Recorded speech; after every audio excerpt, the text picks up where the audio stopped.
Anna Karenina by Leo Tolstoy, translated by Constance Garnett, Book 6, Chapter 1. Darya Alexandrovna spent the summer with her children at Pokrovskoe, at her sister Kitty Levin's, and Levin and his wife had persuaded her to spend the summer with them. Stepan Arkadyevitch greatly approved of the arrangement. He said he was very sorry his official duties prevented him from spending the summer in the country with his family, which would have been the greatest happiness for him, and remaining in Moscow he came down to the country from time to time for a day or two. Beside the Oblonskys, with all their children and their governess, the old princess too came to stay that summer with the Levins, as she considered it her duty to watch over her inexperienced daughters in her interesting condition. Moreover, Varenka, Kitty's friend abroad, kept her promise to come to Kitty when she was married, and stayed with her friend. All of these were friends or relations of Levin's wife, and though he liked them all, he rather regretted his own Levin world and ways, which was smothered by this influence of the Shtcherbatsky element, as he called it to himself. Of his own relations there stayed with him only Sergei Ivanovitch, but he too was a man of the Koznishev and not the Levin stamp, so that the Levin spirit was utterly obliterated. In the Levins' house, so long deserted, there were now so many people that almost all the rooms were occupied, and almost every day it happened that the old princess, sitting down to table, counted them all over, and put the 13th grandson or granddaughter at a separate table. And Kitty, with her careful housekeeping, had no little trouble to get all the chickens, turkeys, and geese, of which so many were needed to satisfy the summer appetites of the visitors and children. The whole family was sitting at dinner. Dolly's children, with their governess and Varenka, were making plans for going to look for mushrooms.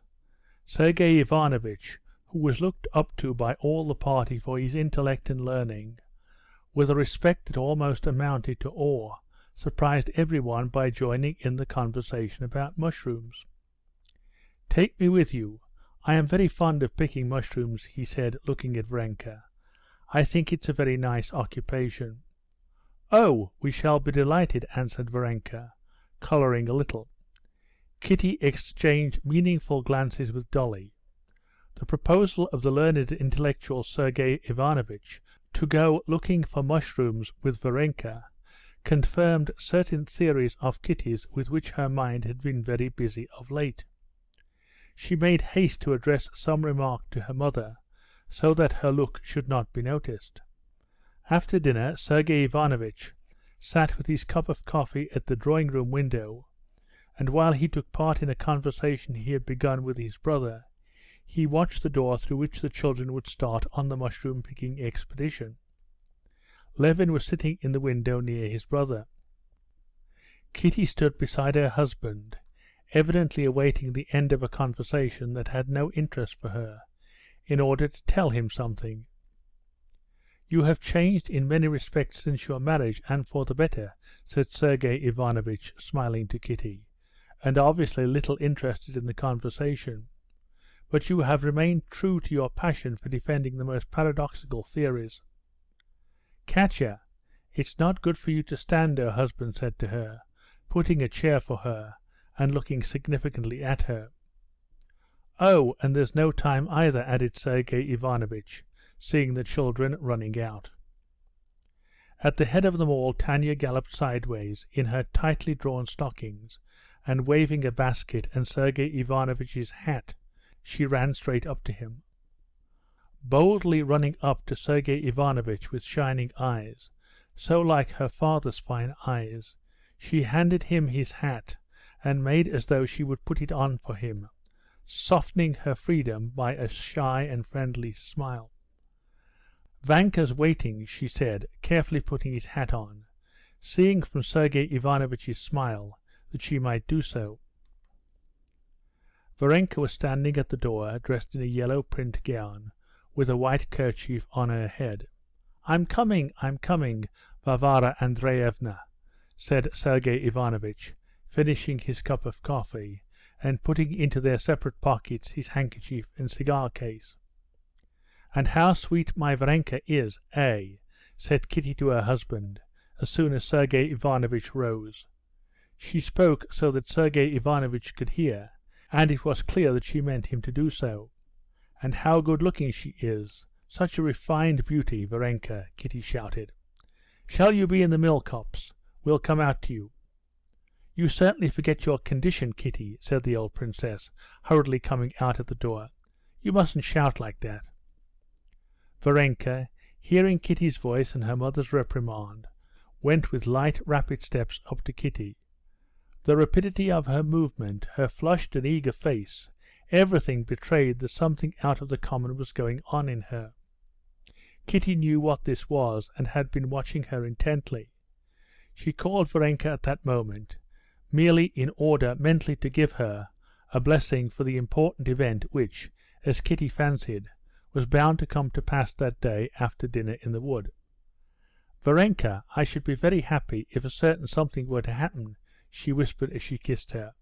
"And are you coming with us?" Varenka said to Levin in confusion, pretending not to have heard what had been said. "I am coming, but only as far as the threshing floor, and there I shall stop." "Why, what do you want there?" said Kitty.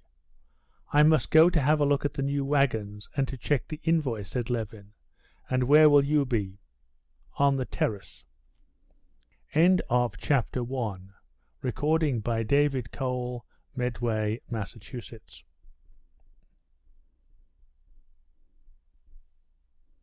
Anna Karenina by Leo Tolstoy. Translated by Constance Garnett. Book 6, Chapter 2. On the terrace were assembled all the ladies of the party. They always liked sitting there after dinner, and that day they had work to do there too. Besides the sewing and knitting of baby clothes, with which all of them were busy, that afternoon jam was being made on the terrace by a method new to Agafea Mihalovna, without the addition of water. Kitty had introduced this new method, which had been in use in her home. Agafea Mihalovna, to whom the task of jam-making had always been entrusted, considering that what had been done in the Levin household could not be amiss, had nevertheless put water with the strawberries, maintaining that the jam could not be made without it. She had been caught in the act and was now making jam before everyone, and it was to be proved to her conclusively that jam could be very well made without water. Agafea Mihalovna, her face heated and angry, her hair untidy, and her thin arms bare to the elbows, was turning the preserving pan over the charcoal stove, looking darkly at the raspberries, and devoutly hoping that they would stick and not cook properly. The princess, conscious that Agafea Mihalovna's wrath must be chiefly directed against her, as the person responsible for the raspberry jam-making, tried to appear to be absorbed in other things and not interested in the jam, talked of other matters, but cast stealthy glances in the direction of the stove.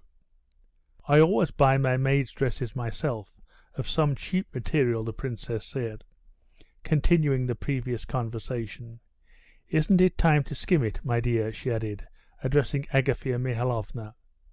"There's not the slightest need for you to do it, and it's hot for you," she said, stopping Kitty.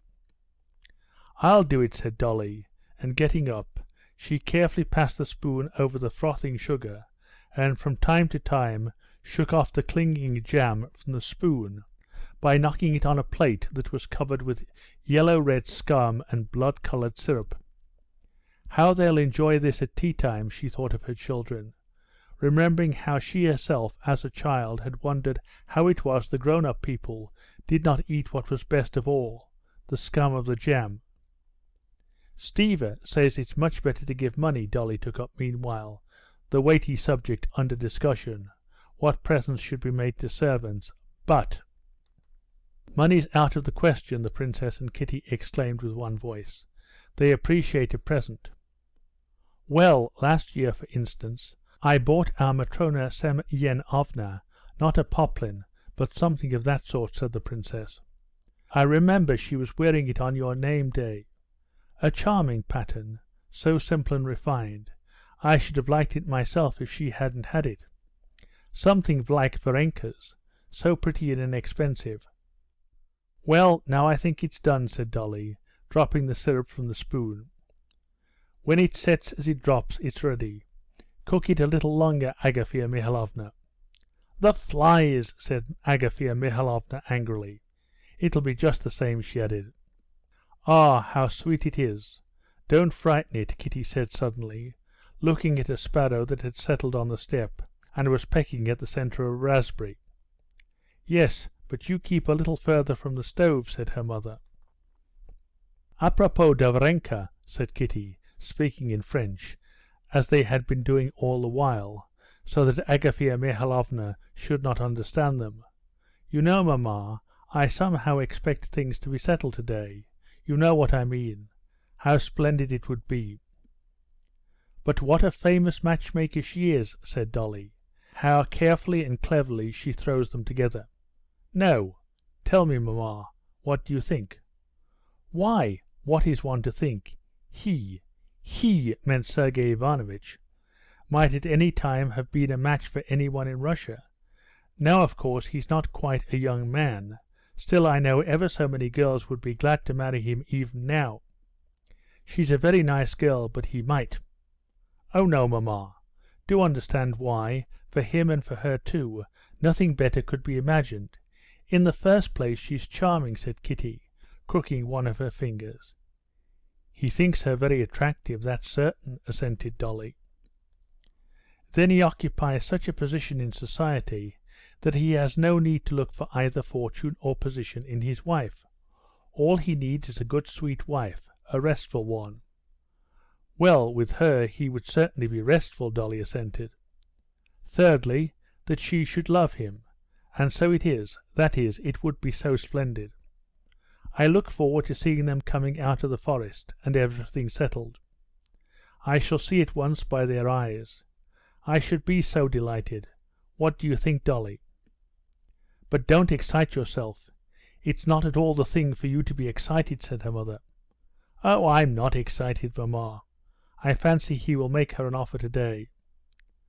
Ah, that's so strange, how and when a man makes an offer. There is a sort of barrier, and all at once it's broken down, said Dolly, smiling pensively and recalling her past with Stepan Arkadyevitch. Mamma, how did papa make you an offer? Kitty asked suddenly. There was nothing out of the way. It was very simple, answered the princess, but her face beamed all over at the recollection. Oh, but how was it? You loved him anyway, before you were allowed to speak. Kitty felt a peculiar pleasure in being able now to talk to her mother on equal terms about those questions of such paramount interest in a woman's life. Of course I did. He had come to stay with us in the country. But how was it settled between you, mamma? You imagine, I dare say, that you invented something quite new. It's always just the same. It was settled by the eyes, by smiles. How nicely you said that, mamma. It's just by the eyes, by smiles that it's done, Dolly assented. But what words did he say? What did Kostya say to you? He wrote it in chalk, it was wonderful. How long ago it seemed, she said. And the three women all fell to musing on the same thing. Kitty was the first to break the silence. She remembered all that last winter before her marriage, and her passion for Vronsky. There's one thing, that old love affair of Varenka's, she said, a natural chain of ideas bringing her to this point. I should have liked to say something to Sergei Ivanovitch to prepare him. They're all men, I mean, she added, awfully jealous over our past. Not all, said Dolly. You judge by your own husband. It makes him miserable even now to remember Vronsky. That's true, isn't it? Yes, Kitty answered, a pensive smile on her lips. But I really don't know, the mother put in defence of her motherly care of her daughter. What there was in your past that could worry him. That Vronsky paid you attentions. That happens to every girl. "Oh yes, but we didn't mean that," Kitty said, flushing a little. "No, let me speak," her mother went on. "Why, you yourself would not let me have a talk to Vronsky, don't you remember?" "Oh, mamma," said Kitty, with an expression of suffering. "There's no keeping you young people in check nowadays. Your friendship could not have gone beyond what was suitable. I should myself have called upon him to explain himself. But, my darling, it's not right for you to be agitated. Please remember that and calm yourself." "I'm perfectly calm, mamma." "How happy it was for Kitty that Anna came then," said Dolly, "and how unhappy for her. It turned out quite the opposite," she said, struck by her own ideas. "Then Anna was so happy, and Kitty thought herself unhappy. Now it is just the opposite. I often think of her."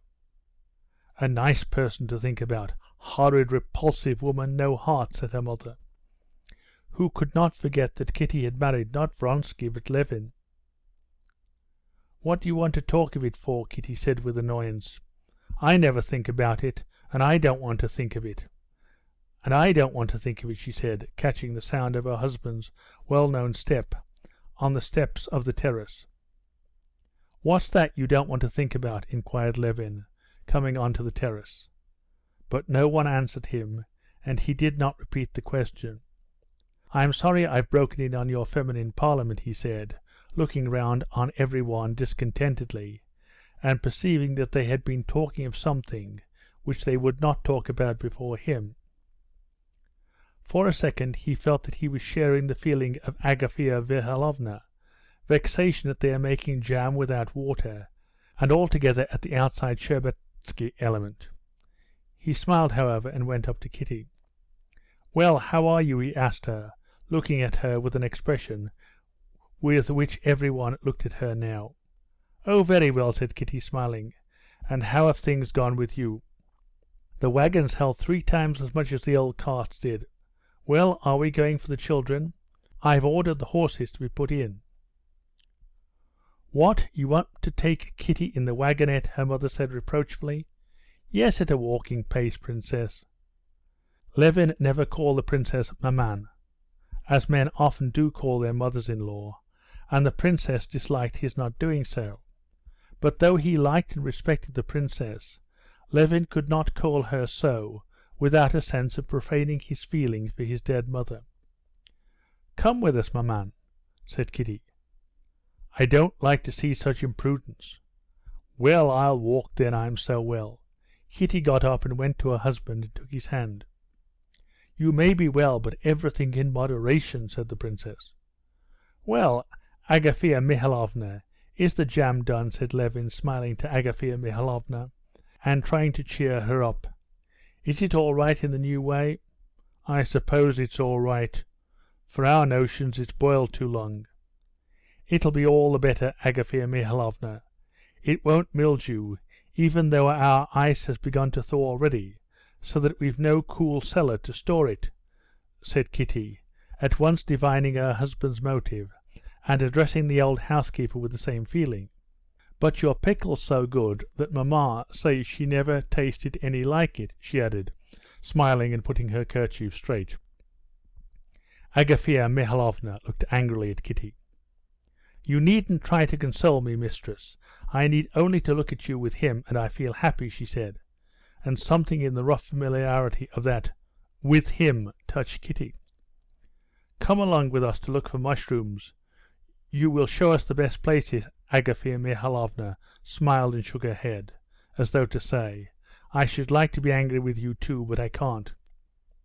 "Do it, please, by my receipt," said the princess.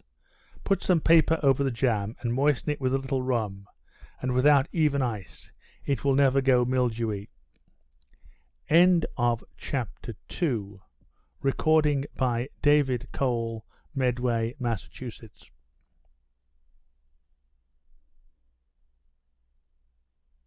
Anna Karenina by Leo Tolstoy.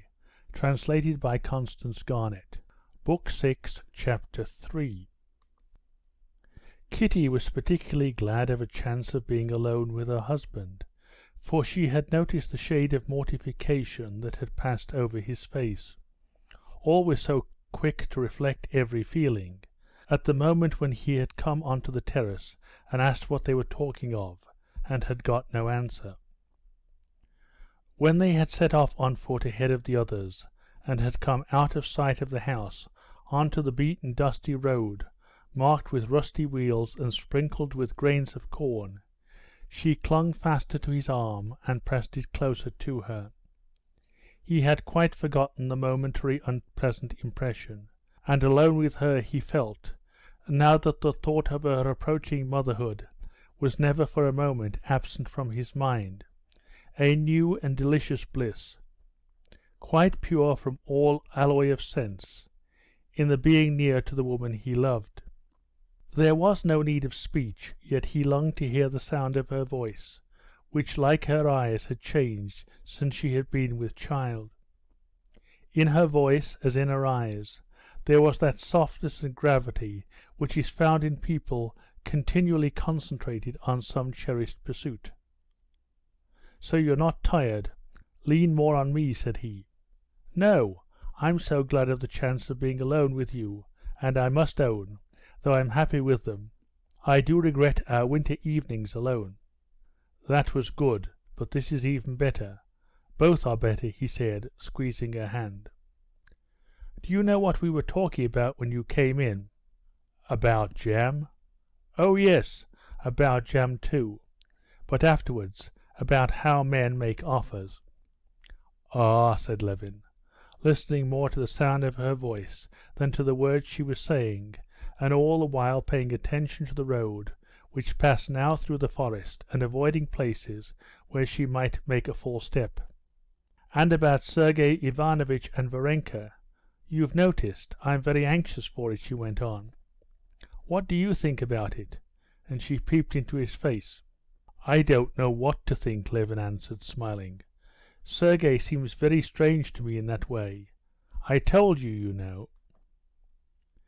"Yes, that he was in love with that girl who died." "That was when I was a child. I know about it from hearsay and tradition. I remember him then. He was wonderfully sweet. But I've watched him since with women.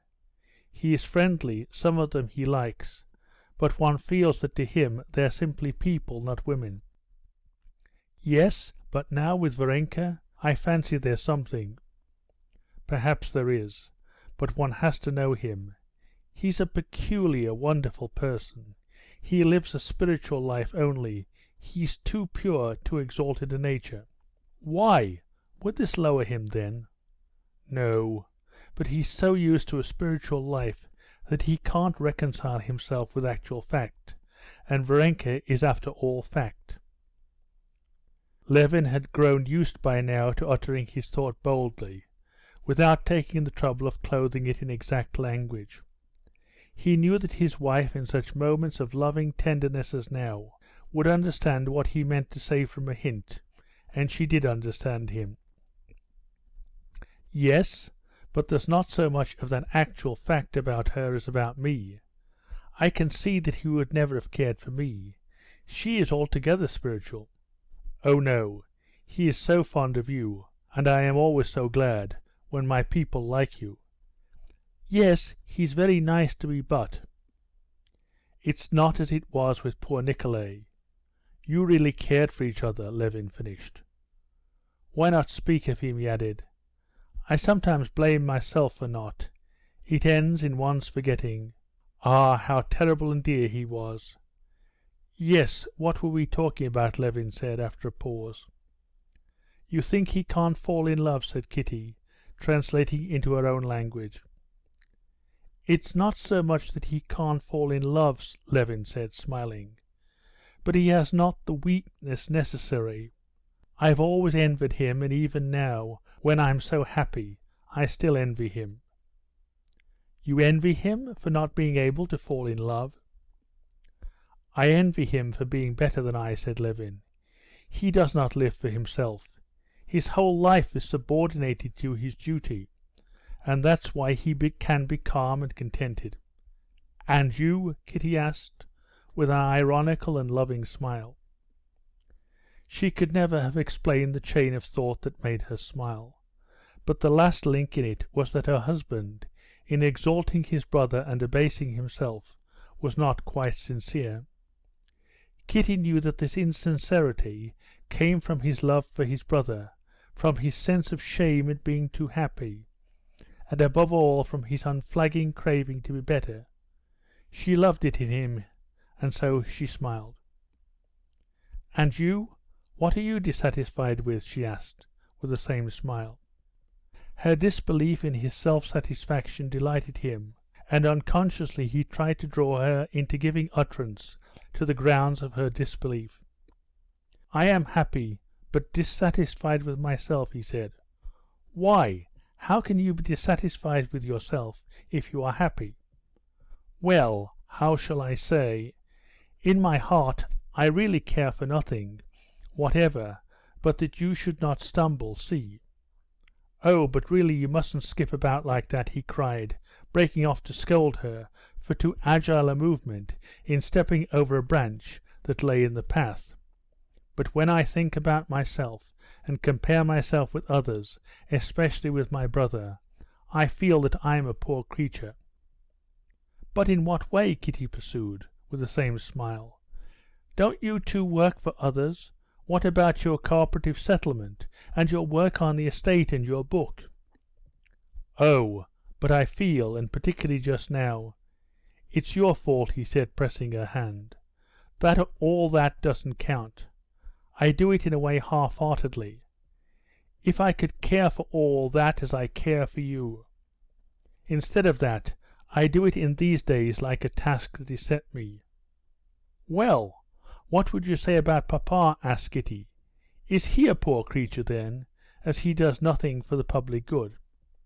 "He, no. But then one must have the simplicity, the straightforwardness, the goodness of your father, and I haven't got that. I do nothing and I fret about it. It's all your doing. Before there was you, and this too," he added with a glance towards her waist that she understood. "I put all my energies into work. Now I can't, and I'm ashamed. I do it just as though it were a task set me. I'm pretending." "Well, but how would you like to change this minute with Sergey Ivanovitch?" said Kitty. "Would you like to do this work for the general good, and to love the task set you, as he does and nothing else?" "Of course not," said Levin. "But I'm so happy that I don't understand anything. So you think he'll make her an offer today?" he added after a brief silence. "I think so, and I don't think so. Only I'm awfully anxious for it. Here, wait a minute." She stooped down and picked up a wild chamomile at the edge of the path. "Come, Count, he does propose, he doesn't," she said, giving him the flower. "He does, he doesn't," said Levin, tearing off the white petals. "No, no," Kitty, snatching at his hand, stopped him. She had been watching his fingers with interest. "You picked off two." "Oh, but see, this little one shan't count to make up," said Levin, tearing off a little half-grown petal. "Here's the wagonette overtaking us." "Aren't you tired, Kitty?" called the princess. "Not in the least." "If you are, you can get in, as the horses are quiet and walking." But it was not worth while to get in. They were quite near the place, and all walked on together. End of chapter 3. Recording by David Cole, Medway, Massachusetts. Anna Karenina by Leo Tolstoy. Translated by Constance Garnett. Book 6, Chapter 4. Varenka, with her white kerchief on her black hair, surrounded by the children, gaily and good-humouredly looking after them, and at the same time visibly excited at the possibility of receiving a declaration from the man she cared for, was very attractive. Sergey Ivanovitch walked beside her, and never left off admiring her. Looking at her, he recalled all the delightful things he had heard from her lips, all the good he knew about her, and became more and more conscious that the feeling he had for her was something special that he had felt long, long ago, and only once in his early youth.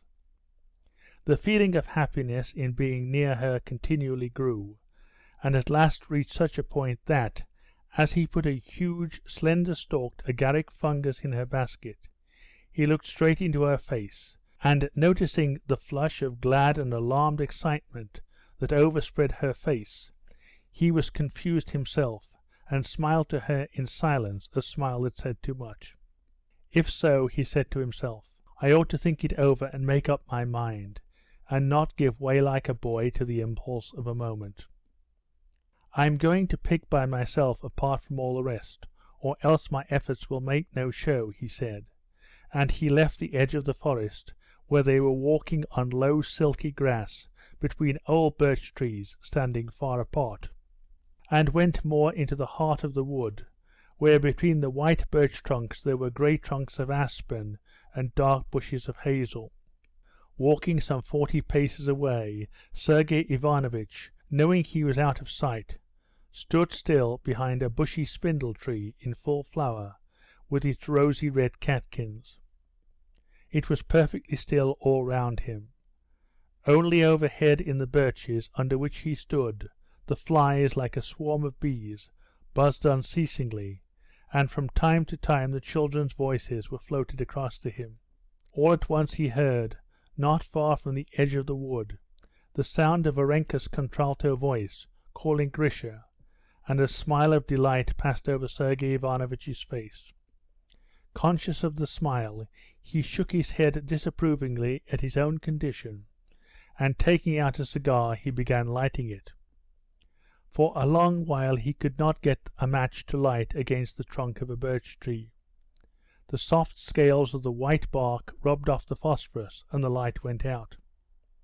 At last one of the matches burned, and the fragrant cigar smoke, hovering uncertainly in flat wide coils, stretched away forwards and upwards over a bush under the overhanging branches of a birch tree. Watching the streak of smoke, Sergei Ivanovitch walked gently on, deliberating on his position. Why not, he thought, if it were only a passing fancy or a passion, if it were only this attraction, this mutual attraction. I can call it a mutual attraction. But if I felt that it was in contradiction with the whole bent of my life, if I felt that in giving way to this attraction I should be false to my vocation and my duty, but it's not so. The only thing I can say against it is that when I lost Marie, I said to myself that I would remain faithful to her memory. That's the only thing I can say against my feeling. That's a great thing, Sergei Ivanovitch said to himself, feeling at the same time that this consideration had not the slightest importance for him personally, but would only perhaps detract from his romantic character in the eyes of others. But apart from that, however much I searched, I should never find anything to say against my feeling, if I were choosing by considerations of suitability alone. I could not have found anything better. However many women and girls he thought of whom he knew, he could not think of a girl who united to such a degree all, positively all, the qualities he would wish to see in his wife. She had all the charm and freshness of youth, but she was not a child, and if she loved him consciously as a woman ought to love. That was one thing. Another point, she was not only far from being worldly, but had an unmistakable distaste for worldly society, and at the same time she knew the world, and had all the ways of a woman of the best society, which were absolutely essential to Sergei Ivanovitch's conception of the woman who was to share his life. Thirdly, she was religious, and not like a child, unconsciously religious and good, as Kitty, for example, was, but her life was founded on religious principles. Even in trifling matters, Sergei Ivanovitch found in her all that he wanted in his wife. She was poor and alone in the world, so that she would not bring with her a mass of relations and their influence into her husband's house, as he saw now in Kitty's case. She would owe everything to her husband, which was what he had always desired too for his future family life. And this girl who united all these qualities loved him. He was a modest man, but he could not help seeing it, and he loved her. There was one consideration against it, his age. But he came of a long-lived family. He had not a single grey hair. No one would have taken him for 40, and he remembered Varenka's saying that it was only in Russia that men of 50 thought themselves old, and that in France a man of 50 considers him dans la force de l'âge, while a man of 40 is un jeune homme. But what did the mere reckoning of years matter when he felt as young in heart as he had been 20 years ago? Was it not youth to feel as he felt now, when coming from the other side to the edge of the wood, he saw in the glowing light of the slanting sunbeams the gracious figure of Varenka in her yellow gown, with her basket, walking lightly by the trunk of an old birch tree, and when this impression of the sight of Varenka blended so harmoniously with the beauty of the view, of the yellow oat field lying bathed in the slanting sunshine, and beyond it the distant ancient forest, flecked with yellow and melting into the blue of the distance. His heart throbbed joyously. A softened feeling came over him. He felt that he had made up his mind. Varenka, who had just crouched down to pick up a mushroom, rose with a supple movement and looked round. Flinging away the cigar, Sergei Ivanovitch advanced with resolute steps towards her. End of chapter 4, recording by David Cole, Medway, Massachusetts.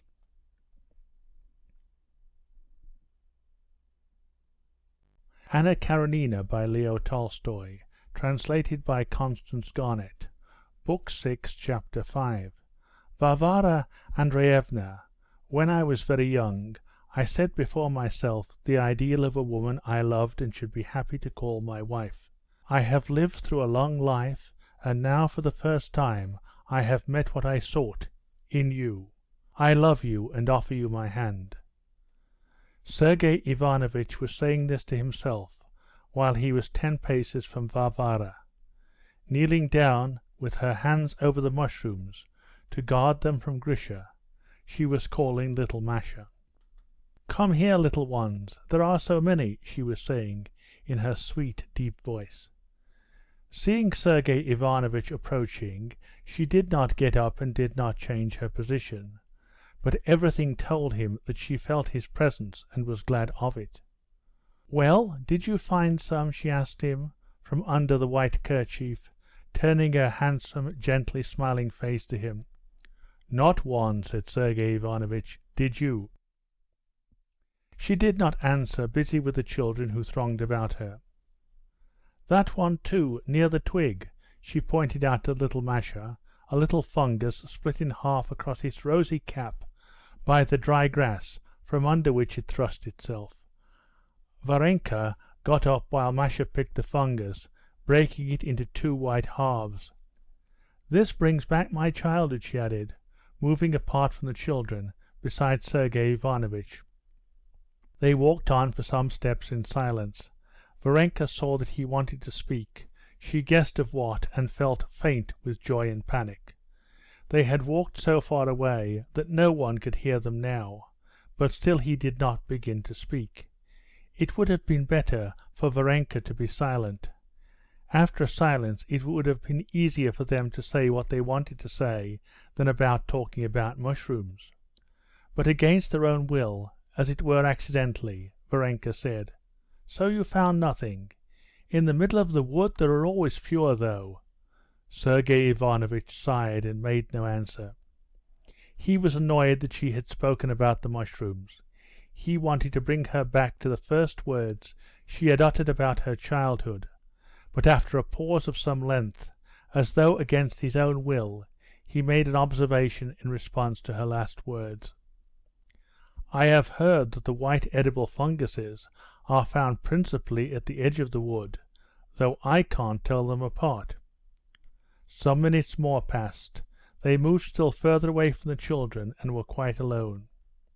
Varenka's heart throbbed so that she heard it beating, and felt that she was turning red and pale and red again.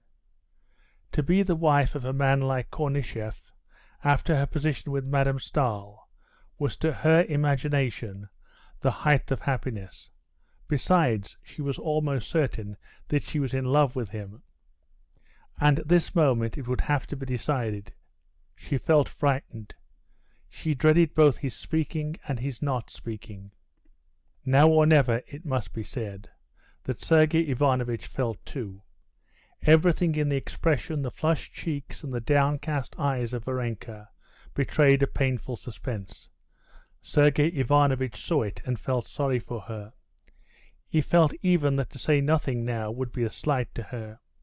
Rapidly in his own mind he ran over all the arguments in support of his decision. He even said over to himself the words in which he meant to put his offer, but instead of those words some utterly unexpected reflection that occurred to him made him ask, "What is the difference between the birch mushroom and the white mushroom?" Varenka's lips quivered with emotion as she answered, "In the top part there is scarcely any difference. It's in the stalk." And as soon as these words were uttered, both he and she felt that it was over, that what was to have been said would not be said, and their emotion, which had up to then been continually growing more intense, began to subside. "The birch mushroom stalk suggests a dark man's chin after 2 days without shaving," said Sergey Ivanovitch, speaking quite calmly now. "Yes, that's true," answered Varenka, smiling, and unconsciously the direction of their walk changed. They began to turn towards the children. Varenka felt both sore and ashamed. At the same time she had a sense of relief. When he had got home again and went over the whole subject, Sergey Ivanovitch thought his previous decision had been a mistaken one. He could not be false to the memory of Marie. "Gently, children, gently!"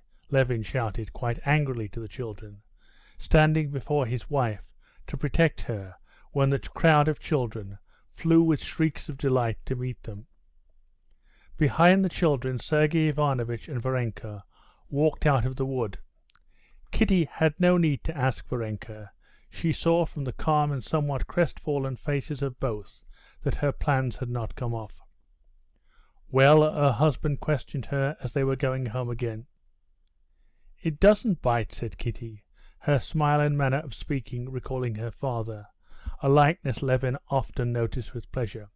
"How doesn't bite?" "I'll show you," she said, taking her husband's hand, lifting it to her mouth, and just faintly brushing it with closed lips. "Like a kiss on a priest's hand." "Which didn't it bite with?" he said, laughing. "Both, but it should have been like this.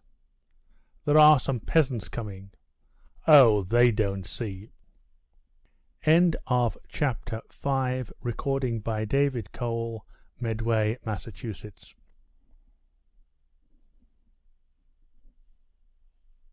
Anna Karenina by Leo Tolstoy, translated by Constance Garnett. Book 6, Chapter 6.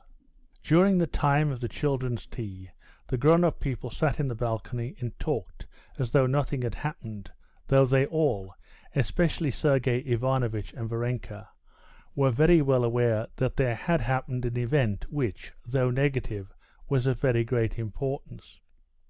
They both had the same feeling, rather like that of a schoolboy after an examination, which has left him in the same class or shut him out of the school forever. Every one present, feeling too that something had happened, talked eagerly about extraneous subjects. Levin and Kitty were particularly happy and conscious of their love that evening, and their happiness in their love seemed to imply a disagreeable slur on those who would have liked to feel the same and could not, and they felt a prick of conscience. "Mark my words, Alexander will not come," said the old princess. That evening they were expecting Stepan Arkadyevitch to come down by train, and the old prince had written that possibly he might come too. "And I know why," the princess went on. "He says that young people ought to be left alone for a while at first." "But papa has left us alone. We've never seen him," said Kitty. "Besides, we're not young people, we're old, married people by now." "Only if he doesn't come I shall say good‐bye to you children," said the princess, sighing mournfully. "What nonsense, mamma!" Both the daughters fell upon her at once. "How do you suppose he is feeling? Why, now?" And suddenly there was an unexpected quiver in the princess's voice. Her daughters were silent and looked at one another. "Maman always finds something to be miserable about," they said in that glance. They did not know that happy as the princess was in her daughter's house, and useful as she felt herself to be there, she had been extremely miserable, both on her own account and her husband's, ever since they had married their last and favourite daughter, and the old home had been left empty. "What is it, Agafea Mihalovna?" Kitty asked suddenly of Agafea Mihalovna, who was standing with a mysterious air and a face full of meaning. "About supper." "Well, that's right," said Dolly.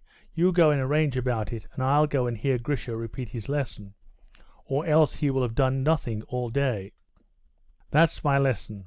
No, Dolly, I'm going," said Levin, jumping up.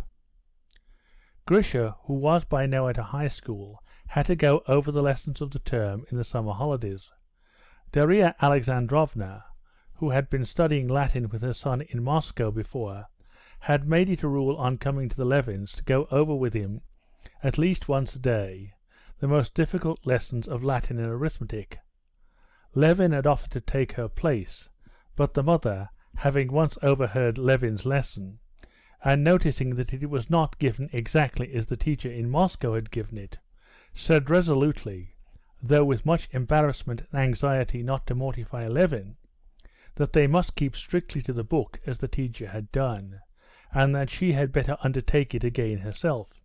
Levin was amazed both at Stepan Arkadyevitch, who, by neglecting his duty, threw upon the mother the supervision of studies of which she had no comprehension, and at the teachers for teaching the children so badly, but he promised his sister-in-law to give the lessons exactly as she wished, and he went on teaching Grisha, not in his own way, but by the book, and so took little interest in it, and often forgot the hour of the lesson. So it had been today. "No, I'm going, Dolly, you sit still," he said. "We'll do it all properly like the book. Only when Stiva comes and we go out shooting, then we shall have to miss it." And Levin went to Grisha. Varenka was saying the same thing to Kitty. Even in the happy, well-ordered household of the Levins, Varenka had succeeded in making herself useful. "I'll see to the supper, you sit still," she said, and got up to go to Agafea Mihalovna. "Yes, yes, most likely they've not been able to get chickens. If so, ours. Agafea Mihalovna and I will see about it," and Varenka vanished with her. "What a nice girl," said the princess. "Not nice, mamma. She's an exquisite girl. There's no one else like her." "So you were expecting Stepan Arkadyevitch today?" said Sergey Ivanovitch, evidently not disposed to pursue the conversation about Varenka. "It would be difficult to find two sons-in-law more unlike than yours," he said with a subtle smile. "One all movement, only living in society like a fish in water. The other our Kostya, lively, alert, quick in everything, but as soon as he is in society, he either sinks into apathy or struggles helplessly like a fish on land." "Yes, he's very heedless," said the princess, addressing Sergey Ivanovitch. "I've been meaning indeed to ask you to tell him that it's out of the question for her," she indicated Kitty, "to stay here, that she positively must come to Moscow. He talks of getting a doctor down." "Maman, he'll do everything. He has agreed to everything," Kitty said, angry with her mother for appealing to Sergey Ivanovitch to judge in such a matter. In the middle of their conversation they heard the snorting of horses and the sound of wheels on the gravel. Dolly had not time to get up to go and meet her husband, when from the window of the room below, where Grisha was having his lesson, Levin leaped out and helped Grisha out after him. "It's Stiva!" Levin shouted from under the balcony. "We've finished, Dolly, don't be afraid," he added, and started running like a boy to meet the carriage. "Is ea id, eas, shouted Grisha, skipping along the avenue. And some one else too. Papa, of course," cried Levin, stopping at the entrance of the avenue. "Kitty, don't come down the steep staircase, go round." But Levin had been mistaken in taking the person sitting in the carriage for the old prince. As he got nearer to the carriage he saw beside Stepan Arkadyevitch not the prince but a handsome stout young man in a Scotch cap with long ends of ribbon behind.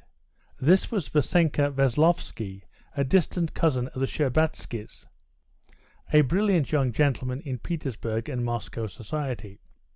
"A capital fellow and a keen sportsman," as Stepan Arkadyevitch said, introducing him. Not a whit abashed by the disappointment caused by his having come in place of the old prince, Veslovsky greeted Levin gaily, claiming acquaintance with him in the past, and snatching up Grisha into the carriage, lifted him over the pointer that Stepan Arkadyevitch had brought with him. Levin did not get into the carriage, but walked behind. He was rather vexed at the non-arrival of the old prince, whom he liked more and more the more he saw of him, and also at the arrival of this Vasenka Veslovsky, a quite uncongenial and superfluous person. He seemed to him still more uncongenial and superfluous when, on approaching the steps where the whole party, children and grown-ups, were gathered together in much excitement, Levin saw Vasenka Veslovsky, with a particularly warm and gallant air, kissing Kitty's hand. "Your wife and I are cousins and very old friends," said Vasenka Veslovsky, once more shaking Levin's hand with great warmth. "Well, are there plenty of birds?" Stepan Arkadyevitch said to Levin, hardly leaving time for every one to utter their greetings. "We've come with the most savage intentions. Why, maman, they've not been in Moscow since. Look, Tanya, here's something for you. Get it, please, it's in the carriage behind." He talked in all directions. "How pretty you've grown, Dolly," he said to his wife, once more kissing her hand, holding it in one of his, and patting it with the other. Levin, who a minute before had been in the happiest frame of mind, now looked darkly at everyone, and everything displeased him. Who was it he kissed yesterday with those lips, he thought, looking at Stepan Arkadyevitch's tender demonstrations to his wife. He looked at Dolly, and he did not like her either. She doesn't believe in his love, so what is she so pleased about? Revolting, thought Levin. He looked at the princess, who had been so dear to him a minute before, and he did not like the manner in which she welcomed this Vasenka with his ribbons, just as though she were in her own house. Even Sergey Ivanovitch, who had come out too onto the steps, seemed to him unpleasant with the show of cordiality with which he met Stepan Arkadyevitch, though Levin knew that his brother neither liked nor respected Oblonsky.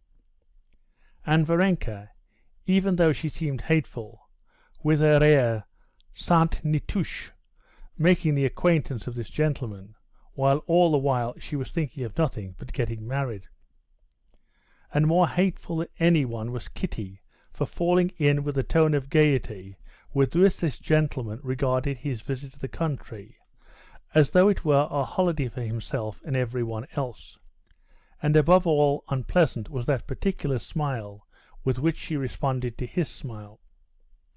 Noisily talking, they all went into the house, but as soon as they were all seated, Levin turned and went out.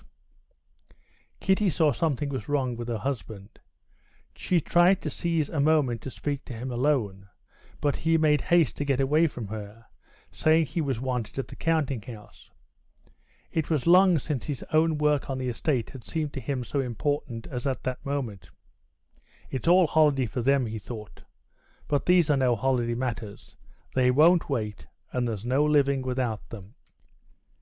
End of chapter 6. Recording by David Cole, Medway, Massachusetts.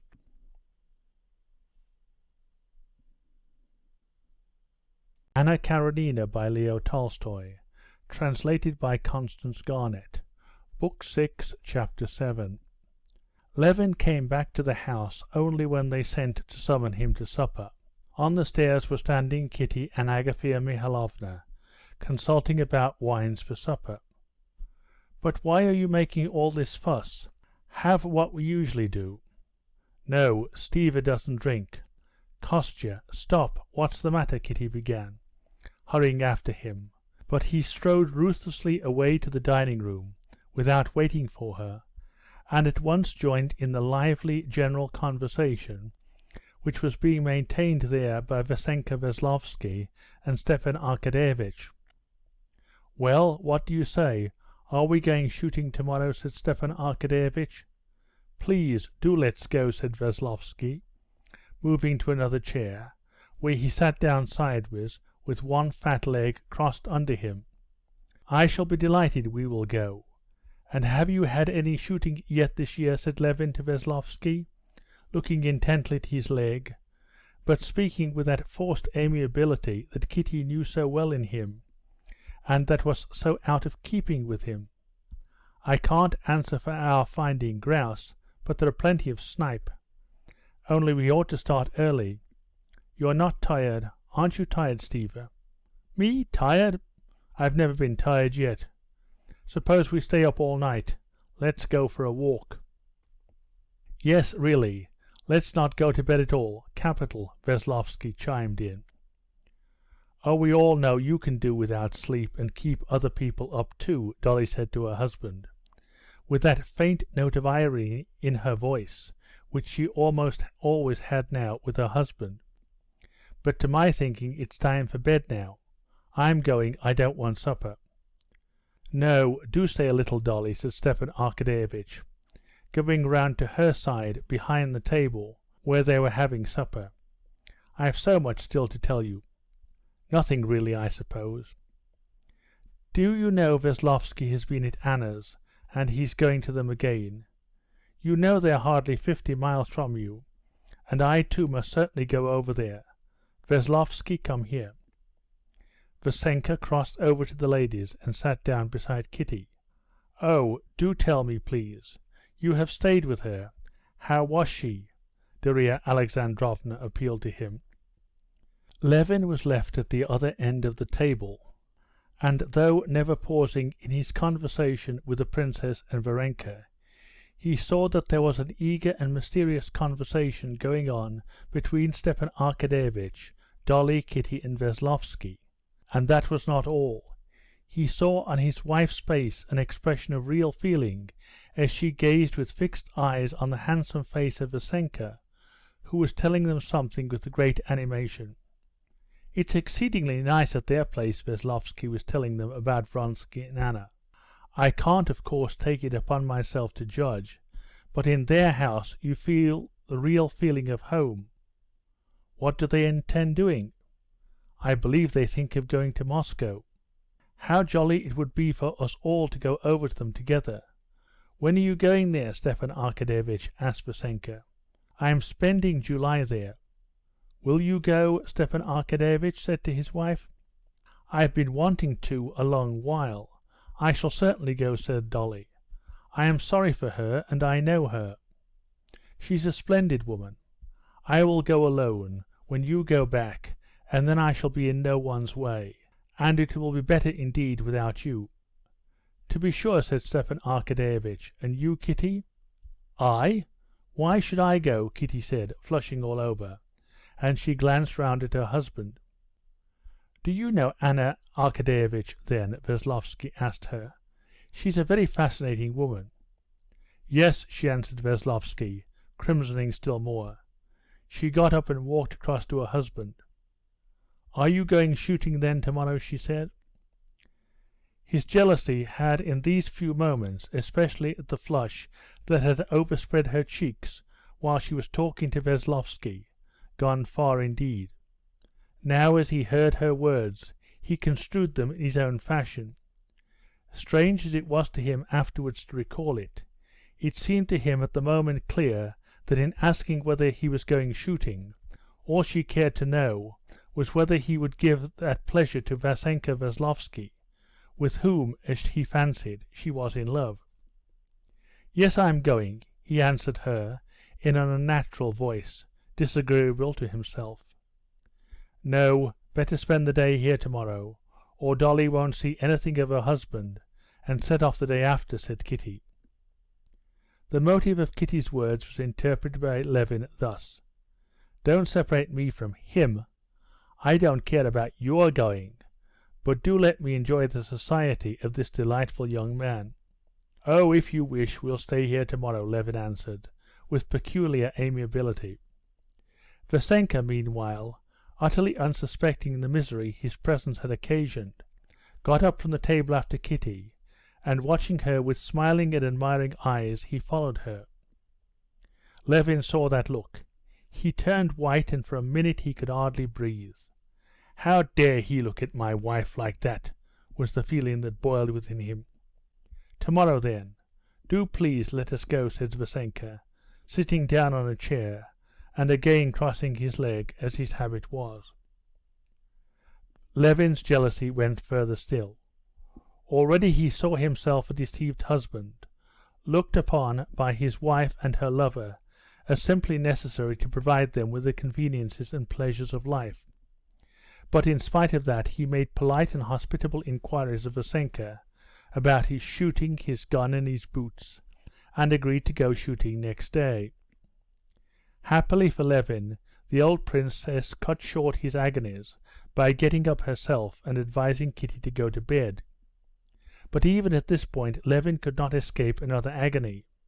As he said good night to his hostess, Vassenka would again have kissed her hand, but Kitty, reddening, drew back her hand and said with a naive bluntness, for which the old princess scolded her afterwards, "We don't like that fashion." In Levin's eyes she was to blame for having allowed such relations to arise, and still more to blame for showing so awkwardly that she did not like them. "Why, how can one want to go to bed?" said Stepan Arkadyevitch, who, after drinking several glasses of wine at supper, was now in his most charming and sentimental humour. "Look, Kitty," he said, pointing to the moon, which had just risen behind the lime trees, "how exquisite! Veslovsky, this is the time for a serenade. You know he has a splendid voice. We practiced songs together along the road. He has brought some lovely songs with him, 2 new ones. Varvara Andreevna and he must sing some duets." When the party had broken up, Stepan Arkadyevitch walked a long while about the avenue with Veslovsky. Their voices could be heard singing one of the new songs. Levin, hearing these voices, sat scowling in an easy chair in his wife's bedroom, and maintained an obstinate silence when she asked him what was wrong. But when at last, with a timid glance, she hazarded the question, "Was there perhaps something you disliked about Veslovsky?" it all burst out, and he told her all. He was humiliated himself at what he was saying, and that exasperated him all the more. He stood facing her with his eyes glittering menacingly under his scowling brows, and he squeezed his strong arms across his chest, as though he was straining every nerve to hold himself in. The expression of his face would have been grim and even cruel, if it had not at the same time had the look of suffering which touched her. His jaws were twitching, and his voice kept breaking. "You must understand that I'm not jealous. That's a nasty word. I can't be jealous and believe that. I can't say what I feel, but this is awful. I'm not jealous, but I'm wounded, humiliated, that anybody dare think, that anybody dare look at you with eyes like that." "Eyes like what?" said Kitty, trying as conscientiously as possible to recall every word and gesture of that evening, and every shade implied in them. At the very bottom of her heart she did think there had been something precisely at the moment when he had crossed over after her to the other end of the table, but she dared not own it even to herself, and would have been even more unable to bring herself to say so to him, and so increase his suffering. "And what can there possibly be attractive about me as I am now?" "Ah!" he cried, clutching at his head, "you shouldn't say that. If you had been attractive then." "Oh no, Kostya." "Oh, wait a minute. Oh, do listen," she said, looking at him with an expression of pained commiseration. "Why, what can you be thinking about? when for me there's no one in the world, no one, no one.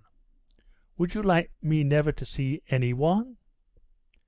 For the first minute she had been offended at his jealousy. She was angry that the slightest amusement, even the most innocent, should be forbidden her. But now she would readily have sacrificed not merely such trifles, but everything for his peace of mind, to save him from the agony he was suffering. "You must understand the horror and comedy of my position," he went on in a desperate whisper, "that he's in my house, that he's done nothing improper positively, except his free and easy airs and the way he sits on his legs. He thinks it's the best possible form, and I'm obliged to be civil to him." "But, Kostya, you're exaggerating," said Kitty at the bottom of her heart, rejoicing at the depth of his love for her, shown now in his jealousy. "The most awful part of it all is that you're just as you always are, and especially now when to me you're something sacred, and we are so happy, so particularly happy, and all of a sudden a little wretch. He's not a little wretch. Why should I abuse him? I have nothing to do with him. But why should my and your happiness?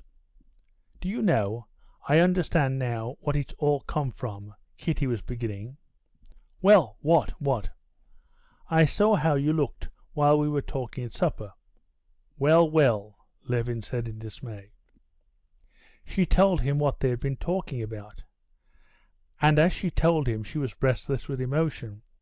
Levin was silent for a space, then he scanned her pale and distressed face, and suddenly he clutched at his head. "Katya, I've been worrying you. Darling, forgive me. It's madness. Katya, I'm a criminal. And how could you be so distressed at such idiocy?" "Oh, I was sorry for you." For me, how mad I am. But why make you miserable? It's awful to think that any outsider can shatter our happiness. It's humiliating too, of course." "Oh, then I'll keep him here all the summer, and we'll overwhelm him with civility," said Levin, kissing her hands. "You shall see tomorrow. Oh yes, we are going tomorrow." End of Chapter 7. Recording by David Cole, Medway, Massachusetts.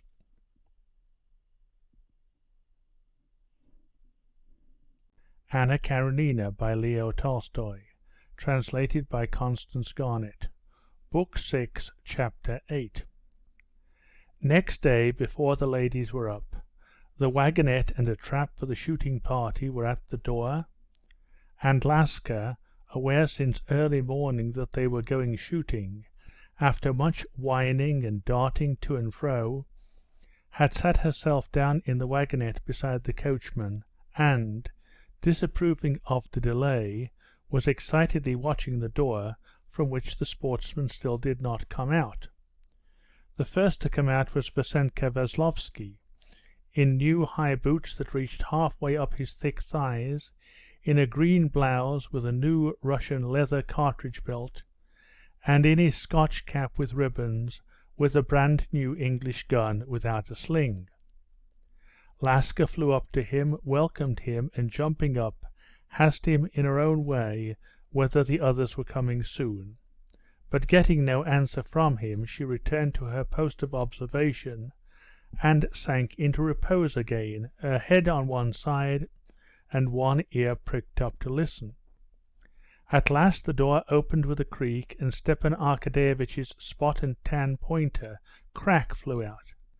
Running round and round, and turning over in the air, Stepan Arkadyevitch himself followed, with a gun in his hand and a cigar in his mouth. Good dog, Crack," he cried encouragingly to the dog, who put his paws up on his chest, catching at his game bag. Stepan Arkadyevitch was dressed in rough leggings and spats, in torn trousers and a short coat. On his head there was a wreck of a hat of indefinite form, but his gun of a new patent was a perfect gem, and his game bag and cartridge belt, though worn, were of the very best quality. Vasenka Veslovsky had had no notion before that it was truly chic for a sportsman to be in tatters, but to have his shooting outfit of the best quality. He saw it now as he looked on Stepan Arkadyevitch, radiant in his rags, graceful, well-fed and joyous, a typical Russian nobleman. And he made up his mind that next time he went shooting he would certainly adopt the same get-up. "Well, and what about our host?" he asked. "A young wife," said Stepan Arkadyevitch, smiling. "Yes, and such a charming one. He came down dressed. No doubt he's run up to her again." Stepan Arkadyevitch guessed right. Levin had run up again to his wife to ask her once more if she forgave him for his idiocy yesterday, and moreover to beg her for Christ's sake to be more careful. The great thing was for her to keep away from the children. They might any minute push against her. Then he had once more to hear her declare that she was not angry with him for going away for 2 days, and to beg her to be sure to send him a note next morning by a servant on horseback, to write him, if it were but 2 words only, to let him know that all was well with her. Kitty was distressed as she always was at parting for a couple of days from her husband, but when she saw his eager figure, looking big and strong in his shooting boots and his white blouse, and a sort of sportsman elation and excitement incomprehensible to her, she forgot her own chagrin for the sake of his pleasure, and said good-bye to him cheerfully. "Pardon, gentlemen," he said, running out onto the steps. "Have you put the lunch in? Why is the chestnut on the right?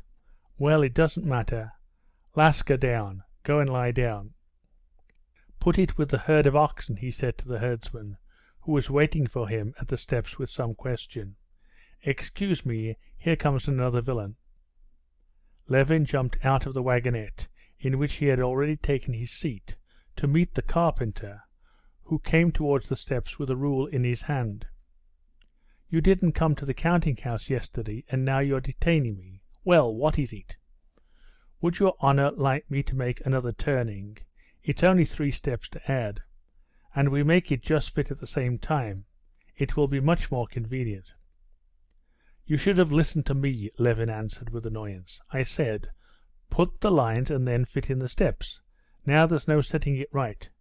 Do as I told you and make a new staircase."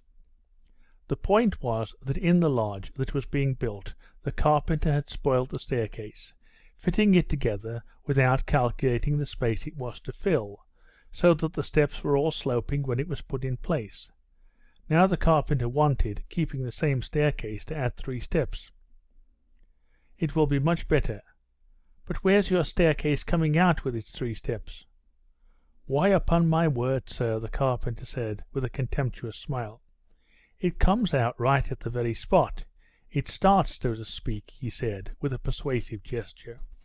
"It comes down and comes down and comes out." "But 3 steps will add to the length too. Where is it to come out?" "Why, to be sure, it'll start from the bottom and go up and go up and come out so," the carpenter said obstinately and convincingly. "It'll reach the ceiling and the wall." "Upon my word, why, it'll go up and come out like this." Levin took out a ramrod and began sketching him the staircase in the dust. "There, do you see?" "As your honour likes," said the carpenter with a sudden gleam in his eyes, obviously understanding the thing at last. "It seems it'll be best to make a new one." "Well then, do it as you're told," Levin shouted, seating himself in the wagonette. "Down! Hold the dogs, Philip." Levin felt now at leaving behind all his family and household cares, such an eager sense of joy in life and expectation that he was not disposed to talk. Besides that, he had that feeling of concentrated excitement that every sportsman experiences as he approaches the scene of action. If he had anything on his mind at that moment, it was only the doubt whether they would start anything in the Kolpensky marsh, whether Laska would show to advantage in comparison with Krak, and whether he would shoot well that day himself. Not to disgrace himself before a new spectator, not to be outdone by Oblonsky. That too was a thought that crossed his brain. Oblonsky was feeling the same, and he too was not talkative. Vassenka Veslovsky kept up alone a ceaseless flow of cheerful chatter. As he listened to him now, Levin felt ashamed to think how unfair he had been to him the day before. Vasenka was really a nice fellow, simple, good-hearted, and very good-humoured. If Levin had met him before he was married, he would have made friends with him. Levin rather disliked his holiday attitude to life, and a sort of free and easy assumption of elegance. It was as though he assumed a high degree of importance in himself that could not be disputed, because he had long nails and a stylish cap, and everything else to correspond. But this could be forgiven for the sake of his good nature and good breeding. Levin liked him for his good education, for speaking French and English with such an excellent accent, and for being a man of his world. Vasenka was extremely delighted with the left horse, a horse of the Don steppes. He kept praising him enthusiastically. How fine it must be galloping over the steppes on a steppe horse. Isn't it? He said. He had imagined riding on a steppe horse as something wild and romantic, and it turned out nothing of the sort. But his simplicity, particularly in conjunction with his good looks, his amiable smile, and the grace of his movements, was very attractive. Either because his nature was sympathetic to Levin, or because Levin was trying to atone for his sins of the previous evening, by seeing nothing but what was good in him, anyway he liked his society. After they had driven over 2 miles from home, Veslovsky all at once felt for a cigar and his pocket-book, and did not know whether he had lost them or left them on the table. In his pocket-book there were £37, and so the matter could not be left in uncertainty.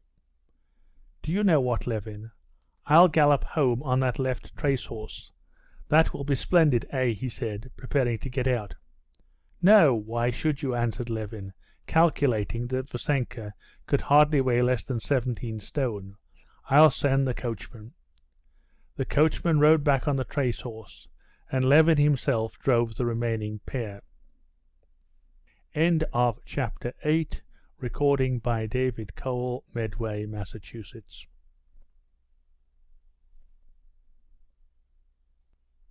Anna Karenina by Leo Tolstoy. Translated by Constance Garnett. Book 6, Chapter 9. "Well now, what's our plan of campaign?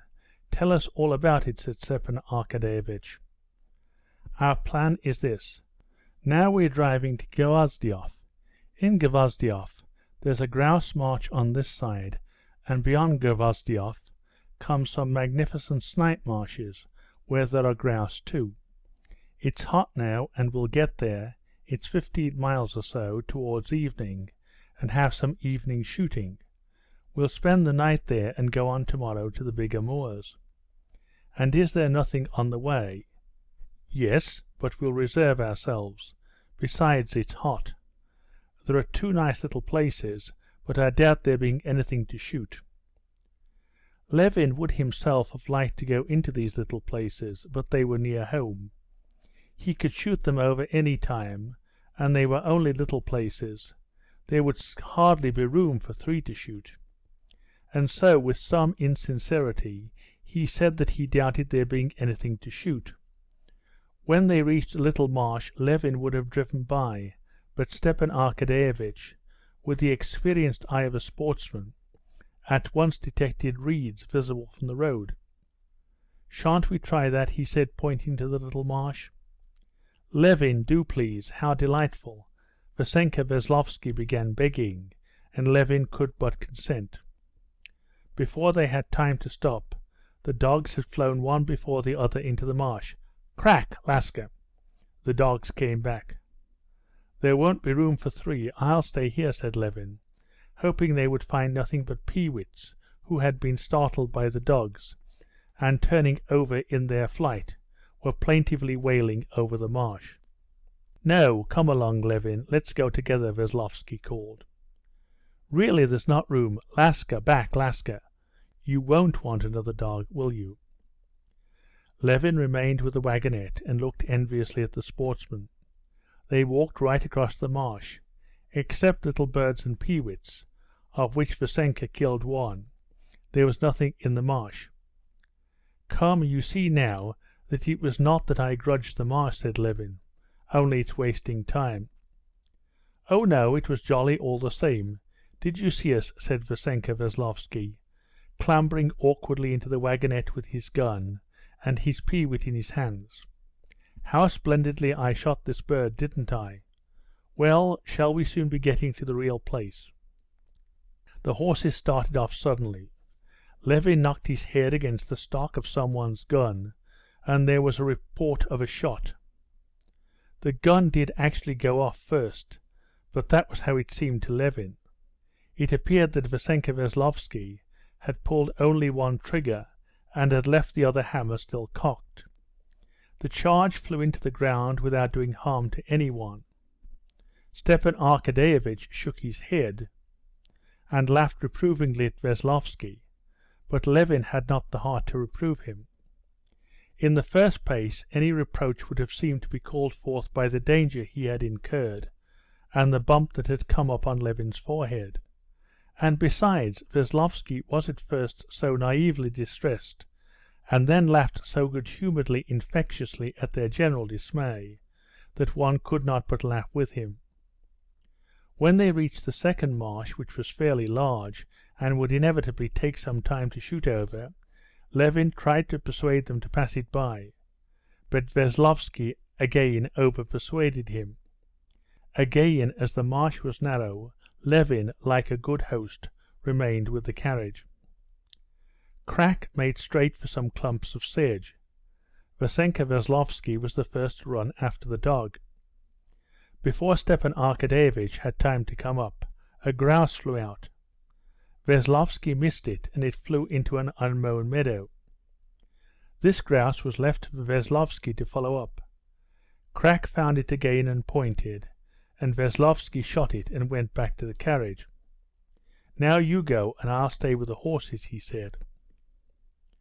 Levin had begun to feel the pangs of a sportsman's envy. He handed the reins to Veslovsky and walked into the marsh.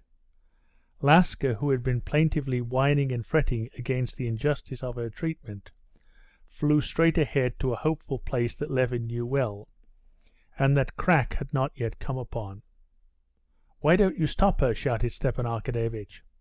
"She won't scare them," answered Levin, sympathizing with his bitch's pleasure and hurrying after her. As she came nearer and nearer to the familiar breeding places, there was more and more earnestness in Laska's exploration. A little marsh bird did not divert her attention for more than an instant. She made one circuit round the clump of reeds, was beginning a second, and suddenly quivered with excitement and became motionless.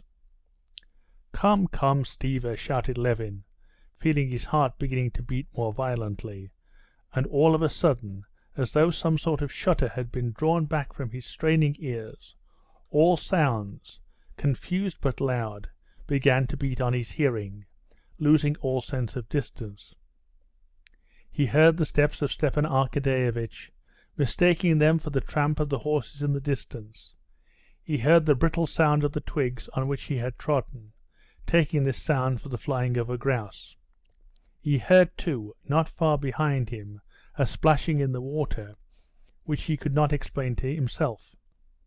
Picking his steps, he moved up to the dog. "Fetch it." Not a grouse, but a snipe flew off from beside the dog.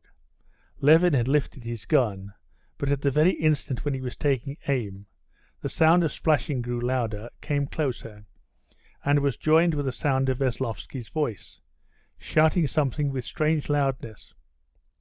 Levin saw that he had his gun pointed behind the snipe, but still he fired. When he had made sure he had missed, Levin looked round and saw the horses and the wagonette not on the road but in the marsh. Veslovsky, eager to see the shooting, had driven into the marsh and got the horses stuck in the mud.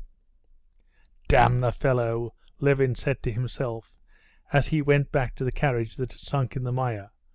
"What did you drive in for?" he said to him dryly, and calling the coachman, he began pulling the horses out. Levin was vexed both at being hindered from shooting and at his horses getting stuck in the mud, and still more at the fact that neither Stepan Arkadyevitch nor Veslovsky helped him and the coachman to unharness the horses and get them out, since neither of them had the slightest notion of harnessing. Without vouchsafing a syllable in reply to Vassenka's protestations that it had been quite dry there, Levin worked in silence with the coachman at extricating the horses. But then, as he got warm at the work and saw how assiduously Veslovsky was tugging at the wagonette by one of the mudguards, so that he broke it indeed, Levin blamed himself for having, under the influence of yesterday's feelings, been too cold to Veslovsky, and tried to be particularly genial so as to smooth over his chilliness. When everything had been put right, and the carriage had been brought back to the road, Levin had the lunch served. Bon appétit, bonne conscience, c'est pour les vents tombés jusqu'à fond de mes bottes. Vassenka, who had recovered his spirits, quoted the French saying as he finished his second chicken, "Well, now our troubles are over, now everything's going to go well. Only to atone for my sins, I am bound to sit on the box. That's so, eh? No. I'll be your automaton. You shall see how I'll get you along," he answered, not letting go the rein, when Levin begged him to let the coachman drive. "No, I must atone for my sins, and I'm very comfortable on the box." And he drove.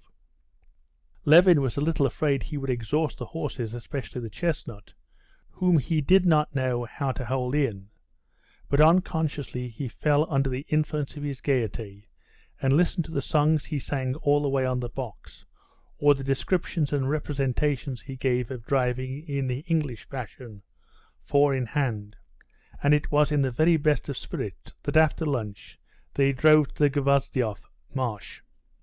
End of chapter 9. Recording by David Cole, Medway, Massachusetts.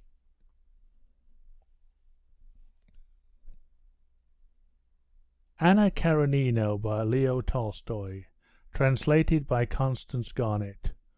Book 6, Chapter 10.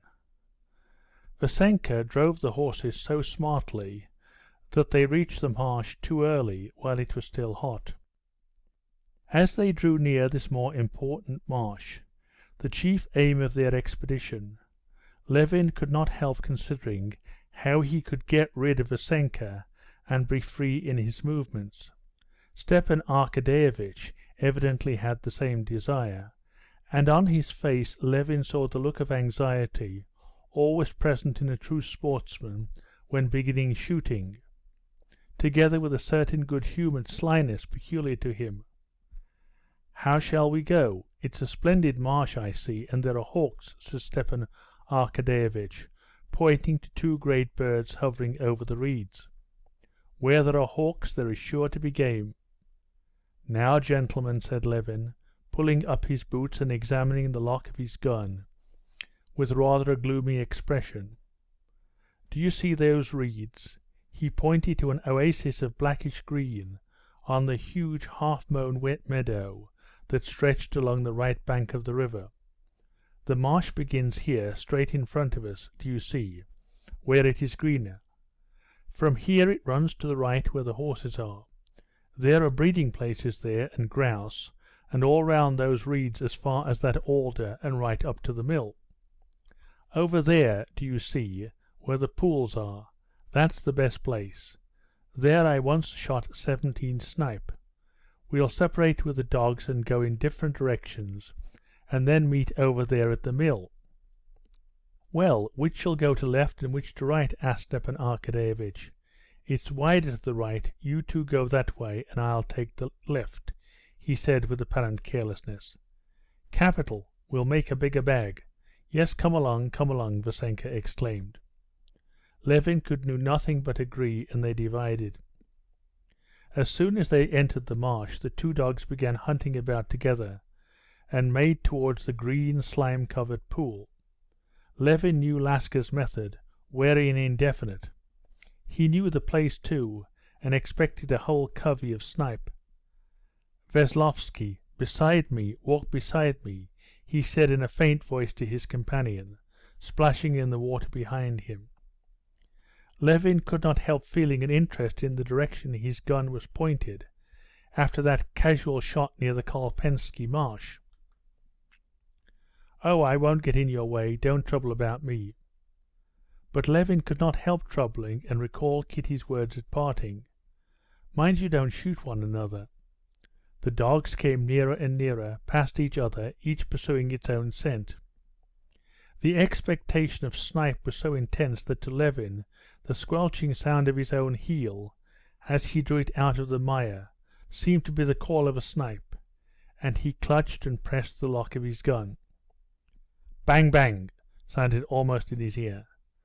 Vasenka had fired at a flock of ducks, which was hovering over the marsh and flying at that moment towards the sportsman, far out of range. Before Levin had time to look round, there was a whir of one snipe, another, a third, and some 8 more rose up one after another. Stepan Arkadyevitch hit one at the very moment when it was beginning its zigzag movements, and the snipe fell in a heap into the mud.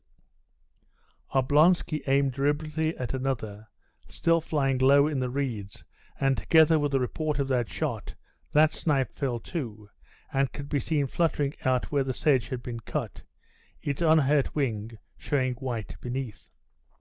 Levin was not so lucky. He aimed at his first bird too low and missed. He aimed at it again, just as it was rising, but at that instant another snipe flew up at his very feet, distracting him so that he missed again. While they were loading their guns, another snipe rose, and Veslovsky, who had had time to load again, sent 2 charges of small shot into the water. Stepan Arkadyevitch picked up his snipe, and with sparkling eyes looked at Levin. "Well, now let us separate," said Stepan Arkadyevitch, and limping on his left foot, holding his gun in readiness and whistling to his dog, he walked off in one direction. Levin and Veslovsky walked in the other. It always happened with Levin that when his first shots were a failure he got hot and out of temper and shot badly the whole day. So it was that day. The snipe showed themselves in numbers. They kept flying up from just under the dogs, from under the sportsman's legs, and Levin might have retrieved his ill luck. But the more he shot, the more he felt disgraced in the eyes of Veslovsky, who kept popping away merrily and indiscriminately, killing nothing, and not in the slightest abashed by his ill success. Levin, in feverish haste, could not restrain himself, got more and more out of temper, and ended by shooting almost without a hope of hitting. Laska, indeed, seemed to understand this. She began looking more languidly, and gazed back at the sportsman, as it were, with perplexity of reproach in her eyes. Shots followed shots in rapid succession. The smoke of the powder hung about the sportsman, while in the great roomy net of the game bag there were only 3 light little snipe. And of these, one had been killed by Veslovsky alone, and one by both of them together.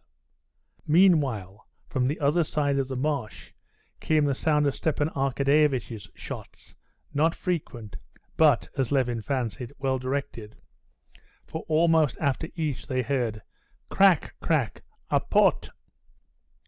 This excited Levin still more. The snipe were floating continually in the air over the reeds, their whirring wings close to the earth, and their harsh cries high in the air could be heard on all sides. The snipe that had risen first and flown up into the air settled again before the sportsman. Instead of 2 hawks, there were now dozens of them, hovering with shrill cries over the marsh. After walking through the larger half of the marsh, Levin and Veslovsky reached the place where the peasants' mowing grass was divided into long strips reaching to the reeds, marked off in one place by the trampled grass, in another by a path mown through it. Half of these strips had already been mown. Though there was not so much hope of finding birds in the uncut part as the cut part, Levin had promised Stepan Arkadyevitch to meet him, and so he walked on with his companion through the cut and uncut patches. "Hi, sportsman!" shouted one of a group of peasants, sitting on an unharnessed cart. "Come and have some lunch with us. Have a drop of wine." Levin looked round. "Come along, it's all right," shouted a good-humoured-looking, bearded peasant with a red face, showing his white teeth in a grin and holding up a greenish bottle that flashed in the sunlight. "Qu'est-ce qu'ils disent?" asked Veslovsky. "They invite you to have some vodka. Most likely they've been dividing the meadow into lots." "I should have some," said Levin, not without some guile, hoping Veslovsky would be tempted by the vodka and would go away to them. "Why do they offer it?" "Oh, they're merrymaking. Really you should join them. You would be interested." "Allons, c'est curieux."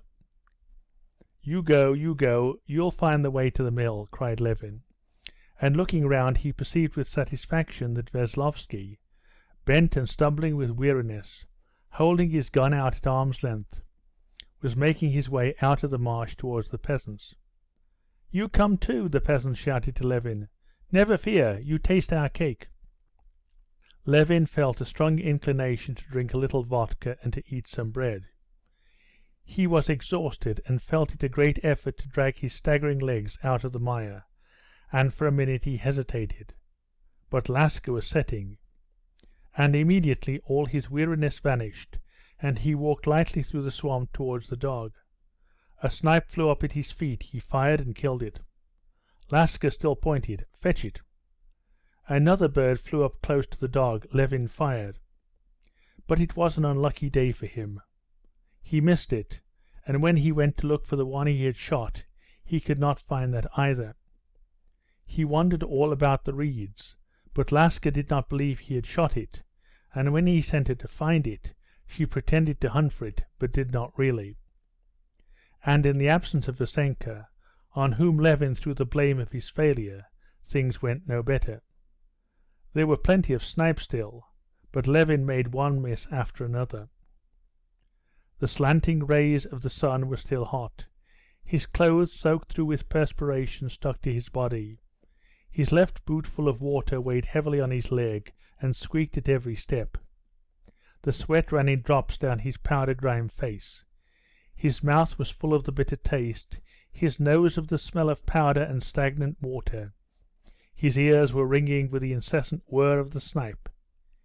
He could not touch the stock of his gun, it was so hot. His heart beat with short rapid throbs, his hands shook with excitement, and his weary legs stumbled and staggered over the hillocks and in the swamp. But still he walked on, and still he shot. At last, after a disgraceful miss, he flung his gun and his hat on the ground. "No, I must control myself," he said to himself. Picking up his gun and his hat, he called Laska and went out of the swamp. When he got onto dry land, he sat down, pulled off his boot and emptied it, then walked to the marsh, drank some stagnant-tasting water, moistened his burning hot gun, and washed his face and hands.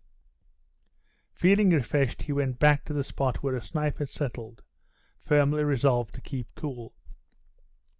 He tried to be calm, but it was the same again. His finger pressed the cock before he had taken a good aim at the bird. It got worse and worse. He had only 5 birds in his game bag when he walked out of the marsh towards the alders, where he was to rejoin Stepan Arkadyevitch. Before he caught sight of Stepan Arkadyevitch, he saw his dog. Crack darted out from behind the twisted root of an alder, black all over with the stinking mire of the marsh, and with the air of a conqueror sniffed at Laska. Behind Crack there came into view in the shade of the alder tree the shapely figure of Stepan Arkadyevitch. He came to meet him, red and perspiring, with unbuttoned neckband, still limping in the same way. "Well, you have been popping away," he said, smiling good-humouredly. "How have you got on?" queried Levin, but there was no need to ask, for he had already seen the full game bag. "Oh, pretty fair. He had 14 birds." "A splendid marsh. I've no doubt Veslovsky got in your way. It's awkward, too, shooting with one dog," said Stepan Arkadyevitch, to soften his triumph. End of chapter 10. Recording by David Cole, Medway, Massachusetts.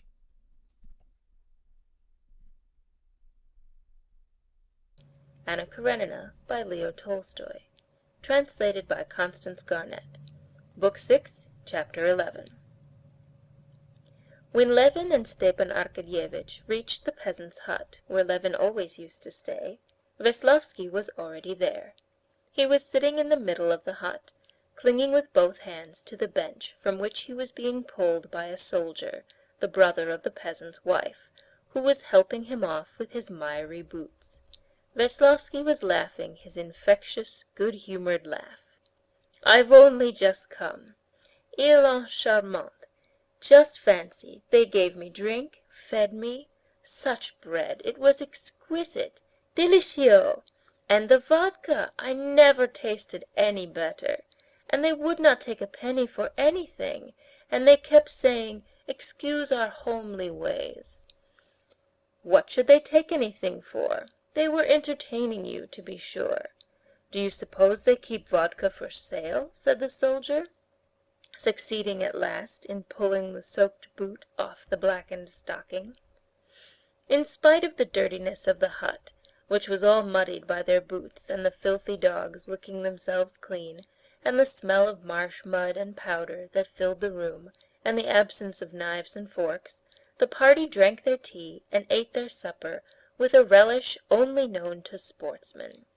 Washed and clean, they went into a hay barn swept ready for them, where the coachman had been making up beds for the gentlemen. Though it was dusk, not one of them wanted to go to sleep. After wavering among reminiscences and anecdotes of guns, of dogs, and of former shooting parties, the conversation rested on a topic that interested all of them. After Vasenka had several times over expressed his appreciation of this delightful sleeping place among the fragrant hay, this delightful broken cart, he supposed it to be broken because the shafts had been taken out, of the good nature of the peasants that had treated him to vodka, of the dogs who lay at the feet of their respective masters, Oblonsky began telling them of a delightful shooting party at Malthus, where he had stayed the previous summer. Malthus was a well-known capitalist who had made his money by speculation in railway shares. Stepan Arkadyevitch described what grouse moors this Malthus had bought in the Tver province, and how they were preserved, and of the carriages and dog-carts in which the shooting party had been driven, and the luncheon pavilion that had been rigged up at the marsh. "I don't understand you," said Levin, sitting up in the hay. "How is it such people don't disgust you? I can understand a lunch with Lafitte is all very pleasant, but don't you dislike just that very sumptuousness? All these people, just like our spirit monopolists in the old days, get their money in a way that gains them the contempt of everyone. They don't care for their contempt, and then they use their dishonest gains to buy off the contempt they have deserved." "Perfectly true," chimed in Vasenka Veslovsky. "Perfectly. Oblonsky, of course, goes out of bonhomie, but other people say, 'Well, Oblonsky stays with them.'" "Not a bit of it." Levin could hear that Oblonsky was smiling as he spoke. "I simply don't consider him more dishonest than any other wealthy merchant or nobleman. They've all made their money alike, by their work and their intelligence." "Oh, by what work? Do you call it work to get hold of concessions and speculate with them?" "Of course it's work. Work in this sense, that if it were not for him and others like him, there would have been no railways. But that's not work like the work of a peasant or a learned profession." "Granted, but it's work in the sense that his activity produces a result, the railways. But of course you think the railways useless." "No, that's another question. I am prepared to admit that they are useful. But all profit that is out of proportion to the labor expended is dishonest. But who is to define what is proportionate?" "Making profit by dishonest means, by trickery," said Levin, conscious that he could not draw a distinct line between honesty and dishonesty. "Such as banking, for instance," he went on. "It's an evil, the amassing of huge fortunes without labor, just the same thing as with the spirit monopolies. It's only the form that's changed. Le roi est mort, vive le roi. No sooner were the spirit monopolies abolished than the railways came up, and banking companies. That, too, is profit without work.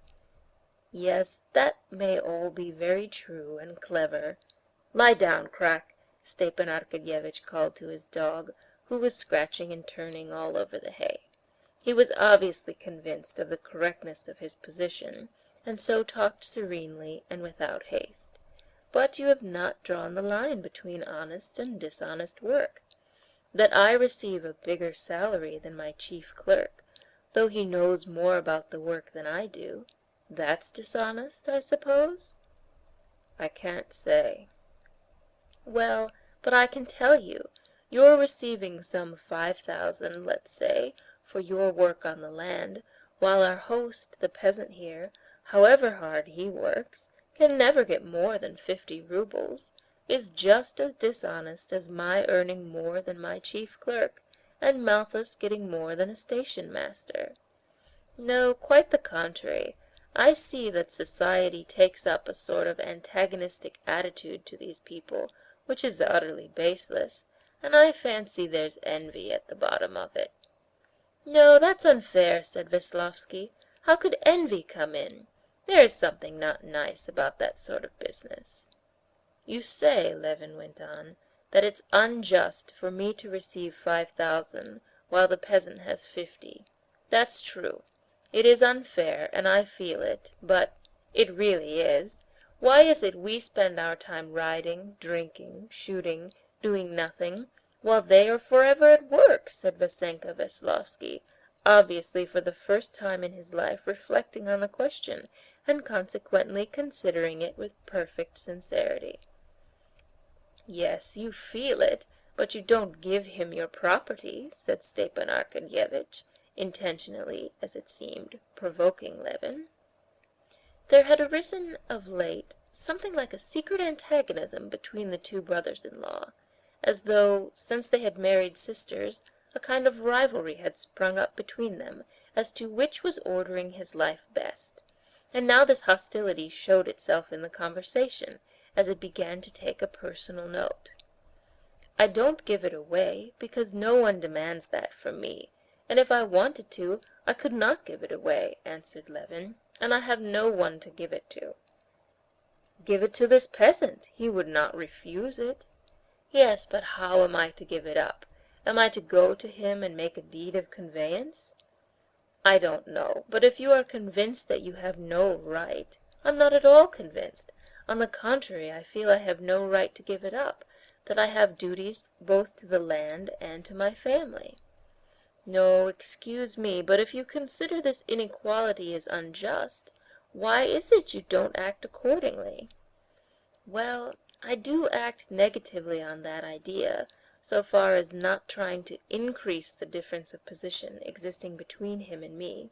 No, excuse me, that's a paradox. Yes, there's something of a sophistry about that, Veslovsky agreed.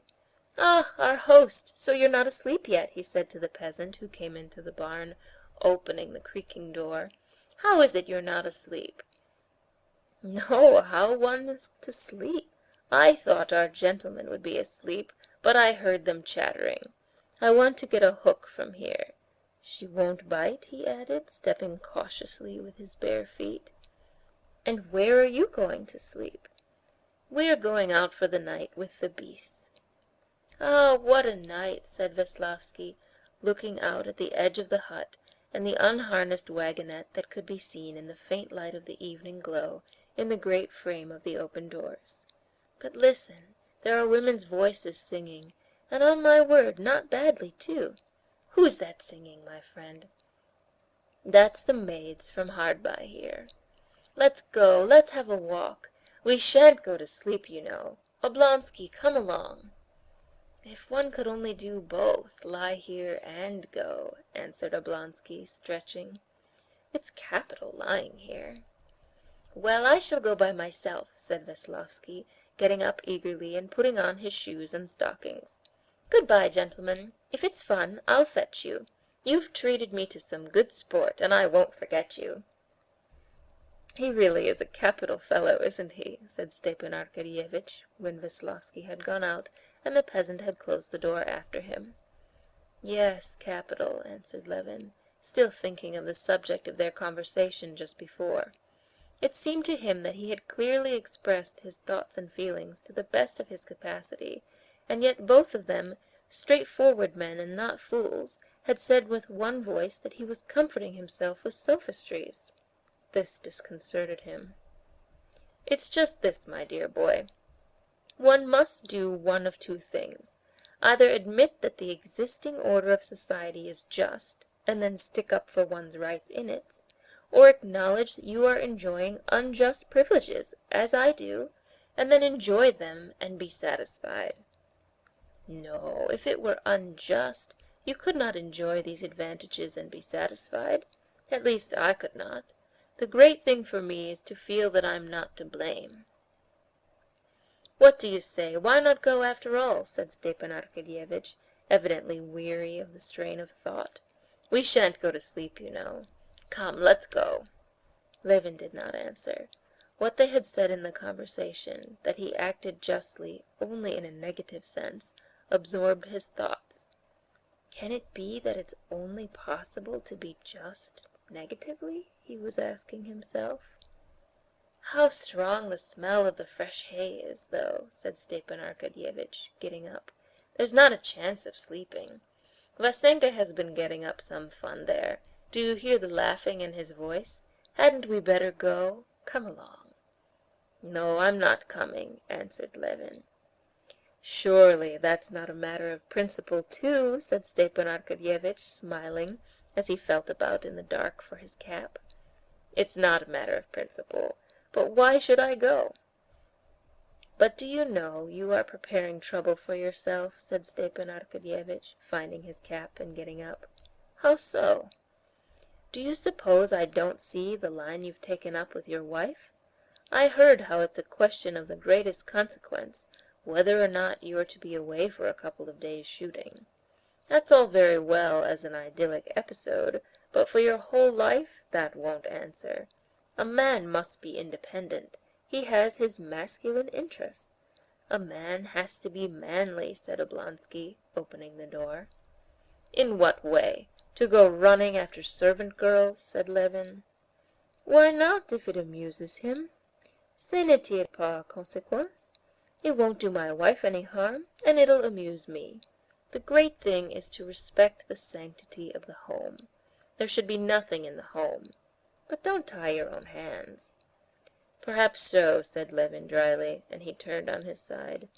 "Tomorrow, early, I want to go shooting, and I won't wake anyone, and shall set off at daybreak." "Messieurs, venez vite!" Then they heard the voice of Veslovsky coming back. "Charmante! I've made such a discovery! Charmante, a perfect Gretchen, and I've already made friends with her.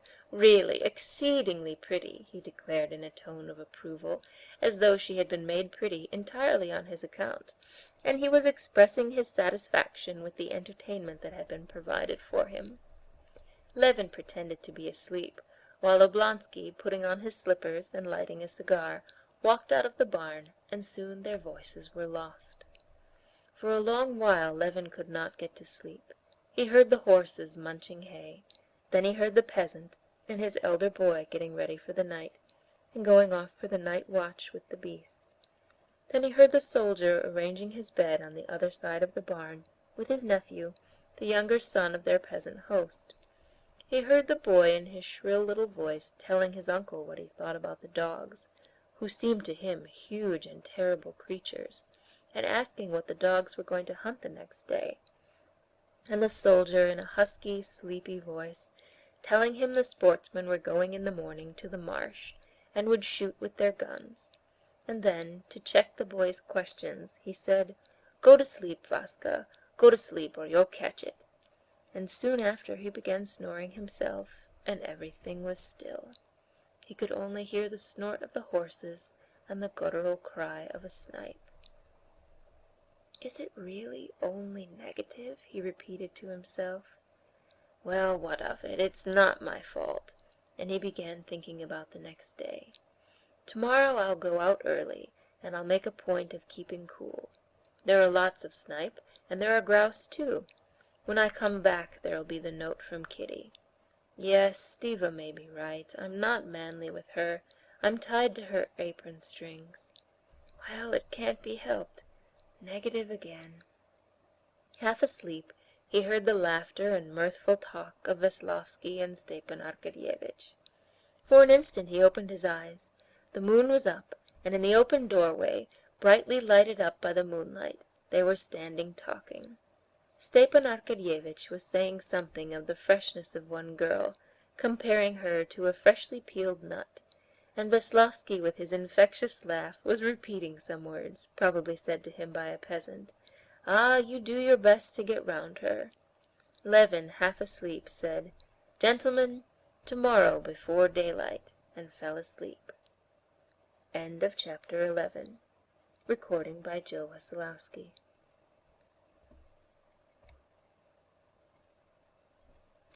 Anna Karenina by Leo Tolstoy.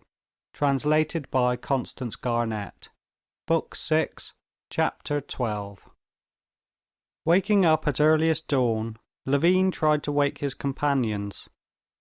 Vasenka, lying on his stomach, with one leg and a stocking thrust out, was sleeping so soundly that he could elicit no response. Oblonsky, half asleep, declined to get up so early. Even Laska, who was asleep, curled up in the hay, got up unwillingly, and lazily stretched out and straightened her hind legs one after the other. Getting on his boots and stockings, taking his gun, and carefully opening the creaking door of the barn, Levin went out into the road. The coachmen were sleeping in their carriages, the horses were dozing. Only one was lazily eating oats, dipping its nose into the manger. It was still grey out of doors. "Why are you up so early, my dear?" the old woman, their hostess, said, coming out of the hut and addressing him affectionately as an old friend. "Going shooting, granny. Do I go this way to the marsh?" "Straight out at the back, by our threshing floor, my dear, and hemp patches. There's a little footpath." Stepping carefully with her sunburnt bare feet, the old woman conducted Levin and moved back the fence for him by the threshing floor. "Straight on and you'll come to the marsh. Our lads drove the cattle there yesterday evening." Laska ran eagerly forward along the little path. Levin followed her with a light, rapid step, continually looking at the sky. He hoped the sun would not be up before he reached the marsh, but the sun did not delay. The moon, which had been bright when he went out, by now shone only like a crescent of quicksilver. The pink flush of dawn, which one could not help seeing before, now had to be sought to be discerned at all. What were before undefined, vague blurs in the distant countryside could now be distinctly seen. They were sheaves of rye. The dew, not visible till the sun was up, wetted Levin's legs and his blouse above his belt in the high-growing, fragrant hemp patch, from which the pollen had already fallen out.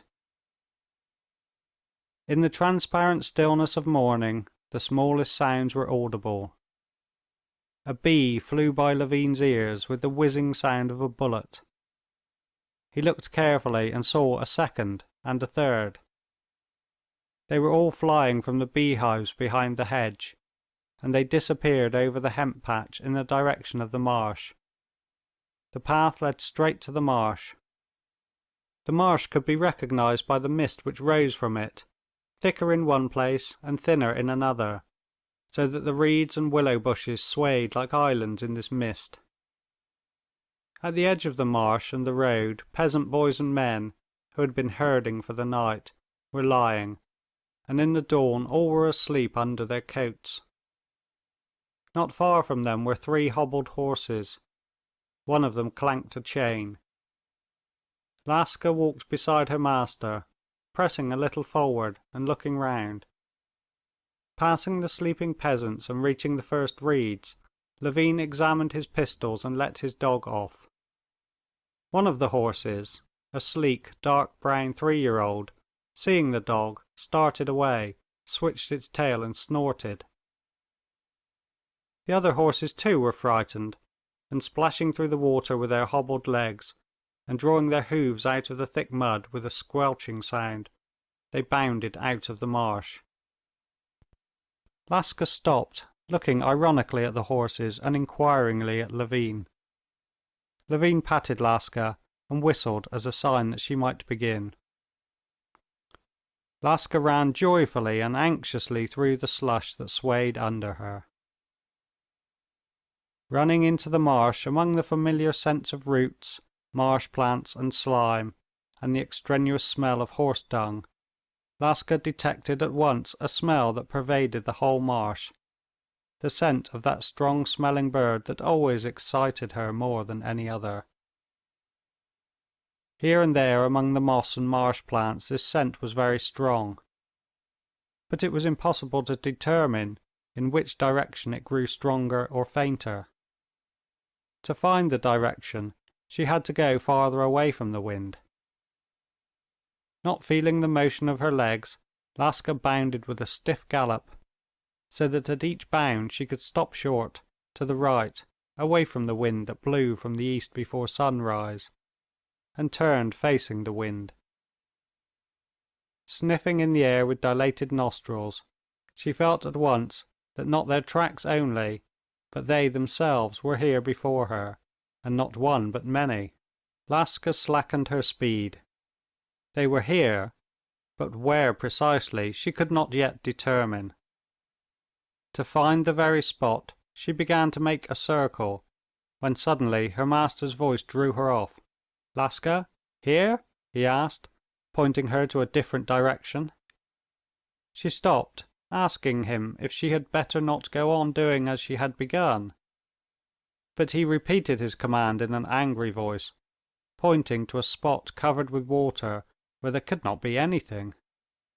She obeyed him, pretending she was looking so as to please him, went round it, and went back to her former position, and was at once aware of the scent again. Now, when he was not hindering her, she knew what to do, and without looking at what was under her feet, and to her vexation stumbling over a high stump into the water, but righting herself with her strong supple legs, she began making the circle which was to make all clear to her. The scent of them reached her stronger and stronger and more defined, and all at once it became perfectly clear to her that one of them was here, behind this tuft of reeds, 5 paces in front of her. She stopped, and her whole body was still and rigid. On her short legs she could see nothing in front of her, but by the scent she knew it was sitting not more than 5 paces off. She stood still, feeling more and more conscious of it, and enjoying it in anticipation. Her tail was stretched straight and tense, and only wagging at the extreme end. Her mouth was slightly open, her ears raised. One ear had been turned wrong side out as she ran up, and she breathed heavily but warily, and still more warily looked round, but more with her eyes than her head, to her master. He was coming along with the face she knew so well, though the eyes were always terrible to her. He stumbled over the stump as he came, and moved, as she thought, extraordinarily slowly. She thought he came slowly, but he was running. Noticing Laska's special attitude as she crouched on the ground, as it were scratching big prints with her hind paws, and with her mouth slightly open, Levin knew she was pointing at grouse, and with an inward prayer for luck, especially with the first bird, he ran up to her. Coming quite close up to her, he could from his height look beyond her, and he saw with his eyes what she was seeing with her nose. In a space between 2 little thickets, to a couple of yards' distance, he could see a grouse. Turning its head, it was listening. Then, lightly preening and folding its wings, it disappeared round a corner with a clumsy wag of its tail. "Fetch it! Fetch it!" shouted Levin, giving Laska a shove from behind. "But I can't go," thought Laska. "Where am I to go? From here I feel them, but if I move forward I shall know nothing of where they are or who they are." But then he shoved her with his knee, and in an excited whisper said, "Fetch it, Laska." "Well, if that's what he wishes, I'll do it, but I can't answer for myself now," she thought, and darted forward as fast as her legs would carry her between the thick bushes. She scented nothing now, she could only see and hear, without understanding anything. 10 paces from her former place a grouse rose with a guttural cry and the peculiar round sound of its wings, and immediately after the shot it splashed heavily with its white breast on the wet mire. Another bird did not linger, but rose behind Levin without the dog. When Levin turned towards it, it was already some way off, but his shot caught it. Flying 20 paces further, the second grouse rose upward, and whirling round like a ball, dropped heavily on a dry place. "Come, this is going to be some good," thought Levin, packing the warm and fat grouse into his game bag. "Eh, Laska, will it be good?" When Levin, after loading his gun, moved on, the sun had fully risen, though unseen behind the storm clouds. The moon had lost all of its lustre, and was like a white cloud in the sky. Not a single star could be seen. The sedge, silvery with dew before, now shone like gold. The stagnant pools were all like amber. The blue of the grass had changed to yellow-green. The marsh birds twittered and swarmed about the brook and upon the bushes that glittered with dew and cast long shadows.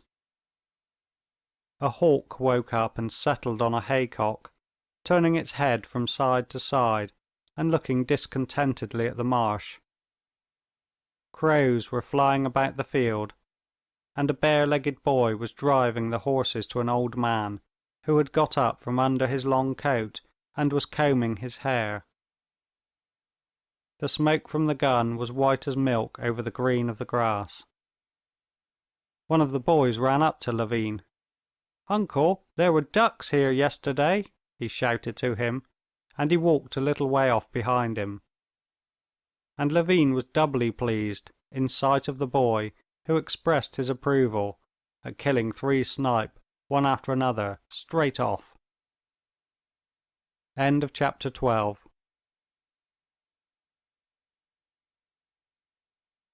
Anna Karenina by Leo Tolstoy. Translated by Constance Garnett. Book 6, Chapter 13. The sportsman's saying that if the first beast or the first bird is not missed, the day will be lucky, turned out correct. At 10 o'clock, Levin, weary, hungry, and happy, after a tramp of 20 miles, returned to his night's lodging with 19 head of fine game and 1 duck, which he tied to his belt, as it would not go into the game bag. His companions had long been awake, and had had time to get hungry and have breakfast. Wait a bit, I know there are 19, said Levin, counting a second time over the grouse and snipe, that looked so much less important now, bent and dry and blood-stained, with heads crooked aside, than they did when they were flying. The number was verified, and Stepan Arkadyevitch's envy pleased Levin. He was pleased too, on returning, to find the man sent by Kitty with a note was already there. "I am perfectly well and happy. If you were uneasy about me, you can feel easier than ever. I've a new bodyguard, Marya Vlasyevna." This was the midwife, a new and important personage in Levin's domestic life. "She has come to have a look at me. She found me perfectly well, and we have kept her till you are back. All are happy and well, and please don't be in a hurry to come back, but if the sport is good, stay another day." These two pleasures, his lucky shooting and the letter from his wife, were so great that two slightly disagreeable incidents passed lightly over Levin. One was that the chestnut trace horse, who had been unmistakably overworked on the previous day, was off his feed and out of sorts. The coachman said he was "overdriven yesterday, Konstantin Dmitrievitch. Yes, indeed, driven 10 miles with no sense."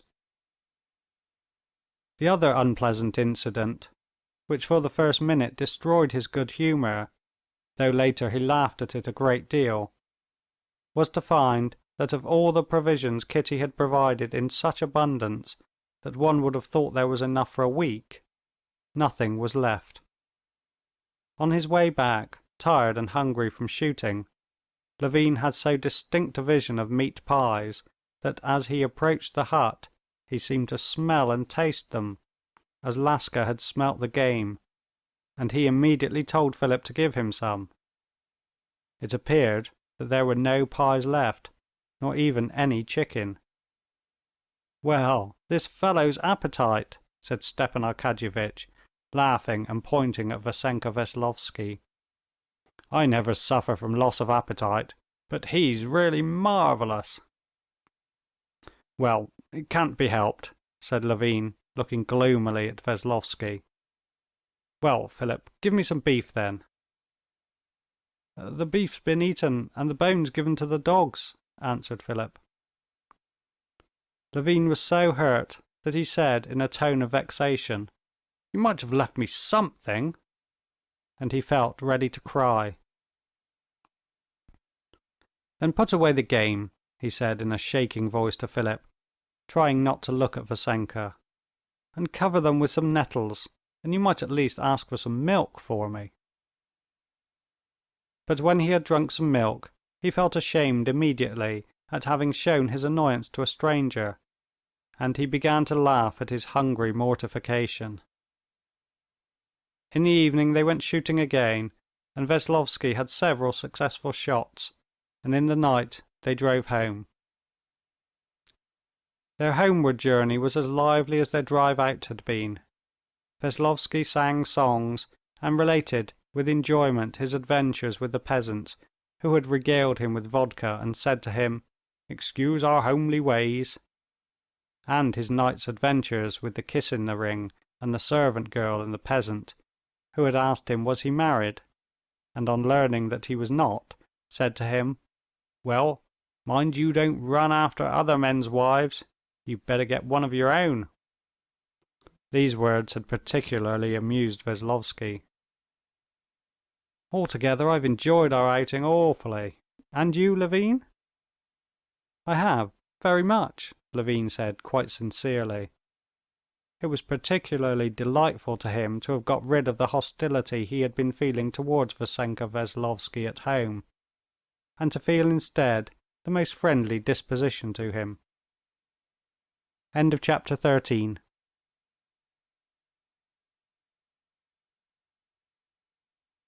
Anna Karenina by Leo Tolstoy. Translated by Constance Garnett. Book 6, Chapter 14. Next day at 10 o'clock, Levin, who had already gone his rounds, knocked at the room where Vassenka had been put for the night. "Entrez!" Veslovsky called to him. "Excuse me, I've only just finished my ablutions," he said, smiling, standing before him in his underclothes only. "Don't mind me, please." Levin sat down in the window.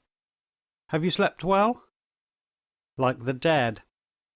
"What sort of day is it for shooting?" "What will you take, tea or coffee?" "Neither. I'll wait till lunch. I'm really ashamed. I suppose the ladies are down? A walk now would be capital. You show me your horses." After walking about the garden, visiting the stable, and even doing some gymnastic exercises together on the parallel bars, Levin returned to the house with his guest, and went with him into the drawing-room. "We had splendid shooting, and so many delightful experiences," said Veslovsky, going up to Kitty, who was sitting at the samovar. "What a pity ladies are cut off from these delights." "Well, I suppose he must say something to the lady of the house," Levin said to himself. Again he fancied something in the smile, in the all-conquering air with which their guest addressed Kitty. The princess, sitting on the other side of the table with Marya Vlasyevna and Stepan Arkadyevitch, called Levin to her side and began to talk to him about moving to Moscow for Kitty's confinement, and getting ready rooms for them. Just as Levin had disliked all the trivial preparations for his wedding, as derogatory to the grandeur of the event, now he felt still more offensive the preparations for the approaching birth, the date of which they reckoned, it seemed, on their fingers. He tried to turn a deaf ear to these discussions of the best patterns of long clothes for the coming baby, tried to turn away and avoid seeing the mysterious endless strips of knitting, the triangles of linen, and so on, to which Dolly attached special importance. The birth of a son, he was certain it would be a son, which was promised him, but which he still could not believe in, so marvellous it seemed, presented itself to his mind on one hand as a happiness so immense, and therefore so incredible, on the other as an event so mysterious that this assumption of a definite knowledge of what would be, and consequent preparation for it, as for something ordinary that did happen to people, jarred on him as confusing and humiliating. But the princess did not understand his feelings, and put down his reluctance to think and talk about it to carelessness and indifference, and so she gave him no peace. She had commissioned Stepan Arkadyevitch to look at a Fiat, and now she called Levin up. "I know nothing about it, princess. Do as you think fit," he said. "You must decide when you will move." "I really don't know. I know millions of children are born away from Moscow, and doctors, why...." "But if so...." "Oh no, as Kitty wishes." "We can't talk to Kitty about it. Do you want me to frighten her? Why, this spring Natalia Golitzina died from having an ignorant doctor." "I will do just what you say," he said gloomily. The princess began talking to him, but he did not hear her. Though the conversation with the princess had indeed jarred upon him, he was gloomy, not on account of that conversation, but from what he saw at the samovar. "No, it's impossible," he thought, glancing now and then at Vassenka bending over Kitty, telling her something with his charming smile, and at her, flushed and disturbed. There was something not nice in Vassenka's attitude, in his eyes, in his smile. Levin even saw something not nice in Kitty's attitude and look. And again the light died away in his eyes. Again, as before, all of a sudden, without the slightest transition, he felt cast down from a pinnacle of happiness, peace, and dignity into an abyss of despair, rage, and humiliation. And again, everything and everyone had become hateful to him. "You do just as you think best, princess," he said again, looking round. "Heavy is the cap of Monomaque," Stepan Arkadyevitch said playfully, hinting evidently not simply at the princess's conversation, but at the cause of Levin's agitation which he had noticed. "How late you are today, Dolly!" Everyone got up to greet Darya Alexandrovna. Vassenka only rose for an instant, and with the lack of courtesy to ladies characteristic of the modern young man, he scarcely bowed, and resumed his conversation again, laughing at something. "I've been worried about Masha. She did not sleep well and is dreadfully tiresome today," said Dolly. The conversation Vassenka had started with Kitty was running on the same lines as on the previous evening, discussing Anna, and whether love is to be put higher than worldly considerations. Kitty disliked the conversation, and she was disturbed both by the subject and the tone in which it was conducted. and also by the knowledge of the effect it would have on her husband. But she was too simple and innocent to know how to cut short this conversation, or even to conceal the superficial pleasure afforded her by the young man's very obvious admiration. She wanted to stop it, but she did not know what to do. Whatever she did, she knew would be observed by her husband and the worst interpretation put on it. And, in fact, when she asked Dolly what was wrong with Masha, and Vassenka, waiting till this uninteresting conversation was over, began to gaze indifferently at Dolly, the question struck Levin as an unnatural and disgusting piece of hypocrisy. "What do you say? Shall we go and look for mushrooms today?" said Dolly. "By all means, please, and I shall come too," said Kitty, and she blushed. She wanted from politeness to ask Vassenka whether he would come, and she did not ask him. "Where are you going, Kostya?" she asked her husband, with a guilty face, as he passed by her with a resolute step. This guilty air confirmed all his suspicions. "The mechanician came when I was away. I haven't seen him yet," he said, not looking at her. He went downstairs, but before he had time to leave his study, he heard his wife's familiar footsteps running with reckless speed to him.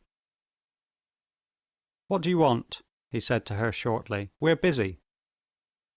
"I beg your pardon," she said to the German mechanician. "I want a few words with my husband." The German would have left the room, but Levin said to him, "Don't disturb yourself." "The train is at 3, queried the German. "I mustn't be late." Levin did not answer him, but walked out himself with his wife. "Well, what have you to say to me?" he said to her in French. He did not look her in the face, and did not care to see that she in her condition was trembling all over, and had a piteous, crushed look. I want to say that we can't go on like this, that this is misery," she said. "The servants are here at the sideboard," he said angrily. "Don't make a scene." "Well, let's go in here."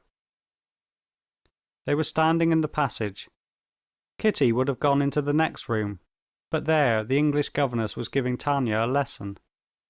"Well, come into the garden." In the garden they came upon a peasant weeding the path, and no longer considering that the peasant could see her tear-stained and his agitated face, that they looked like people fleeing from some disaster, they went on with rapid steps, feeling that they must speak out and clear up misunderstandings, must be alone together, and so get rid of the misery they were both feeling. "We can't go on like this. It's misery. I'm wretched, you're wretched. What for?" she said when they had at last reached a solitary garden seat at a turn in the lime tree avenue.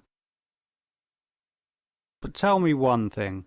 Was there in his tone anything unseemly, not nice, humiliatingly horrible?" he said, standing before her again in the same position, with his clenched fists on his chest, as he had stood before her that night. "Yes," she said in a shaking voice. "But, Kostya, surely you see I'm not to blame. All the morning I've been trying to take a tone. But such people! Why did he come?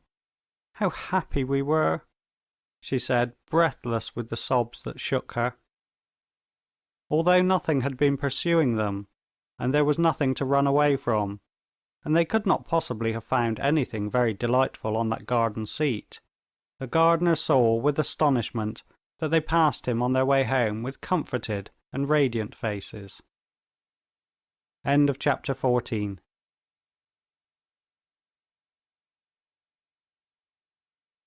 Anna Karenina by Leo Tolstoy. Translated by Constance Garnett. Book 6, Chapter 15. After escorting his wife upstairs, Levin went to Dolly's part of the house. Darya Alexandrovna, for her part, was in great distress too that day. She was walking about the room, talking angrily to a little girl who stood in the corner roaring. "And you shall stand all day in the corner, and have your dinner all alone, and not see one of your dolls, and I won't make you a new frock," she said, not knowing how to punish her. "Oh, she is a disgusting child," she turned to Levin. "Where does she get such wicked propensities?" "Why, what has she done?" Levin said without much interest, for he had wanted to ask her advice, and so was annoyed that he had come at an unlucky moment. "Grisha and she went into the raspberries, and there, I can't tell you really what she did. It's a thousand pities Miss Elliott's not with us. This one sees to nothing. She's a machine. Figurez-vous que la petite?" And Darya Alexandrovna described Masha's crime. "That proves nothing. It's not a question of evil propensities at all. It's simply mischief," Levin assured her. "But you are upset about something. What have you come for?" asked Dolly. "What's going on there?" And in the tone of her question, Levin heard that it would be easy for him to say what he had meant to say. "I've not been in there. I've been alone in the garden with Kitty. We've had a quarrel for the second time since Stiva came." Dolly looked at him with her shrewd, comprehending eyes. "Come, tell me, honour bright, has there been, not in Kitty, but in that gentleman's behaviour, a tone which might be unpleasant, not unpleasant, but horrible, offensive to a husband? You mean, how shall I say? Stay in the corner," she said to Masha, who, detecting a faint smile in her mother's face, had been turning round. "The opinion of the world would be that he is behaving as young men do behave. Il fait la cour à une jeune et jolie femme, and a husband who's a man of the world should only be flattered by it." "Yes, yes," said Levin gloomily, "but you noticed it." "Not only I, but Stiva noticed it. Just after breakfast he said to me in so many words, 'Je crois que Veslovsky fait un petit brin de cour à Kitty.'" "Well, that's all right then. Now I'm satisfied. I'll send him away," said Levin. "What do you mean? Are you crazy?" Dolly cried in horror. "Nonsense, Kostya. Only think," she said, laughing. "You can go now to Fanny," she said to Masha. "No, if you wish it, I'll speak to Stiva. He'll take him away. He can say you're expecting visitors. Altogether, he doesn't fit into the house." No, I'll do it myself." "But you quarrel with him?" "Not a bit. I shall so enjoy it," Levin said, his eyes flashing with real enjoyment. "Come, forgive her, Dolly, she won't do it again," he said of the little sinner who had not gone to Fanny, but was standing irresolutely before her mother, waiting and looking up from under her brows to catch her mother's eye. The mother glanced at her, the child broke into sobs, hid her face on her mother's lap, and Dolly laid her thin, tender hand on her head. "And what is there in common between us and him?" thought Levin, and he went off to look for Veslovsky. As he passed through the passage, he gave orders for the carriage to be got ready to drive to the station. "The spring was broken yesterday," said the footman. "Well, the covered trap then, and make haste. Where's the visitor?" "The gentleman's gone to his room." Levin came upon Veslovsky at the moment when the latter, having unpacked his things from his trunk and laid out some new songs, was putting on his gaiters to go out riding. Whether there was something exceptional in Levin's face, or that Vassenka was himself conscious that ce petit brin de cour he was making was out of place in this family, but he was somewhat, as much as a young man in society can be, disconcerted at Levin's entrance. "You ride in gaiters?" "Yes, it's much cleaner," said Vassenka, putting his fat leg on a chair, fastening the bottom hook, and smiling with simple-hearted good humor. He was undoubtedly a good-natured fellow, and Levin felt sorry for him and ashamed of himself as his host when he saw the shy look on Vassenka's face. On the table lay a piece of stick which they had broken together that morning, trying their strength. Levin took the fragment in his hands and began smashing it up, breaking bits off the stick, not knowing how to begin.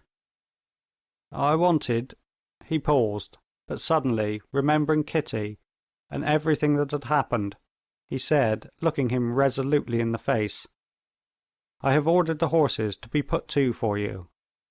"How so?" Vassenka began in surprise. "To drive where?" "For you to drive to the station," Levin said gloomily. "Are you going away, or has something happened?" "It happens that I expect visitors," said Levin, his strong fingers more and more rapidly breaking off the ends of the split stick. "And I'm not expecting visitors, and nothing has happened, but I beg you to go away. You can explain my rudeness as you like." Vassenka drew himself up. "I beg you to explain," he said with dignity, understanding at last. "I can't explain," Levin said softly and deliberately, trying to control the trembling of his jaw, "and you'd better not ask."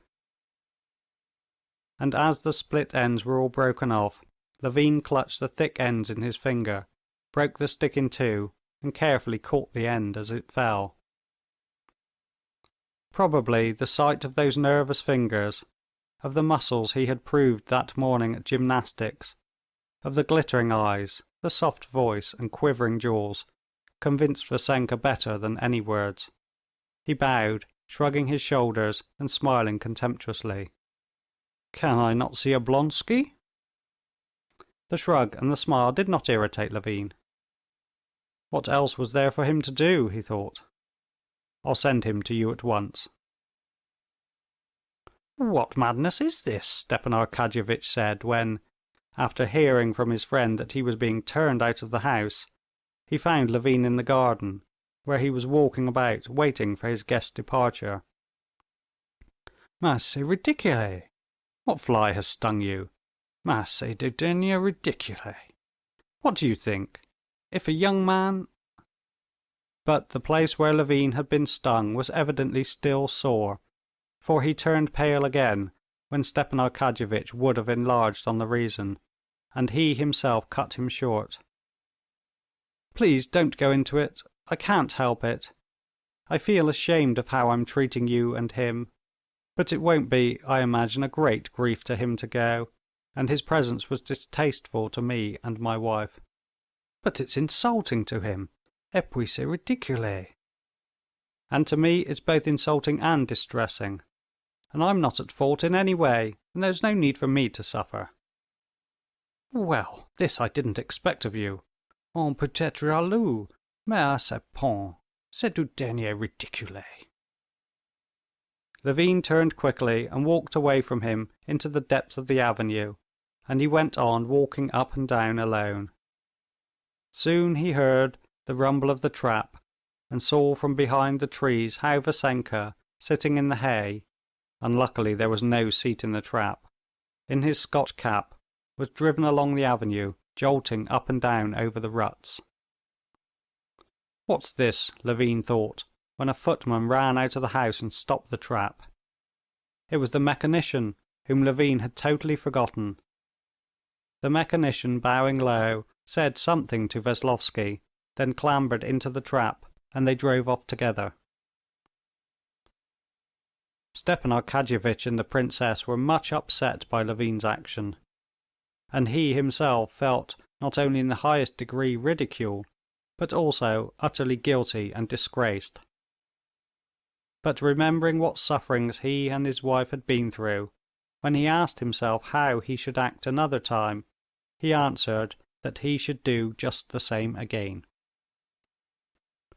In spite of all this, towards the end of the day, everyone except the princess, who could not pardon Levin's action, became extraordinarily lively and good-humoured, like children after a punishment, or grown-up people after a dreary, ceremonious reception, so that by the evening Vassenka's dismissal was spoken of, in the absence of the princess, as though it were some remote event. And Dolly, who had inherited her father's gift of humorous story-telling, made Varenka helpless with laughter as she related for the third and fourth time, always with fresh humorous additions, how she had only just put on her new shoes for the benefit of the visitor, and on going into the drawing-room, heard suddenly the rumble of the trap. And who should be in the trap but Vassenka himself, with his Scotch cap and his songs and his gaiters and all, sitting in the hay.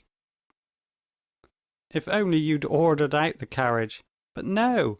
And then I hear, 'Stop!' Oh, I thought they've relented. I look out, and behold, a fat German being sat down by him and driving away. And my new shoes all for nothing." End of chapter 15.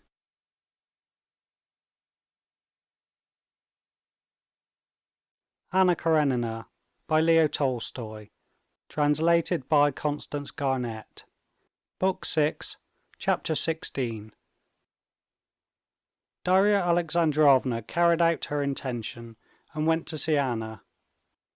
She was sorry to annoy her sister and to do anything Levin disliked.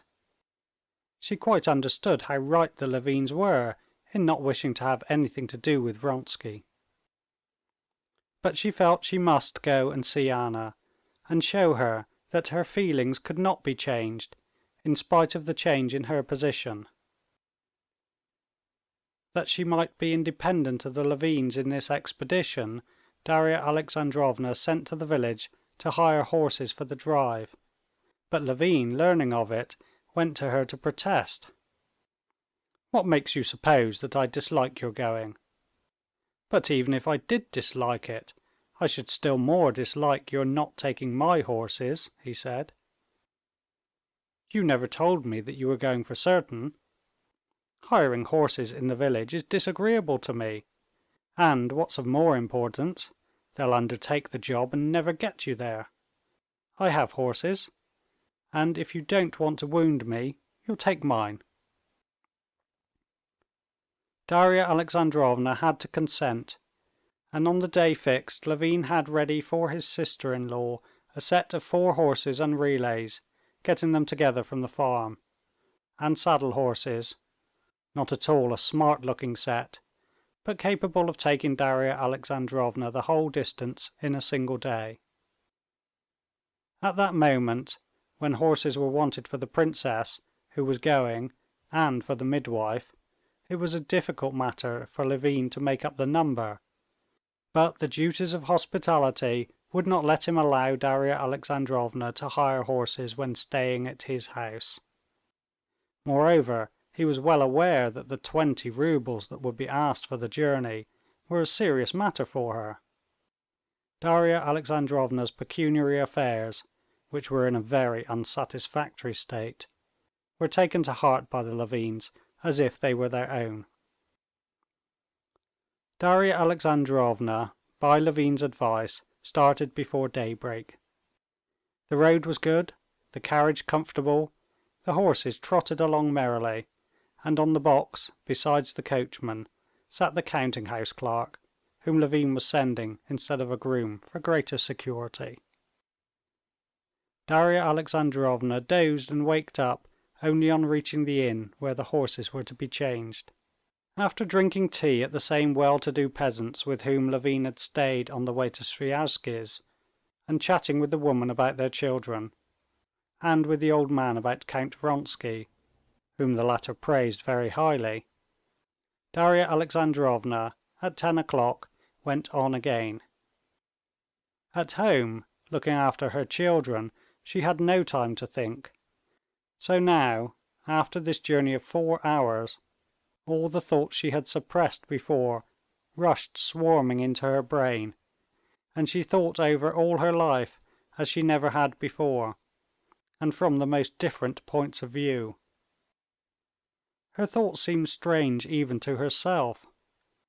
At first she thought about the children, about whom she was uneasy, although the princess and Kitty (she reckoned more upon her) had promised to look after them. "If only Masha does not begin her naughty tricks! If Grisha isn't kicked by a horse, and Lily's stomach isn't upset again," she thought. But these questions of the present were succeeded by questions of the immediate future. She began thinking how she had to get a new flat in Moscow for the coming winter, to renew the drawing-room furniture, and to make her elder girl a cloak. Then questions of the more remote future occurred to her, how she was to place her children in the world. The girls are all right, she thought, but the boys?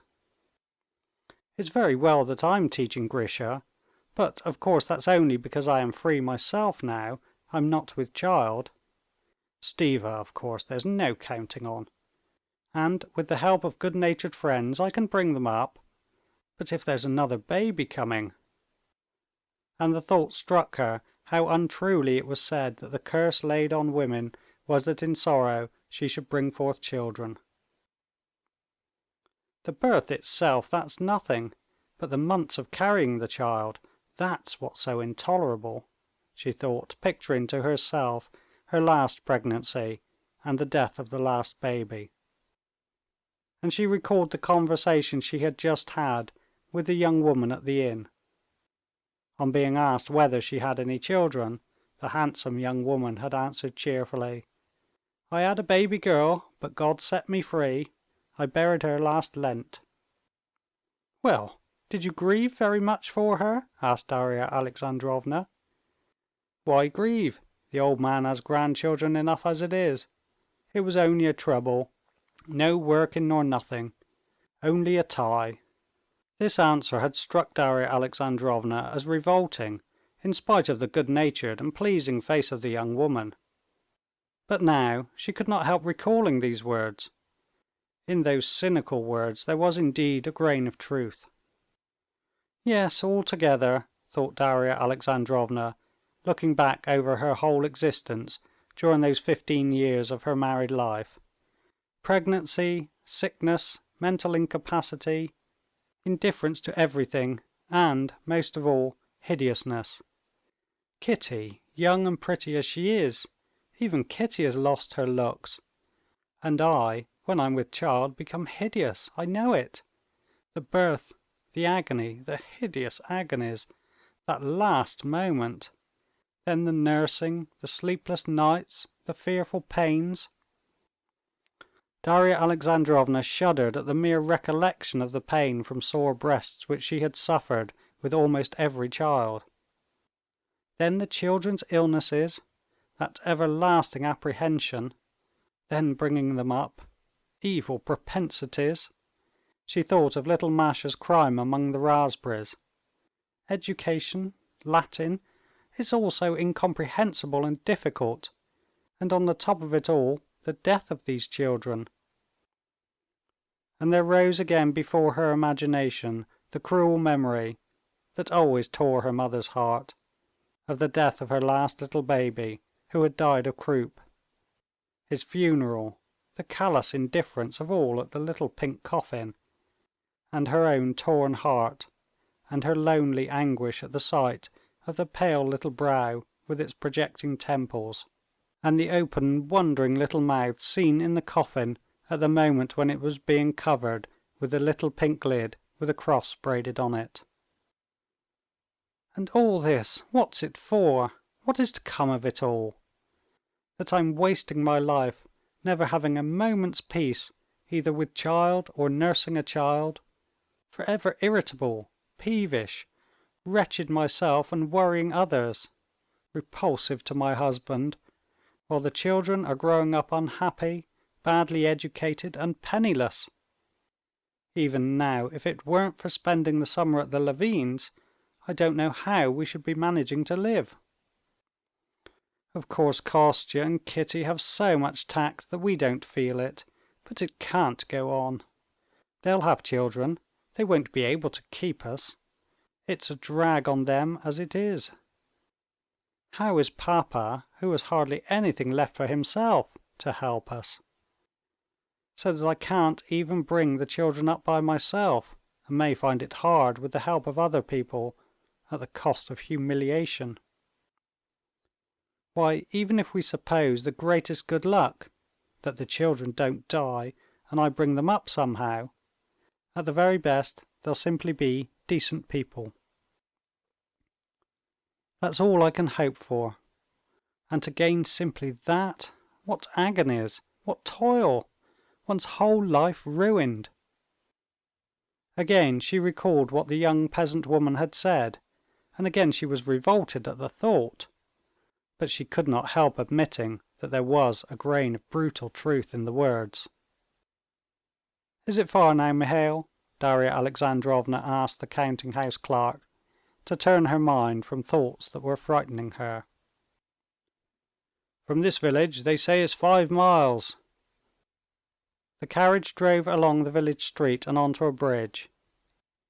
On the bridge was a crowd of peasant women with coils of ties for the sheaves on their shoulders, gaily and noisily chattering.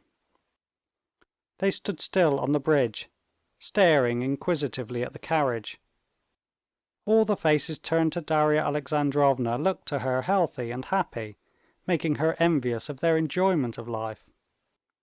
"They're all living, they're all enjoying life," Darya Alexandrovna still mused when she had passed the peasant women and was driving uphill again at a trot, seated comfortably on the soft springs of the old carriage, "while I, let out, as it were, from prison, from the world of worries that fret me to death, am only looking about me now for an instant. They all live, those peasant women, and my sister Natalia, and Varenka and Anna, whom I am going to see. All, but not I. And they attack Anna. What for? Am I any better? I have anyway a husband I love, not as I should like to love him, still I do love him, while Anna never loved hers. How is she to blame? She wants to live. God has put that in our hearts. Very likely I should have done the same. Even to this day, I don't feel sure I did right in listening to her at that terrible time when she came to me in Moscow. I ought then to have cast off my husband and have begun my life fresh. I might have loved and have been loved in reality. And is it any better as it is? I don't respect him. He's necessary to me," she thought about her husband, "and I put up with him. Is that any better? At that time I could still have been admired. I had beauty left me still." Darya Alexandrovna pursued her thoughts, and she would have liked to look at herself in the looking-glass. She had a traveling looking-glass in her handbag, and she wanted to take it out. But looking at the backs of the coachman and the swaying counting-house clerk, she felt that she would be ashamed if either of them were to look round, and she did not take out the glass. But without looking in the glass, she thought that even now it was not too late, and she thought of Sergey Ivanovitch, who was always particularly attentive to her, of Stiva's good-hearted friend, Turovtsin, who had helped her nurse her children through the scarlatina, and was in love with her. And there was someone else, a quite young man who, her husband had told it as a joke, thought her more beautiful than either of her sisters. And the most passionate and impossible romances rose before Darya Alexandrovna's imagination. Anna did quite right, and certainly I shall never reproach her for it. She is happy, she makes another person happy, and she's not broken down as I am, but most likely just as she always was, bright, clever, open to every impression, thought Darya Alexandrovna. And a sly smile curved her lips, for as she pondered on Anna's love affair, Darya Alexandrovna constructed on parallel lines an almost identical love affair for herself, with an imaginary composite figure, the ideal man who was in love with her. She, like Anna, confessed the whole affair to her husband, and the amazement and perplexity of Stepan Arkadyevitch at this avowal made her smile. In such daydreams she reached the turning of the high road that led to Vozvidenskoe. End of chapter 16.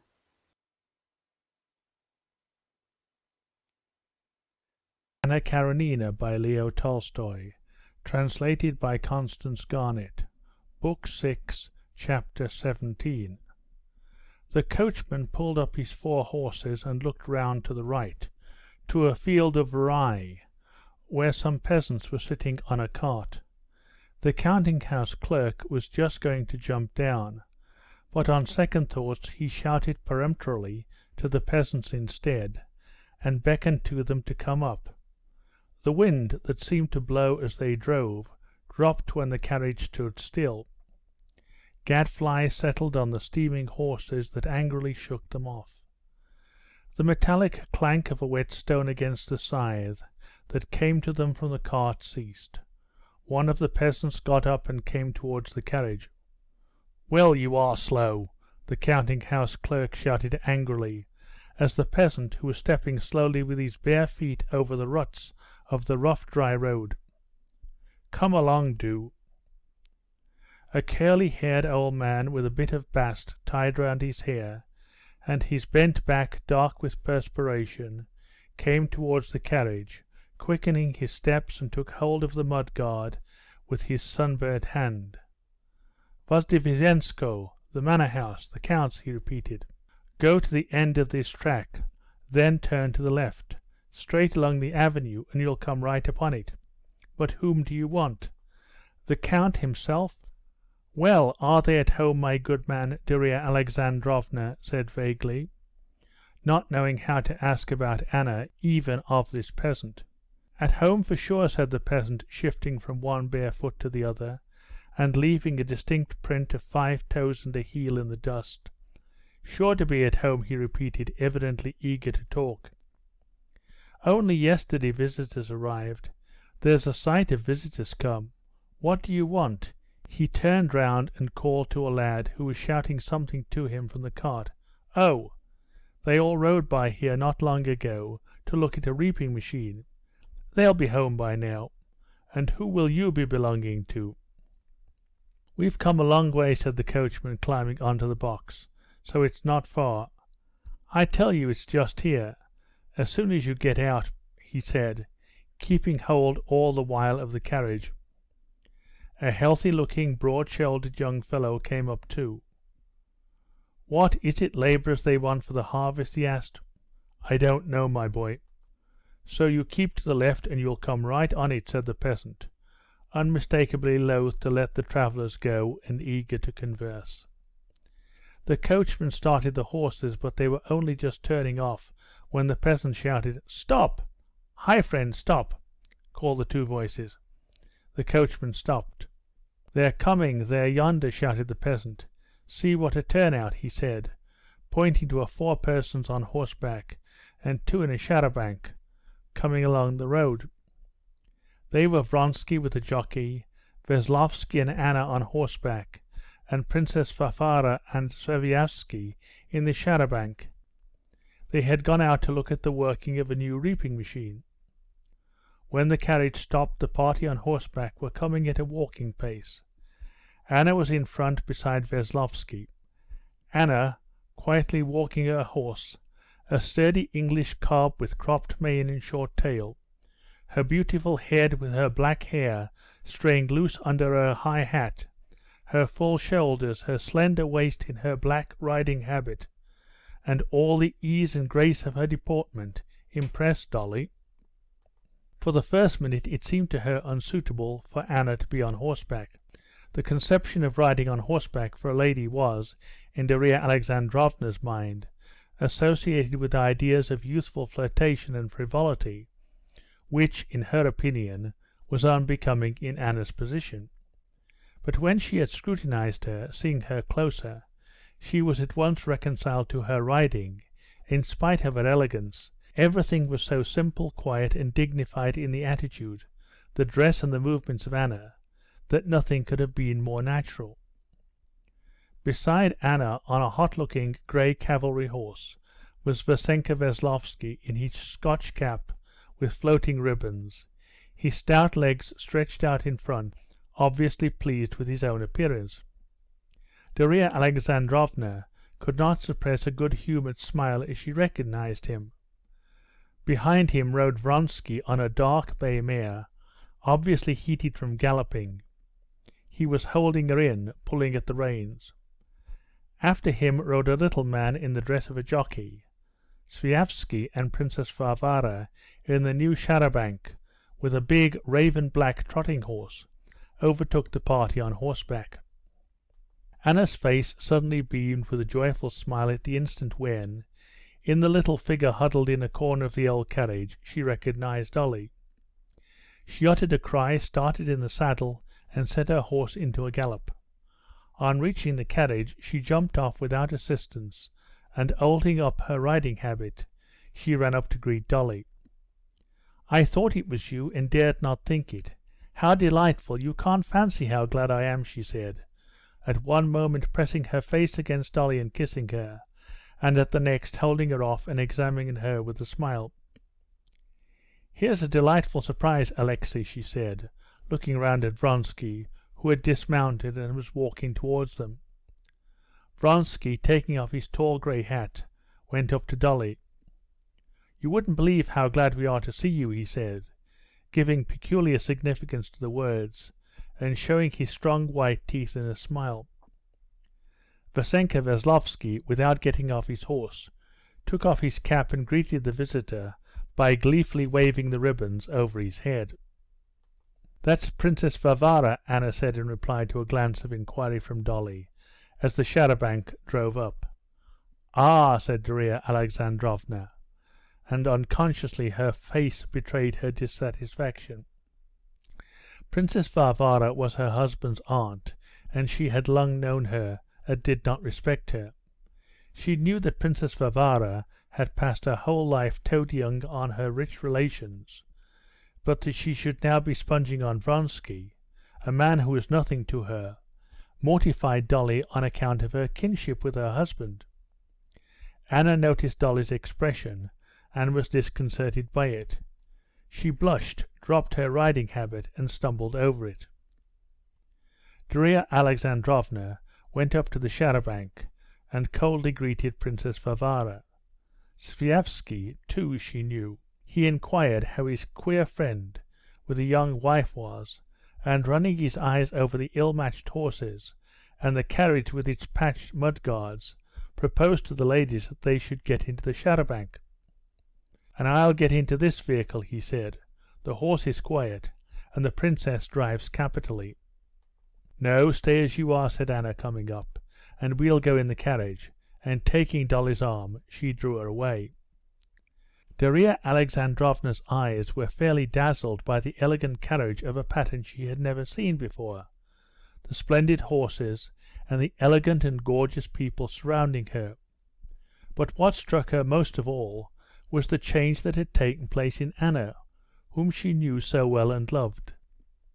Any other woman, a less close observer, not knowing Anna before, or not having thought as Darya Alexandrovna had been thinking on the road, would not have noticed anything special in Anna.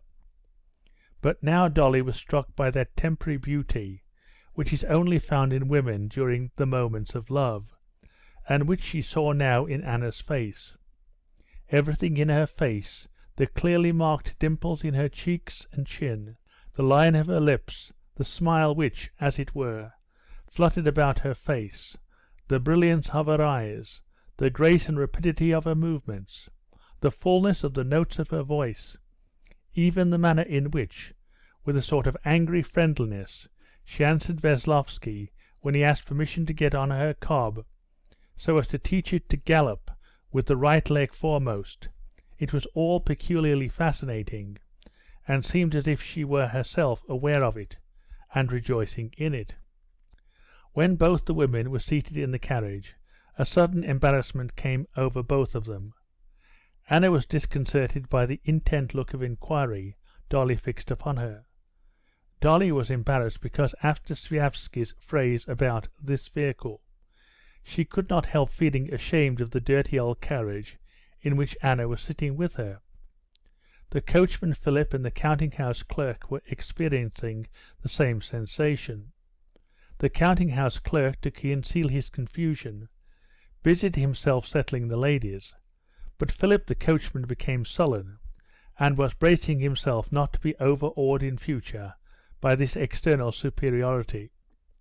He smiled ironically, looking at the raven horse, and was already deciding in his own mind that this smart trotter in the char-à-banc was only good for promenade, and wouldn't do 30 miles straight off in the heat. The peasants had all got up from the cart and were inquisitively and mirthfully staring at the meeting of the friends, making their comments on it. "They're pleased too. Haven't seen each other for a long while," said the curly-headed old man with a bast round his hair. "I say, Uncle Gerasim, if we could take that raven horse now to cart the corn, that would be quick work." "Look ye, is that a woman in breeches?" said one of them, pointing to Vasenka Veslovsky sitting in a side saddle. "Nay, a man. See how smartly he's going it. Eh, lads, seems we're not going to sleep then." "What chance of sleep today?" said the old man, with a sidelong glance at the sun. "Midday's past, look ye. Get your hooks and come along." End of chapter 17. Recording by David Cole, Medway, Massachusetts.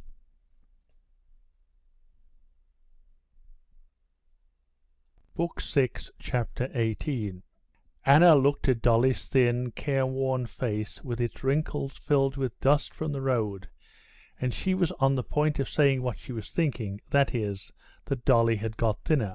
But, conscious that she herself had grown handsomer, and that Dolly's eyes were telling her so, she sighed and began to speak about herself. "You were looking at me," she said, "and wondering how I can be happy in my position. Well, it's shameful to confess, but I'm inexcusably happy.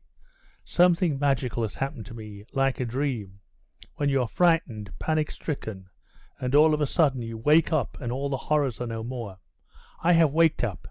I have lived through the misery, the dread, and now for a long while past, especially since we've been here, I've been so happy," she said, with a timid smile of inquiry, looking at Dolly. "How glad I am," said Dolly, smiling, involuntarily speaking more coldly than she wanted to. "I'm very glad for you. Why haven't you written to me?" "Why? Because I hadn't the courage. You forget my position." "To me? Hadn't the courage? If you knew how I look at." Darya Alexandrovna wanted to express her thoughts of the morning, but for some reason it seemed to her now out of place to do so. "But of that we'll talk later. What's this? What are all these buildings?" she asked, wanting to change the conversation, and pointing to the red and green roofs that came into view behind the green hedges of acacia and lilac. Quite a little town. But Anna did not answer. "No, no. How do you look at my position? What do you think of it?" she asked. "I consider..." Darya Alexandrovna was beginning, but at that instant Vasenka Veslovsky, having brought the cob to gallop with the right leg foremost, galloped past them, bumping heavily up and down in his short jacket on the chamois leather of the side saddle. "He's doing it, Anna Arkadyevna!" he shouted. Anna did not even glance at him, but again it seemed to Darya Alexandrovna out of place to enter upon such a long conversation in the carriage, and so she cut short her thoughts. "I don't think anything," she said, "but I always loved you, and if one loves anyone, one loves the whole person, just as they are, and not as one would like them to be." Anna, taking her eyes off her friend's face and dropping her eyelids, this was a new habit Dolly had not seen in her before, pondered, trying to penetrate the full significance of the words, and obviously interpreting them as she would have wished, she glanced at Dolly. "If you had any sins," she said, "they would all be forgiven you for your coming to see me and these words." And Dolly saw that tears stood in her eyes. She pressed Anna's hand in silence. "Well, what are these buildings? How many are there of them?" After a moment's silence she repeated her question. "These are the servants' houses, barns and stables," answered Anna, "and there the park begins. It had all gone to ruin, but Alexey had everything renewed. He is very fond of this place, and what I never expected, he has become intensely interested in looking after it. But his is such a rich nature. Whatever he takes up he does splendidly. So far from being bored by it, he works with passionate interest. He, with his temperament as I know it, he has become careful and businesslike, a first-rate manager. He positively reckons every penny in his management of the land, but only in that. When it's a question of tens of thousands he doesn't think of money." She spoke with that gleefully sly smile with which women often talk of the secret characteristics only known to them, of those they love. "Do you see that big building? That's the new hospital. I believe it will cost over 100,000. That's his hobby just now. And do you know how it all came about? The peasants asked him for some meadowland, I think it was, at a cheaper rate, and he refused, and I accused him of being miserly. Of course it was not really because of that, but everything together. He began this hospital to prove, do you see, that he was not miserly about money. C'est une petitesse, if you like, but I love him all the more for it. And now you'll see the house in a moment. It was his grandfather's house, and he has had nothing changed outside." "How beautiful," said Dolly, looking with involuntary admiration at the handsome house with columns, standing out among the different coloured greens of the old trees in the garden. "Isn't it fine? And from the house, from the top, the view is wonderful." They drove into a courtyard strewn with gravel and bright with flowers, in which two labourers were at work, putting an edging of stones round the light mould of a flower-bed, and drew up in a covered entry. "Ah, they're here already," said Anna, looking at the saddle-horses, which were just being led away from the steps. "It is a fine horse, isn't it? It's my cob, my favourite.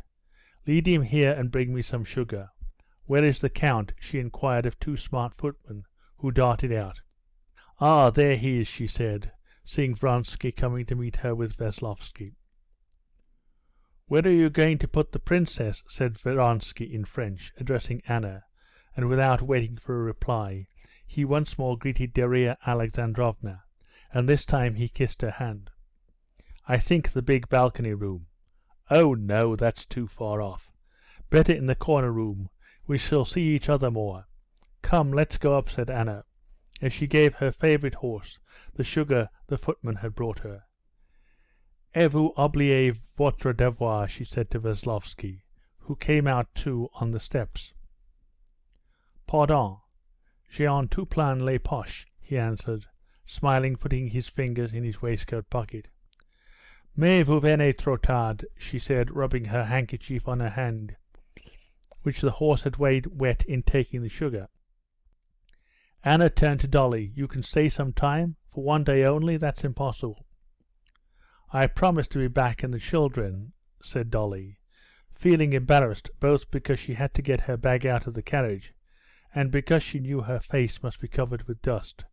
"No, Dolly, darling." "Well, we'll see. Come along," and Anna led Dolly to her room. That room was not the smart guest chamber Vronsky had suggested, but the one of which Anna had said that Dolly would excuse it. And this room, for which excuse was needed, was more full of luxury than any in which Dolly had ever stayed, a luxury that reminded her of the best hotels abroad. "Well, darling, how happy I am," Anna said, sitting down in her riding habit for a moment beside Dolly. "Tell me about all of you. Stiva I only had a glimpse of, and he cannot tell one about the children. How is my favourite Tanya? Quite a big girl, I suspect." "Yes, she's very tall," Darya Alexandrovna answered shortly, surprised herself that she should respond so coolly about her children. "We are having a delightful stay at the Levins'," she added. "Oh, if I had known," said Anna, "that you do not despise me. You might have all come to us. Steve is an old friend and a great friend of Alexei's, you know," she added, and suddenly she blushed. "Yes, but we are all," Dolly answered in confusion. "But in my delight I'm talking nonsense. The one thing, darling, is that I am so glad to have you," said Anna, kissing her again. "You haven't told me yet how and what you think about me, and I keep wanting to know. But I'm glad you will see me as I am. The chief thing I shouldn't like would be for people to imagine I want to prove anything. I don't want to prove anything. I merely want to live to do no one harm but myself. I have the right to do that, haven't I? But it is a big subject, and we'll talk over everything properly later. Now I'll go and dress and send a maid to you. End of chapter 18.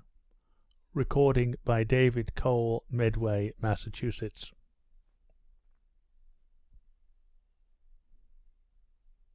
Anna Karenina by Leo Tolstoy, translated by Constance Garnett. Book 6, Chapter 19. Left alone, Darya Alexandrovna, with a good housewife's eye, scanned her room. All she had seen in entering the house and walking through it, and all she saw now in her room, gave her an impression of wealth and sumptuousness, and of that modern European luxury of which she had only read in English novels, but had never seen in Russia and in the country. Everything was new, from the new French hangings on the walls to the carpet which covered the whole floor. The bed had a spring mattress and a special sort of bolster and silk pillow-cases on the little pillows.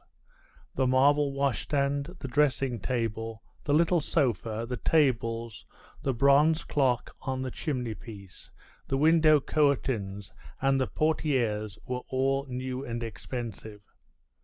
The smart maid who came in to offer her services, with her hair done up high and a gown more fashionable than Dolly's, was as new and expensive as the whole room. Darya Alexandrovna liked her neatness, her deferential and obliging manners, but she felt ill at ease with her. She felt ashamed of her seeing the patched dressing-jacket that had unluckily been packed by mistake for her. She was ashamed of the very patches and darn places of which she had been so proud at home. At home it had been so clear that for 6 dressing-jackets there would be needed 24 yards of nain sook at 16 pence the yard, which was a matter of 30 shillings besides the cutting out and making, and these 30 shillings had been saved. But before the maid she felt, if not exactly ashamed, at least uncomfortable. Darya Alexandrovna had a great sense of relief when Annushka, whom she had known for years, walked in. The smart maid was sent for to go to her mistress, and Annushka remained with Darya Alexandrovna. Annushka was obviously much pleased at that lady's arrival, and began to chatter away without a pause. Dolly observed that she was longing to express her opinion in regard to her mistress's position, especially as to the love and devotion of the Count to Anna Arkadyevna, but Dolly carefully interrupted her whenever she began to speak about this. "I grew up with Anna Arkadyevna. My lady's dearer to me than anything. Well, it's not for us to judge, and to be sure there seems so much love. Kindly pour out the water for me to wash now, please," Darya Alexandrovna cut her short. "Certainly, we're 2 women kept specially for washing small things, but most of the linen's done by machinery. The Count goes into everything himself. Ah, what a husband!" Dolly was glad when Anna came in, and by her entrance put a stop to Annushka's gossip. Anna had put on a very simple batiste gown. Dolly scrutinized that simple gown attentively. She knew what it meant and the price at which such simplicity was obtained. "An old friend," said Anna of Annushka. Anna was not embarrassed now. She was perfectly composed and at ease. Dolly saw that she had now completely recovered from the impression her arrival had made on her, and had assumed that superficial, careless tone which, as it were, closed the door on that compartment in which her deeper feelings and ideas were kept. "Well, Anna, and how is your little girl?" asked Dolly. "Annie." That was what she called her little daughter Anna.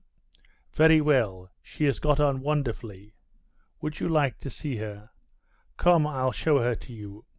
We had a terrific bother," she began telling her, "over nurses. We had an Italian wet nurse. A good creature, but so stupid.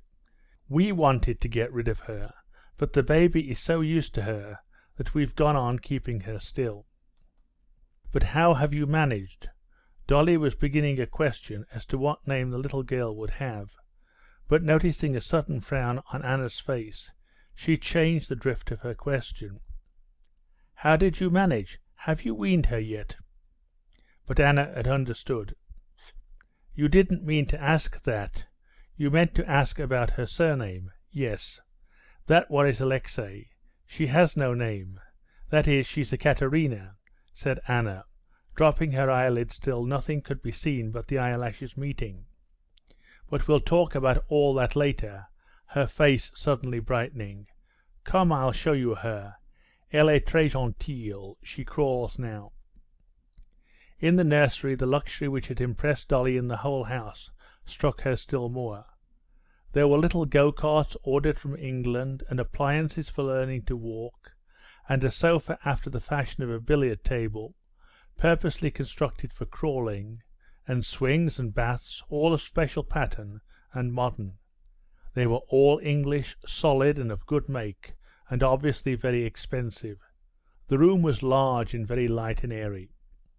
When they went in, the baby, with nothing on but her little smock, was sitting in a little elbow chair at the table, having her dinner of broth, which she was spilling all over her little chest. The baby was being fed, and the Russian nursery maid was evidently sharing her meal. Neither the wet nurse nor the head nurse were there. They were in the next room, from which came the sound of their conversation, in the queer French which was their only means of communication. Hearing Anna's voice, a smart, tall English nurse with a disagreeable face and a dissolute expression walked in at the door, hurriedly shaking her fair curls, and immediately began to defend herself, although Anna had not found fault with her. At every word Anna said, the English nurse said hurriedly several times, "Yes, my lady."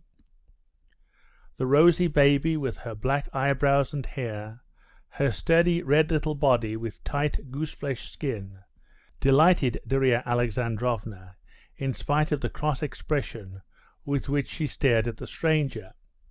She positively envied the baby's healthy appearance. She was delighted too at the baby's crawling. Not one of her own children had crawled like that.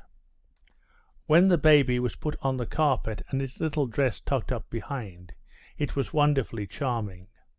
Looking round like some little wild animal at the grown-up big people, with her bright black eyes, she smiled, unmistakably pleased at their admiring her, and holding her legs sideways, she pressed vigorously on her arms, and rapidly drew her whole back up after, and then made another step forward with her little arms.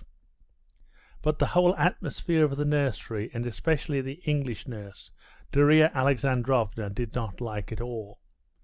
It was only on the supposition that no good nurse would have entered so irregular a household as Anna's, that Darya Alexandrovna could explain to herself how Anna, with her insight into people, could take on such an unprepossessing, disreputable-looking woman as nurse to her child.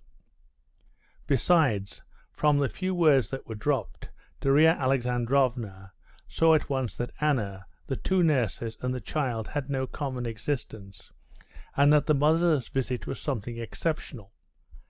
Anna wanted to get the baby her plaything, and could not find it.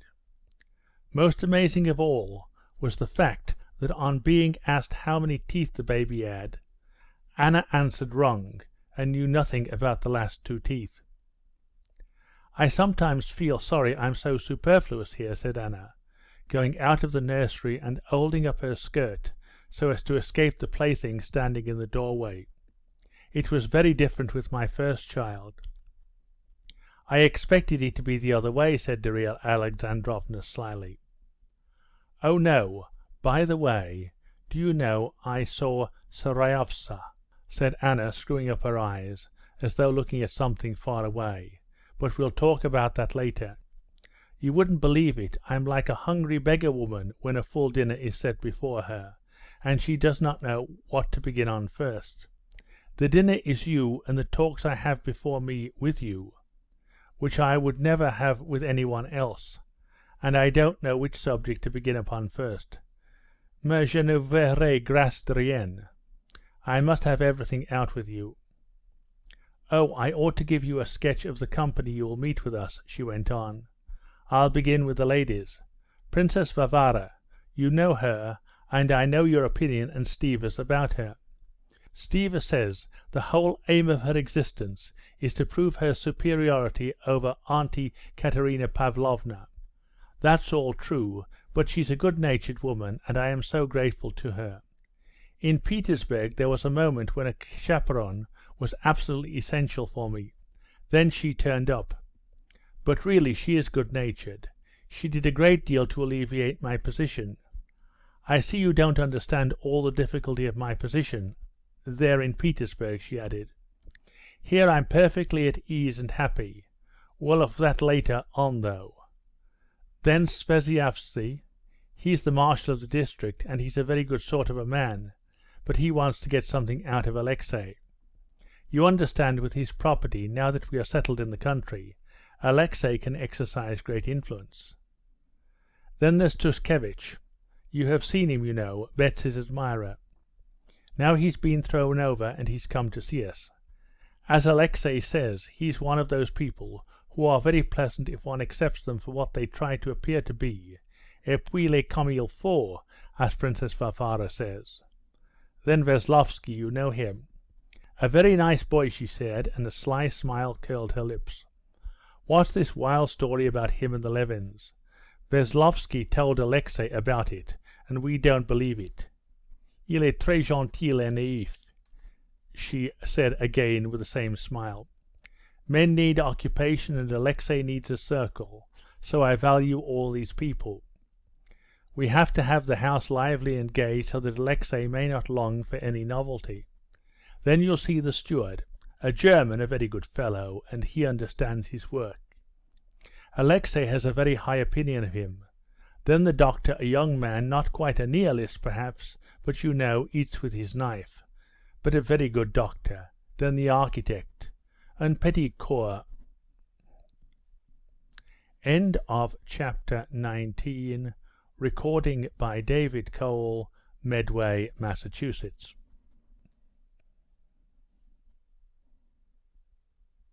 Book 6, Chapter 20. Here's Dolly for you, Princess. You were so anxious to see her, said Anna, coming out with Darya Alexandrovna onto the stone terrace, where Princess Varvara was sitting in the shade at an embroidery frame, working at a cover for Count Alexei Krylovich's easy chair. She says she doesn't want anything before dinner, but please order some lunch for her, and I'll go and look for Alexei and bring them all in. Princess Varvara gave Dolly a cordial and rather patronizing reception, and began at once explaining to her that she was living with Anna because she had always cared more for her than for her sister Katerina Pavlovna, the aunt who had brought Anna up, and that now, when every one had abandoned Anna, she thought it her duty to help her in this most difficult period of transition. Her husband will give her a divorce, and then I shall go back to my solitude. But now I can be of use, and I am doing my duty, however difficult it may be for me, not like some other people. And how sweet it is of you, how right of you to have come. They live like the best of married couples. It's for God to judge them, not for us. And didn't Beryozovsky and Madame Avanievna and Sam Nikandrov and Vasiliev and Madame Mamanovna and Lisa Neptunovna, did no one say anything about them? And it is ended by their being received by everyone, and then, c'est un intérieur si joli, si comme il faut, tout à fait à l'anglais, on s'est réunis le matin au breakfast, et puis on s'est séparés. Everyone does as he pleases till dinner-time. Dinner at 7 o'clock. Stiva did very rightly to send you. He needs their support. You know that through his mother and brother he can do anything.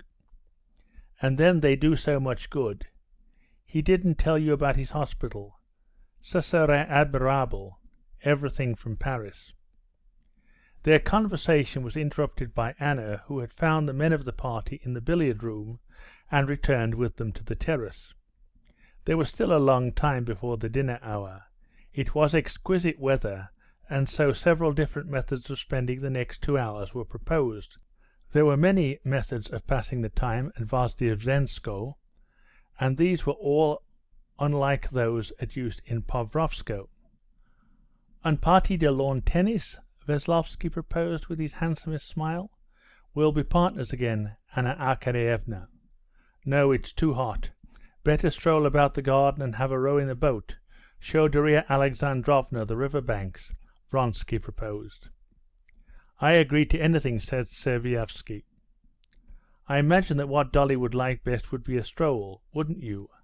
And then the boat, perhaps," said Anna. So it was decided. Veslovsky and Tuskevich went off to the bathing place, promising to get the boat ready and to wait there for them. They walked along the path in 2 couples, Anna with Servievsky and Dolly with Vronsky. Dolly was a little embarrassed and anxious in the new surroundings in which she found herself.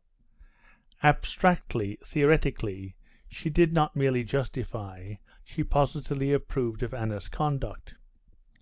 As is indeed not infrequent with women of unimpeachable virtue, weary of the monotony of respectable existence, at a distance she not only excused illicit love, she positively envied it. Besides, she loved Anna with all her heart. But seeing Anna in actual life among these strangers, with this fashionable tone that was so new to Darya Alexandrovna, she felt ill at ease. What she disliked particularly was seeing Princess Varvara ready to overlook everything for the sake of the comforts she enjoyed. As a general principle, abstractly, Dolly approved of Anna's action, but to see the man for whose sake her action had been taken was disagreeable to her. Moreover, she had never liked Vronsky. She thought him very proud and saw nothing in him of which he could be proud except his wealth. But against her own will, here in his own house, he overawed her more than ever, and she could not be at ease with him. She felt with him the same feeling she had had with the maid about her dressing jacket. Just as with the maid, she had felt not exactly ashamed, but embarrassed at her dons, so she felt with him not exactly ashamed, but embarrassed at herself. Dolly was ill at ease and tried to find a subject of conversation, even though she supposed that, through his pride, praise of his house and garden would be sure to be disagreeable to him. She did all the same tell him how much she liked his house. "Yes, it's a very fine building, and in the good old-fashioned style," he said. "I like so much the court in front of the steps. Was that always so?" "Oh no," he said, and his face beamed with pleasure. "If you could only have seen that court last spring." And he began, at first rather diffidently, but more and more carried away by the subject as he went on, to draw her attention to the various details of the decoration of his house and garden. It was evident that, having devoted a great deal of trouble to improve and beautify his home, Vronsky felt a need to show off the improvements to a new person, and was genuinely delighted at Darya Alexandrovna's praise. "If you would care to look at the hospital and are not tired, indeed it's not far. Shall we go?" he said, glancing into her face to convince himself that she was not bored. "Are you coming, Anna?" he turned to her. "We will come, won't we?" she said, addressing Servievsky. "Mais il ne faut pas laisser le pauvre Veslovsky et Tushkiev se morfondre là dans le bateau. We must send and tell them."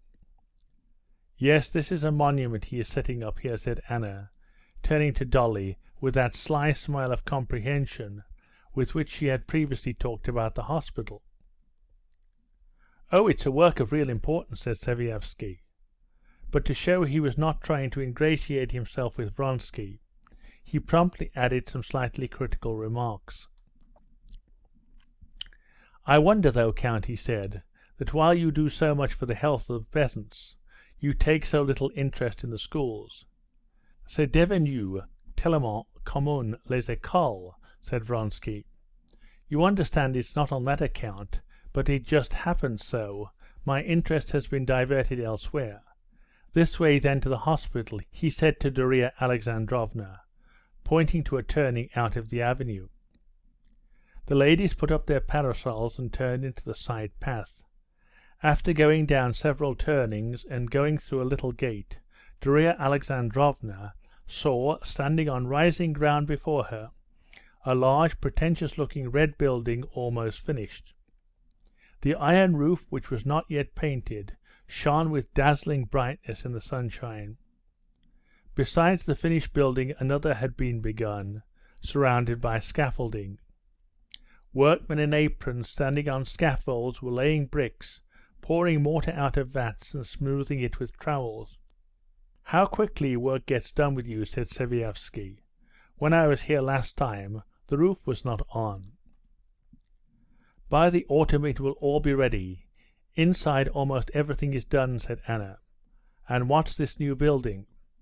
"That's the house for the doctor and the dispensary," answered Vronsky, seeing the architect in a short jacket coming towards him, and excusing himself to the ladies, he went to meet him. Going round a hole where the workmen were slaking lime, he stood still with the architect and began talking rather warmly. "The front is still too low," he said to Anna, who had asked what was the matter. "I said the foundation ought to be raised," said Anna. "Yes, of course it would have been much better, Anna Arkadyevna," said the architect, "but now it's too late." "Yes, I take a great interest in it," Anna answered Sviazhsky, who was expressing his surprise at her knowledge of architecture. "This new building ought to have been in harmony with the hospital. It was an afterthought, and was begun without a plan." Vronsky, having finished his talk with the architect, joined the ladies and led them inside the hospital. Although they were still at work on the cornices outside and were painting on the ground floor, upstairs almost all the rooms were finished. Going up the broad cast-iron staircase to the landing, they walked into the first large room. The walls were stuccoed to look like marble, the huge plate-glass windows were already in, only the parquet floor was not yet finished, and the carpenters, who were planing a block of it, left their work, taking off the bands that fastened their hair, to greet the gentry. "This is the reception room," said Vronsky. "Here there will be a desk, tables and benches, and nothing more." "This way, let us go in here. Don't go near the window," said Anna, trying the paint to see if it were dry. "Alexey, the paint's dry already," she added. From the reception room they went into the corridor. Here Vronsky showed them the mechanism for ventilation on a novel system. Then he showed them marble baths and beds with extraordinary springs. Then he showed them the wards, one after another, the storeroom, the linen room, then the heating stove of a new pattern, then the trolleys, which would make no noise as they carried everything needed along the corridors, and many other things. Sviazhsky, as a connoisseur in the latest mechanical improvements, appreciated everything fully. Dolly simply wondered at all she had not seen before, and, anxious to understand it all, made minute inquiries about everything, which gave Vronsky great satisfaction. "Yes, I imagine that this will be the solitary example of a properly fitted hospital in Russia," said Sviazhsky. "And won't you have a lying-in ward?" asked Dolly. "That's so much needed in the country. I have often—" In spite of his usual courtesy, Vronsky interrupted her. "This is not a lying-in home, but a hospital for the sick, and is intended for all diseases, except infectious complaints," he said. "Ah, look at this," and he rolled up to Darya Alexandrovna an invalid chair that had just been ordered for the convalescents. "Look." He sat down in the chair and began moving it. The patient can't walk, still too weak perhaps, or something wrong with his legs, but he must have air, and he moves, rolls himself along. Darya Alexandrovna was interested in everything. She liked everything very much, but most of all she liked Vronsky himself, with his natural simple-hearted eagerness. Yes, he's a very nice, good man, she thought several times, not hearing what he said, but looking at him and penetrating into his expression, while she mentally put herself in Anna's place. She liked him so much just now with his eager interest that she saw how Anna could be in love with him. End of chapter 20, recording by David Cole, Medway, Massachusetts.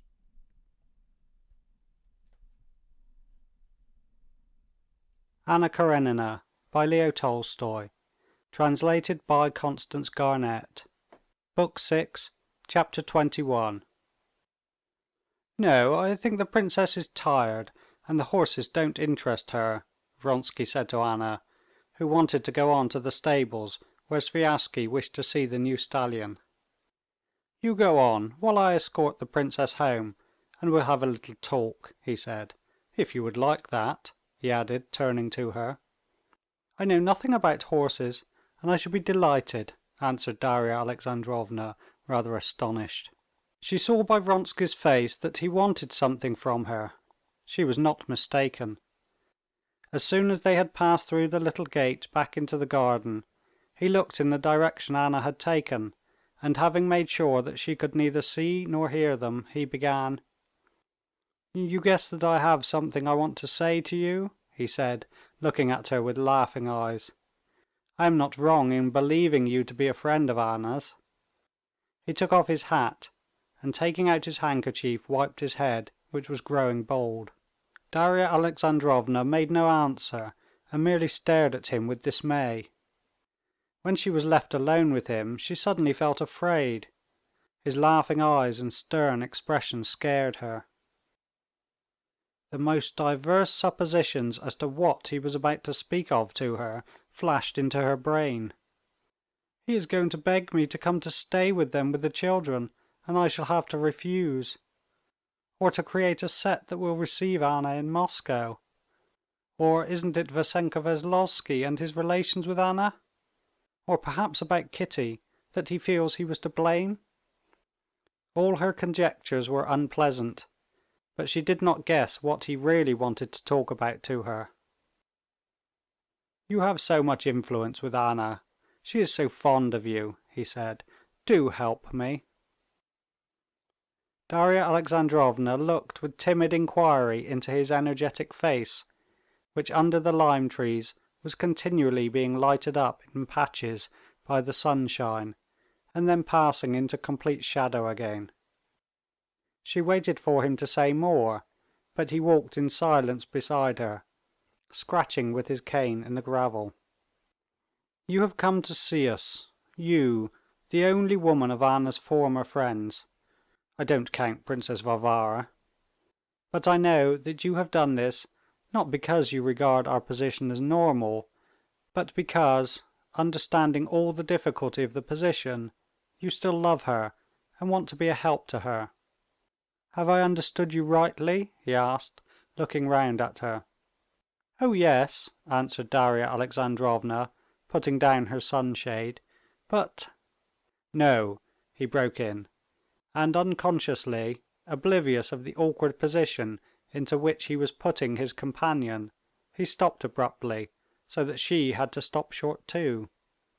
"No one feels more intensely and deeply than I do all the difficulty of Anna's position, and that you may well understand, if you do me the honor of supposing I have any heart. I am to blame for that position, and that is why I feel it." "I understand," said Darya Alexandrovna, involuntarily admiring the sincerity and firmness with which he said this. "But just because you feel yourself responsible, you exaggerate it, I am afraid," she said.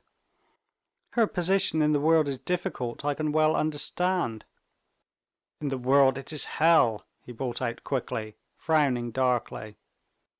"You can't imagine moral sufferings greater than what she went through in Petersburg in that fortnight, and I beg you to believe it." "Yes, but here, so long as neither Anna nor you miss society...." "Society!" he said contemptuously. "How could I miss society?" "So far," and it may be so always, you are happy and at peace. I see in Anna that she is happy, perfectly happy, and she has had time to tell me so much already," said Darya Alexandrovna, smiling. And involuntarily, as she said this, at the same moment a doubt entered her mind whether Anna really were happy. But Vronsky, it appeared, had no doubts on that score. "Yes, yes," he said, "I know that she has revived after all her sufferings. She is happy. She is happy in the present. But I am afraid of what is before us. I beg your pardon, you would like to walk on?" "No, I don't mind." "Well then, let us sit here." Darya Alexandrovna sat down on a garden seat in a corner of the avenue. He stood up facing her. "I see that she is happy," he repeated, and the doubt whether she were happy sank more deeply into Darya Alexandrovna's mind. "But can it last? Whether we have acted rightly or wrongly is another question, but the die is cast," he said, passing from Russian to French, "and we are bound together for life. We are united by all the ties of love that we hold most sacred. We have a child, we may have other children. But the law and all the conditions of our position are such that thousands of complications arise which she does not see and does not want to see. And that one can well understand. But I can't help seeing them.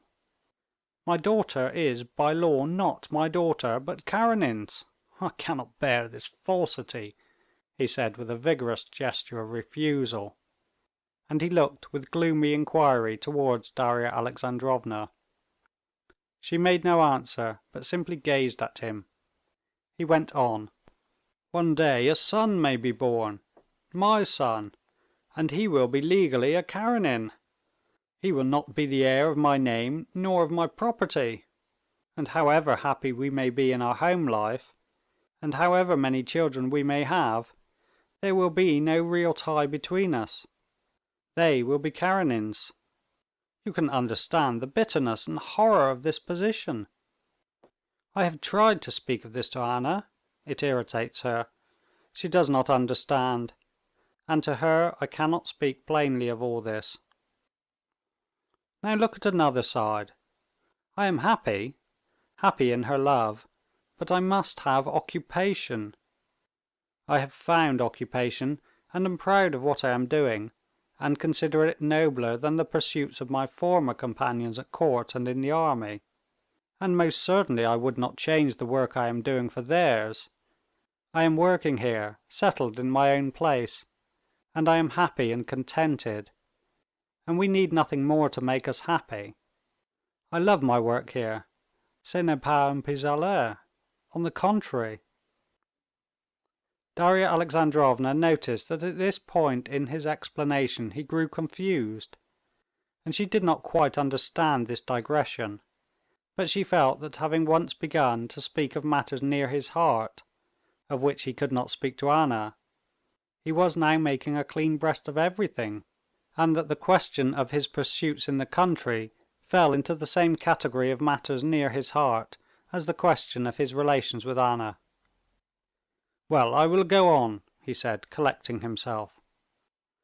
"The great thing is that as I work I want to have a conviction that what I am doing will not die with me, that I shall have heirs to come after me, and this I have not. Conceive the position of a man who knows that his children, the children of the woman he loves, will not be his, but will belong to someone who hates them and cares nothing about them. It is awful." He paused, evidently much moved. "Yes, indeed, I see that. But what can Anna do?" queried Darya Alexandrovna.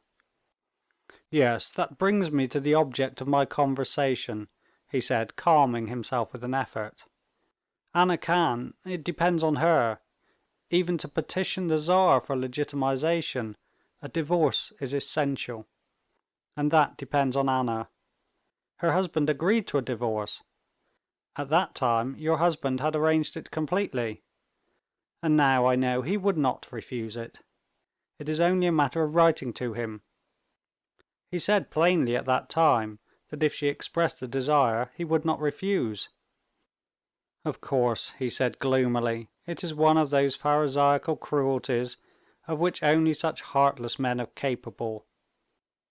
He knows what agony any recollection of him must give her, and knowing her he must have a letter from her. I can understand that it is agony to her, but the matter is of such importance that one must passer par-dessus tous ces funestes sentiments. Il va du bonheur et de l'existence d'Anne et de ses enfants. I won't speak of myself, though it's hard for me, very hard," he said, with an expression as though he were threatening someone for its being hard for him. "And so it is, princess, that I am shamelessly clutching at you as an anchor of salvation. Help me to persuade her to write to him and ask for a divorce."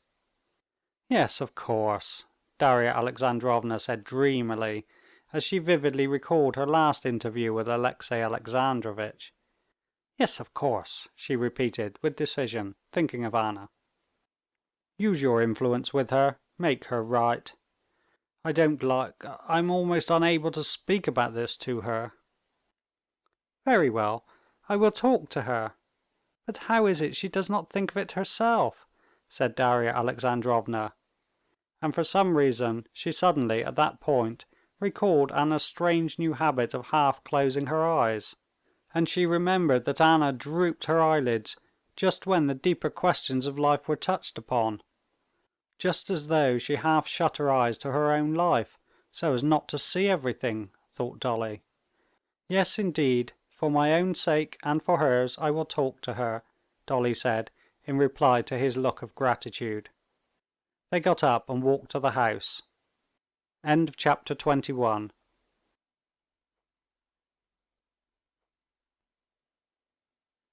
Book 6, Chapter 22.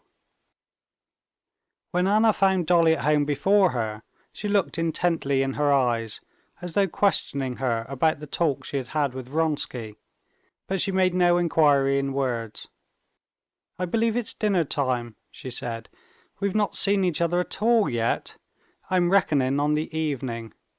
Now I want to go and dress. I expect you do too. We all got splashed at the buildings." Dolly went to her room and she felt amused. To change her dress was impossible, for she had already put on her best dress. But in order to signify in some way her preparation for dinner, she asked the maid to brush her dress, changed her cuffs and tie, and put some lace on her head. "This is all I can do," she said with a smile to Anna, who came in to her in a third dress, again of extreme simplicity. "Yes, we are too formal here," she said, as it were apologizing for her magnificence. "Alexey is delighted at your visit, as he rarely is at anything. He has completely lost his heart to you," she added. "You're not tired?" There was no time for talking about anything before dinner. Going into the drawing-room, they found Princess Varvara already there, and the gentlemen of the party in black frock-coats. The architect wore a swallow-tail coat.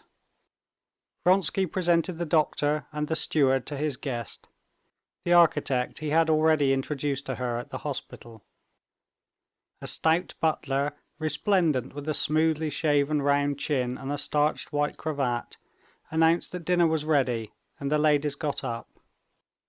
Vronsky asked Sviazhsky to take in Anna Arkadyevna, and himself offered his arm to Dolly. Veslovsky was before Tushkevitch in offering his arm to Princess Varvara, so that Tushkevitch with the steward and the doctor walked in alone. The dinner, the dining-room, the service, the waiting at table, the wine and the food were not simply in keeping with the general tone of modern luxury throughout all the house, but seemed even more sumptuous and modern. Darya Alexandrovna watched this luxury, which was novel to her, and as a good housekeeper, used to managing a household, although she never dreamed of adapting anything she saw to her own household, as it was all in a style of luxury far above her own manner of living. She could not help scrutinizing every detail, and wondering how and by whom it was all done. Vassenka Veslovsky, her husband, and even Sviazhsky and many other people she knew would never have considered this question, and would have readily believed what every well-bred host tries to make his guests feel, that is, that all that is well ordered in his house has cost him, the host, no trouble whatsoever, but comes of itself. Darya Alexandrovna was well aware that even porridge for the children's breakfast does not come of itself, and that therefore, where so complicated and magnificent a style of luxury was maintained, someone must give earnest attention to its organization.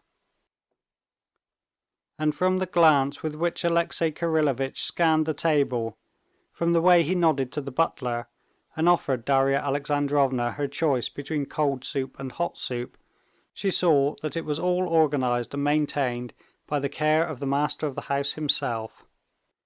It was evident that it all rested no more upon Anna than upon Veslovsky.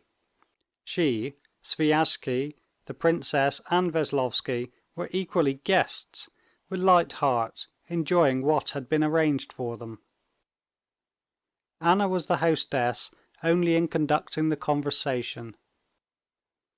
The conversation was a difficult one for the lady of the house at a small table with persons present, like the steward and the architect, belonging to a completely different world, struggling not to be overawed by an elegance to which they were unaccustomed, and unable to sustain a large share in the general conversation.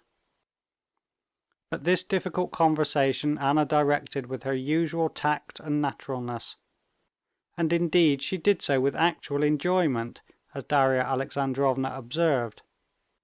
The conversation began about the row Tushkevitch and Veslovsky had taken alone together in the boat, and Tushkevitch began describing the last boat races in Petersburg at the yacht club.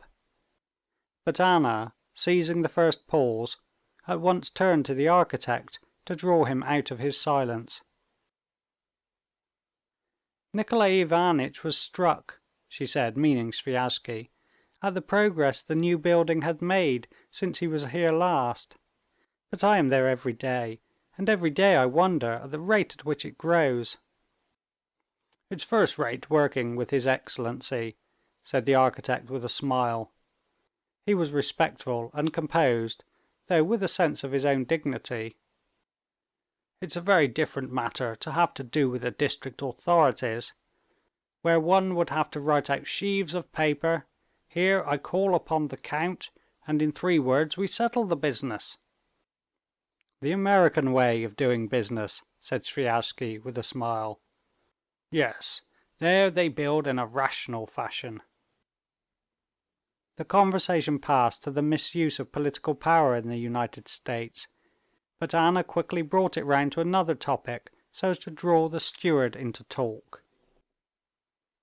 "Have you ever seen a reaping machine?" she said, addressing Darya Alexandrovna. "We had just ridden over to look at one when we met. It's the first time I ever saw one." "How do they work?" asked Dolly. "Exactly like little scissors. A plank and a lot of little scissors. Like this." Anna took a knife and fork in her beautiful white hands covered with rings, and began showing how the machine worked. It was clear that she saw nothing would be understood from her explanation, but aware that her talk was pleasant and her hands beautiful, she went on explaining. "More like little penknives," Veslovsky said playfully, never taking his eyes off her. Anna gave a just perceptible smile, but made no answer. "Isn't it true, Karl Fedoritch, that it's just like little scissors?" she said to the steward. "Oh ja," answered the German. "Es ist ein ganz einfaches Ding." And he began to explain the construction of the machine. "It's a pity it doesn't bind too. I saw one at the Vienna exhibition which binds with a wire," said Sviazhsky. "They would be more profitable in use." "Es kommt drauf an, der Preis vom Draht muss ausgerechnet werden." And the German, roused from his taciturnity, turned to Vronsky. "Das lässt sich ausrechnen, Erlaucht." The German was just feeling in the pocket where were his pencil and the notebook he always wrote in, but recollecting that he was at a dinner, and observing Vronsky's chilly glance, he checked himself. "Zu kompliziert, mach zu viel klopot," he concluded. "Wunsch man dokots, so hat man auch klopots," said Vasenka Veslovsky, mimicking the German. "J'adore l'allemand." He addressed Anna again with the same smile. "C'est," she said with playful severity. "We expected to find you in the fields, Vassily Semyonovitch," she said to the doctor, a sickly-looking man. "Have you been there?" "I went there, but I had taken flight," the doctor answered with gloomy jocoseness. "Then you've taken a good constitutional?" "Splendid." "Well, and how was the old woman? I hope it's not typhus." "Typhus it is not, but it's taking a bad turn." "What a pity!" said Anna, and having thus paid the dues of civility to her domestic circle, she turned to her own friends. "It would be a hard task, though, to construct a machine from your description, Anna Arkadyevna," Sviazhsky said jestingly. "Oh no, why so?" said Anna, with a smile that betrayed that she knew there was something charming in her disquisitions upon the machine that had been noticed by Sviazhsky. This new trait of girlish coquettishness made an unpleasant impression on Dolly. "But Anna Arkadyevna's knowledge of architecture is marvelous," said Tushkevitch. "To be sure, I heard Anna Arkadyevna talking yesterday about plinths and damp courses," said Veslovsky. "Have I got it right?" "There's nothing marvelous about it, when one sees and hears so much of it," said Anna. "But I dare say you don't even know what houses are made of." Darya Alexandrovna saw that Anna disliked the tone of raillery that existed between her and Veslovsky, but fell in with it against her will. Vronsky acted in this manner quite differently from Levin. He obviously attached no significance to Veslovsky's chattering. On the contrary, he encouraged his jests. "Come now, tell us, Veslovsky, how are the stones held together?" "By cement, of course." "Ah, bravo! And what is cement?" "Oh, some sort of paste, no, putty," said Veslovsky, raising a general laugh. The company at dinner, with the exception of the doctor, the architect, and the steward, who remained plunged in gloomy silence, kept up a conversation that never paused, glancing off on one subject, fastening on another, and at times stinging one or the other to the quick. Once Darya Alexandrovna felt wounded to the quick, and got so hot that she positively flushed, and wondered afterwards whether she had said anything extreme or unpleasant. Sviazhsky began talking of Levin, describing his strange view that machinery is simply pernicious in its effects on Russian agriculture. "I have not the pleasure of knowing this Monsieur Levin," Vronsky said, smiling, "but most likely he has never seen the machines he condemns. Or if he has seen and tried any, it must have been after a queer fashion, some Russian imitation, not a machine from abroad. What sort of views can anyone have on such a subject?" "Turkish views in general," Veslovsky said, turning to Anna with a smile. "I can't defend his opinions," Darya Alexandrovna said, firing up, "but I can say that he's a highly cultivated man, and if he were here he would know very well how to answer you, though I am not capable of doing so." "I like him extremely, and we are great friends," Sviazhsky said, smiling good-naturedly. "Mais pardon, il est un petit peu toc. He maintains, for instance, that district councils and arbitration boards are all of no use, and he is unwilling to take part in anything." "It's our Russian apathy," said Vronsky, pouring water from an iced decanter into a delicate glass on a high stem. "We've no sense of the duties our privileges impose upon us, and so we refuse to recognize those duties." "I know no man more strict in the performance of his duties," said Darya Alexandrovna, irritated by Vronsky's tone of superiority. "For my part," pursued Vronsky, who was evidently, for some reason or other, keenly affected by this conversation. "Such as I am, on the contrary, extremely grateful for the honor they have done me, thanks to Nikolay Ivanitch," he indicated Sviazhsky, "in electing me a justice of the peace. I consider that for me the duty of being present at the session, of judging some peasant's quarrel about a horse, is as important as anything I can do, and I shall regard it as an honor if they elect me for the district council. It is only in that way I can pay for the advantages I enjoy as a landowner. Unluckily they don't understand the weight that the big landowners ought to have in the state." It was strange to Darya Alexandrovna to hear how serenely confident he was of being right at his own table. She thought how Levin, who believed the opposite, was just as positive in his opinions at his own table. But she loved Levin, and so she was on his side. "So we can reckon upon you, Count, for the coming elections?" said Sviazhsky. "But you must come a little beforehand, so as to be on the spot by the 8th, if you would do me the honor to stop with me." "I rather agree with your beau-frère," said Anna, though not quite on the same ground as he, she added with a smile. "I'm afraid that we have too many of these public duties in these latter days. Just as in old days there were so many government functionaries that one had to call in a functionary for every single thing, so now everyone's doing some sort of public duty. Alexey has been here now 6 months, and he's a member, I do believe, of 5 or 6 different public bodies. Du train que cela va. The whole time will be wasted on it, and I'm afraid that with such a multiplicity of these bodies, they'll end in being a mere form. How many are you a member of, Nikolay Ivanitch?" She turned to Sviazhsky. "Over 20, I fancy." Anna spoke lightly, but irritation could be discerned in her tone. Darya Alexandrovna, watching Anna and Vronsky attentively, detected it instantly. She noticed too that as she spoke, Vronsky's face had immediately taken a serious and obstinate expression.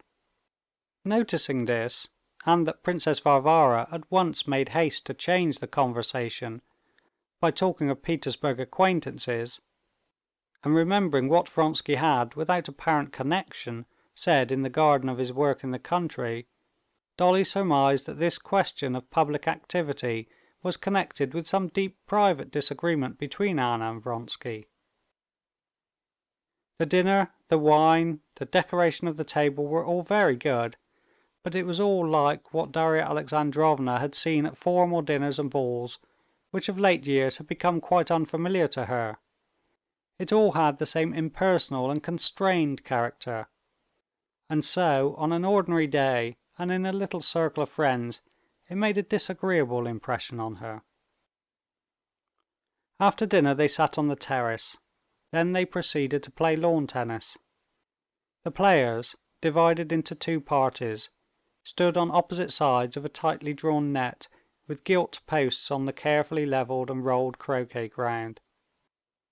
Darya Alexandrovna made an attempt to play, but it was a long time before she could understand the game, and by the time she did understand it, she was so tired that she sat down with Princess Varvara and simply looked on at the players. Her partner, Tushkevitch, gave up playing too, but the others kept the game up for a long time. Sviazhsky and Vronsky both played very well and seriously. They kept a sharp lookout on the balls served to them, and without haste or getting in each other's way, they ran adroitly up to them, waited for the rebound, and neatly and accurately returned them over the net. Veslovsky played worse than the others. He was too eager, but he kept the players lively with his high spirits. His laughter and outcries never paused.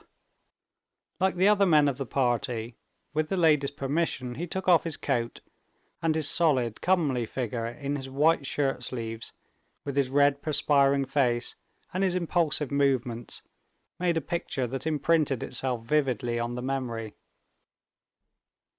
When Darya Alexandrovna lay in bed that night, as soon as she closed her eyes, she saw Vassenka Veslovsky flying about the croquet ground.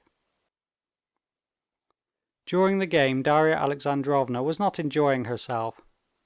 She did not like the light tone of raillery that was kept up all the time between Vassenka Veslovsky and Anna, and the unnaturalness altogether of grown-up people, all alone without children, playing at a child's game.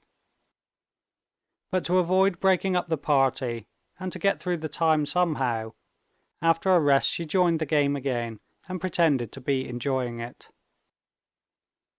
All that day it seemed to her as though she were acting in a theatre with actors cleverer than she, and that her bad acting was spoiling the whole performance. She had come with the intention of staying 2 days if all went well, but in the evening, during the game, she made up her mind that she would go home next day. The maternal cares and worries, which she had so hated on the way, now, after a day spent without them, struck her in quite another light and tempted her back to them. When, after evening tea and a row by night in the boat, Darya Alexandrovna went alone to her room, took off her dress, and began arranging her thin hair for the night, she had a great sense of relief. It was positively disagreeable to her to think that Anna was coming to see her immediately. She longed to be alone with her own thoughts. End of chapter 22. Book 6, Chapter 23. Dolly was wanting to go to bed when Anna came in to see her, attired for the night. In the course of the day Anna had several times begun to speak of matters near her heart, and every time, after a few words, she had stopped. "Afterwards, by ourselves, we'll talk about everything. I've got so much I want to tell you," she said. Now they were by themselves, and Anna did not know what to talk about.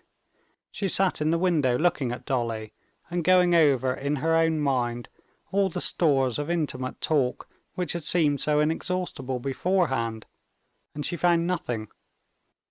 At that moment it seemed to her that everything had been said already. "Well, what of Kitty?" she said with a heavy sigh, looking penitently at Dolly. "Tell me the truth, Dolly. Isn't she angry with me?" "Angry? Oh no," said Darya Alexandrovna, smiling. "But she hates me, despises me." "Oh no, but you know that sort of thing isn't forgiven." "Yes, yes," said Anna, turning away and looking out of the open window. "But I was not to blame. And who is to blame? What's the meaning of being to blame? Could it have been otherwise? What do you think? Could it possibly have happened that you didn't become the wife of Stiva? Really, I don't know. But this is what I want you to tell me." "Yes, yes, but we've not finished about Kitty. Is she happy? He's a very nice man, they say." "He's much more than very nice. I don't know a better man." "Ah, how glad I am! I'm so glad. Much more than very nice," she repeated. Dolly smiled. "But tell me about yourself. We've a great deal to talk about, and I've had a talk with...." Dolly did not know what to call him. She felt it awkward to call him either the Count or Alexey Kirillovitch. "With Alexey?" said Anna. "I know what you talked about. But I wanted to ask you directly what you think of me, of my life." "How am I to say like that straight off? I really don't know." "No, tell me all the same. You see my life. But you mustn't forget that you're seeing us in the summer, when you have come to us and we are not alone. But we came here early in the spring, lived quite alone, and shall be alone again, and I desire nothing better. But imagine me living alone without him. Alone, and that will be... I see by everything that it will often be repeated, that he will be half the time away from home," she said, getting up and sitting down close to Dolly. "Of course," she interrupted Dolly, who would have answered, Of course I won't try to keep him by force. I don't keep him, indeed. The races are just coming, his horses are running, he will go. I'm very glad. But think of me, fancy my position. But what's the use of talking about it?" She smiled. "Well, what did he talk about with you?" "He spoke of what I want to speak about of myself, and it's easy for me to be his advocate, of whether there is not a possibility, whether you could not...." Darya Alexandrovna hesitated. "Correct, improve your position? You know how I look at it. But all the same, if possible, you should get married." "Divorce, you mean," said Anna. "Do you know, the only woman who came to see me in Petersburg was Betsy Tverskaya? You know her, of course. Au fond, c'est la femme la plus dépravée qui existe. She had an intrigue with Tushkevitch, deceiving her husband in the basest way. And she told me that she did not care to know me so long as my position was irregular. Don't imagine I would compare. I know you, darling. But I could not help remembering. Well, so what did he say to you?" she repeated. "He said that he was unhappy on your account and his own. Perhaps you will say that it's egoism. But what a legitimate and noble egoism! He wants first of all to legitimize his daughter, and to be your husband, to have a legal right to you." "What wife, what slave can be so utterly a slave as I, in my position?" she put in gloomily. "The chief thing he desires that you should not suffer." "That's impossible. Well?" "Well, and the most legitimate desire, he wishes that your children should have a name." "What children?" Anna said, not looking at Dolly and half closing her eyes. "Annie, and those to come. He need not trouble on that score. I shall have no more children." "How can you tell that you won't?" "I shall not, because I don't wish it." And in spite of all her emotion, Anna smiled as she caught the naive expression of curiosity, wonder, and horror on Dolly's face. "The doctor told me after my illness." "Impossible!" said Dolly, opening her eyes wide. For her this was one of those discoveries, the consequences and deductions from which are so immense that all that one feels for the first instant is that it is impossible to take it all in, and that one will have to reflect a great, great deal upon it. This discovery, suddenly throwing light on all those families of one or two children, which had hitherto been so incomprehensible to her, aroused so many ideas, reflections, and contradictory emotions, that she had nothing to say, and simply gazed with wide open eyes of wonder at Anna. This was the very thing she had been dreaming of, but now, learning that it was possible, she was horrified. She felt that it was too simple a solution of too complicated a problem. "N'est-ce pas immoral?" was all she said, after a brief pause. "Why so? Think, I have a choice between two alternatives: either to be with child, that is, an invalid, or to be the friend and companion of my husband, practically my husband," Anna said in a tone intentionally superficial and frivolous. "Yes, yes," said Darya Alexandrovna, hearing the very arguments she had used to herself, and not finding the same force in them as before. "For you, for other people," said Anna, as though divining her thoughts, "there may be reason to hesitate. But for me, you must consider I am not his wife. He loves me as long as he loves me. And how am I to keep his love? Not like this." She moved her white hands in a curve before her waist with extraordinary rapidity, as happens during moments of excitement. Ideas and memories rushed into Darya Alexandrovna's head. "I," she thought, "did not keep my attraction for Stiva. He left me for others. And the first woman for whom he betrayed me did not keep him by being always pretty and lively. He deserted her and took another. And can Anna attract and keep Count Vronsky in that way? If that is what he looks for, he will find dresses and manners still more attractive and charming. And however white and beautiful her bare arms are, however beautiful her full figure and her eager face under her black curls, he will find something better still, just as my disgusting, pitiful, and charming husband does." Dolly made no answer, she merely sighed. Anna noticed this sigh, indicating dissent, and she went on. In her armoury she had other arguments so strong that no answer could be made to them. "Do you say that it's not right? But you must consider," she went on, "you forget my position. How can I desire children? I'm not speaking of the suffering, I'm not afraid of that. Think only, what are my children to be? Ill-fated children who will have to bear a stranger's name. For the very fact of their birth, they will be forced to be ashamed of their mother, their father, their birth." "But that is just why a divorce is necessary." But Anna did not hear her.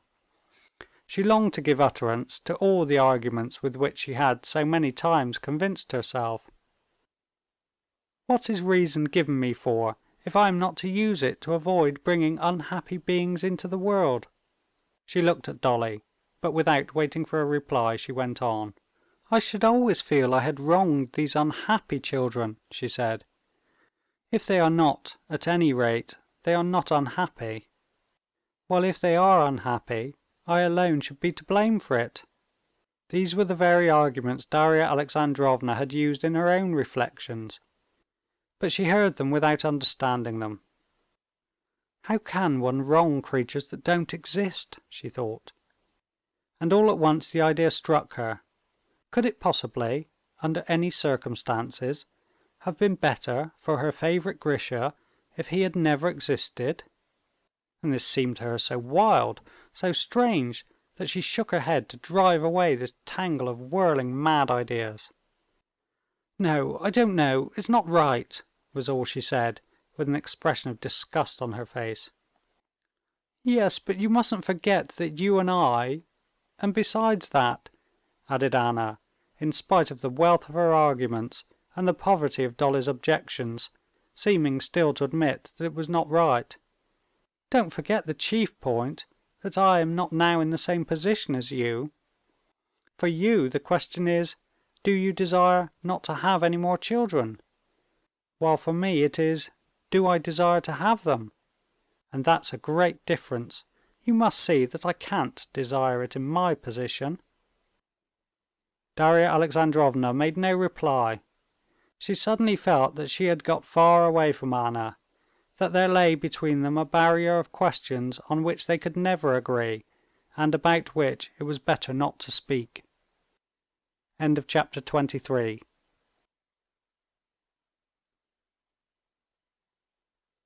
Book 6, Chapter 24. "Then there is all the more reason for you to legalize your position, if possible," said Dolly. "Yes, if possible," said Anna, speaking all at once in an utterly different tone, subdued and mournful. "Surely you don't mean a divorce is impossible? I was told your husband had consented to it." "Dolly, I don't want to talk about that." "Oh, we won't then," Darya Alexandrovna hastened to say, noticing the expression of suffering on Anna's face. "All I see is that you take too gloomy a view of things." "I? Not at all. I'm always bright and happy. You see, je fais de passion. Veslovsky?" "Yes, to tell you the truth, I don't like Veslovsky's tone," said Darya Alexandrovna, anxious to change the subject. "Oh, that's nonsense. It amuses Alexey, and that's all. But he's a boy and quite under my control. You know I turn him as I please. It's just as it might be with your Grisha. Dolly," she suddenly changed the subject, "you say I take too gloomy a view of things. You can't understand. It's too awful. I try not to take any view of it at all." "But I think you ought to. You ought to do all you can." "But what can I do? Nothing. You tell me to marry Alexey, and say I don't think about it. I don't think about it," she repeated, and a flush rose into her face. She got up, straightening her chest, and sighed heavily. With her light step she began pacing up and down the room, stopping now and then. "I don't think of it. Not a day, not an hour passes that I don't think of it, and blame myself for thinking of it, because thinking of that may drive me mad. Drive me mad," she repeated. "When I think of it I can't sleep without morphine. But never mind, let us talk quietly. They tell me divorce. In the first place, he won't give me a divorce. He's under the influence of Countess Lidia Ivanovna now." Darya Alexandrovna, sitting erect on a chair, turned her head, following Anna with a face of sympathetic suffering. "You ought to make the attempt," she said softly. "Suppose I make the attempt, what does it mean?" she said, evidently giving utterance to a thought 1,000 times thought over and learned by heart. "It means that I, hating him, but still recognizing that I have wronged him, and I consider him magnanimous, that I humiliate myself to write to him. Well, suppose I make the effort. I do it. Either I receive a humiliating refusal or consent. Well, I have received his consent, say." Anna was at that moment at the furthest end of the room, and she stopped there, doing something to the curtain at the window. "I receive his consent, but my son? They won't give him up to me. He will grow up despising me, with his father whom I've abandoned. Do you see, I love, equally I think, but both more than myself, two creatures, Seryozha and Alexey." She came out into the middle of the room and stood facing Dolly, with her arms pressed tightly across her chest. In her white dressing gown her figure seemed more than usually grand and broad. She bent her head, and with shining wet eyes looked from under her brows at Dolly, a thin little pitiful figure in her patched dressing jacket and nightcap, shaking all over with emotion. "It is only those two creatures that I love, and one excludes the other. I can't have them together, and that's the only thing I want. And since I can't have that, I don't care about the rest. I don't care about anything, anything. And it will end one way or another, and so I can't. I don't like to talk of it, so don't blame me, don't judge me for anything. You can't with your pure heart understand all that I'm suffering." She went up, sat down beside Dolly, and with a guilty look peeped into her face and took her hand. "What are you thinking? What are you thinking about me? Don't despise me. I don't deserve contempt. I'm simply unhappy. If anyone is unhappy, I am," she articulated, and turning away, she burst into tears. Left alone, Darya Alexandrovna said her prayers and went to bed. She had felt for Anna with all her heart while she was speaking to her, but now she could not force herself to think of her. The memories of home and of her children rose up in her imagination with a peculiar charm quite new to her, with a sort of new brilliance. That world of her own seemed to her now so sweet and precious that she would not on any account spend an extra day outside it, and she made up her mind that she would certainly go back next day. Anna, meantime, went back to her boudoir, took a wine-glass, and dropped into it several drops of a medicine, of which the principal ingredient was morphine. After drinking it off, and sitting still a little while, she went into her bedroom in a soothed and more cheerful frame of mind. When she went into the bedroom, Vronsky looked intently at her. He was looking for traces of the conversation which he knew that, staying so long in Dolly's room, she must have had with her. But in her expression of restrained excitement and of a sort of reserve, he could find nothing but the beauty that always bewitched him afresh, though he was used to it, the consciousness of it, and the desire that it should affect him. He did not want to ask her what they had been talking of, but he hoped that she would tell him something of her own accord. But she only said, "I'm so glad you like Dolly. You do, don't you?" "Oh, I've known her a long while, you know. She's very good-hearted, I suppose, mais ça se monte à terre. Still, I'm very glad to see her." He took Anna's hand and looked inquiringly into her eyes. Misinterpreting the look, she smiled to him. Next morning, in spite of the protests of her hosts, Darya Alexandrovna prepared for her homeward journey. Levin's coachman, in his by no means new coat and shabby hat, with his ill-matched horses, and his coach with the patched mudguards, drove with gloomy determination into the covered gravel approach. Darya Alexandrovna disliked taking leave of Princess Varvara and the gentlemen of the party. After a day spent together, both she and her host were distinctly aware that they did not get on together, and that it was better for them not to meet. Only Anna was sad. She knew that now, from Dolly's departure, no one again would stir up within her soul the feelings that had been roused by their conversation. It hurt her to stir up these feelings, but yet she knew that that was the best part of her soul, and that that part of her soul would quickly be smothered in the life she was leading.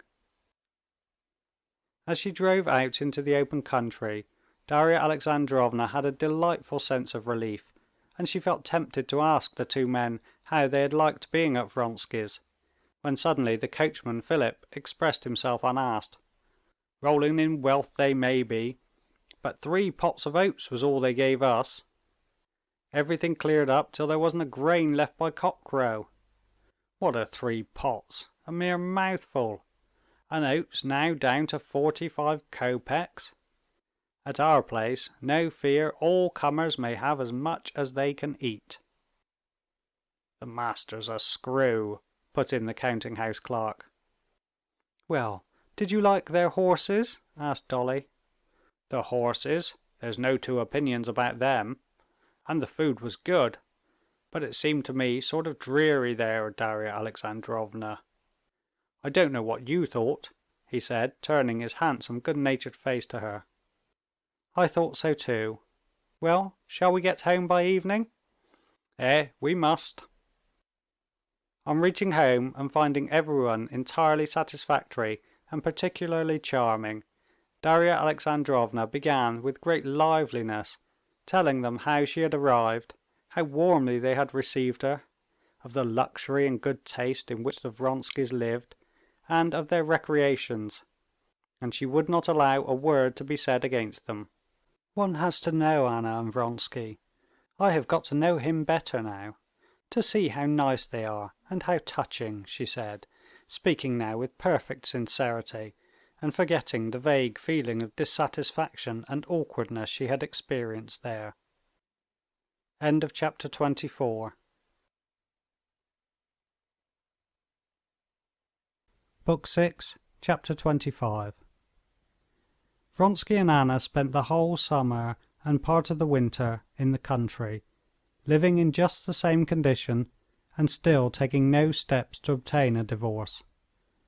It was an understood thing between them that they should not go away anywhere, but both felt, the longer they lived alone, especially in the autumn without guests in the house, that they could not stand this existence and that they would have to alter it.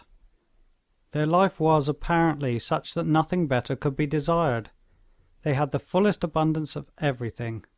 They had a child, and both had occupation. Anna devoted just as much care to her appearance when they had no visitors, and she did a great deal of reading, both of novels and of what serious literature was in fashion. She ordered all the books that were praised in the foreign papers and reviews she received, and read them with that concentrated attention which is only given to what is read in seclusion. Moreover, every subject that was of interest to Vronsky she studied in books and special journals, so that he often went straight to her with questions relating to agriculture or architecture, sometimes even with questions relating to horse breeding or sport.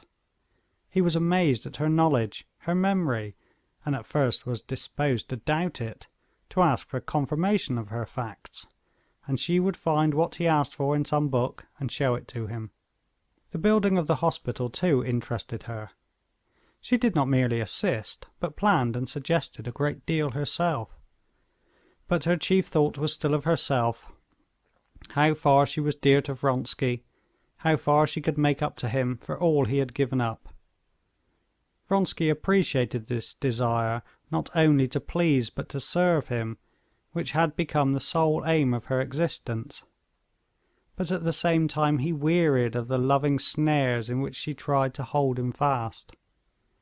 As time went on, and he saw himself more and more often held fast in these snares, he had an ever-growing desire, not so much to escape from them as to try whether they hindered his freedom.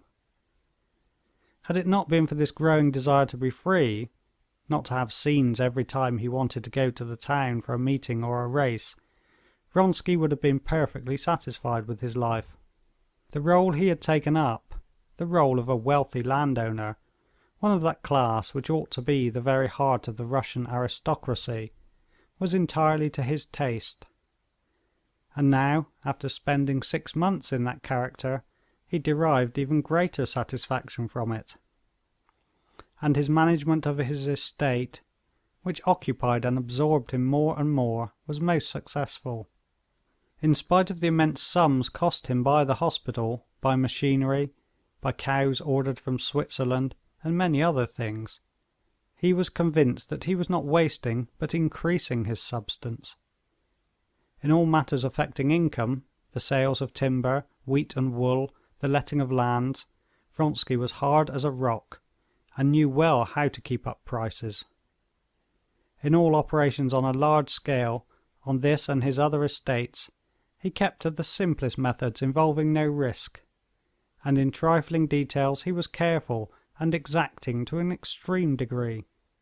In spite of all the cunning and ingenuity of the German steward, who would try to tempt him into purchases by making his original estimate always far larger than really required, and then representing to Vronsky that he might get the thing cheaper and so make a profit, Vronsky did not give in. He listened to his steward, cross-examined him, and only agreed to his suggestions when the implement to be ordered or constructed was the very newest, not yet known in Russia and likely to excite wonder.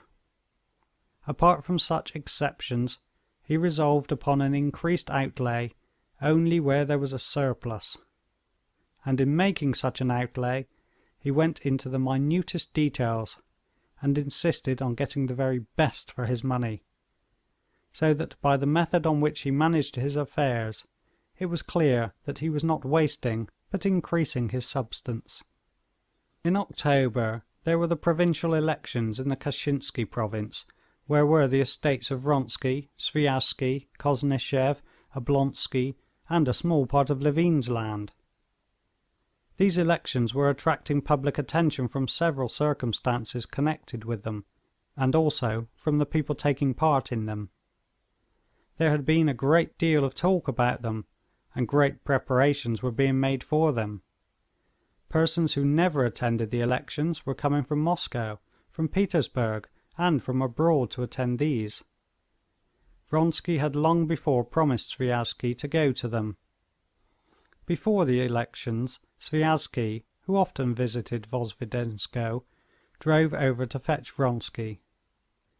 On the day before there had been almost a quarrel between Vronsky and Anna over this proposed expedition.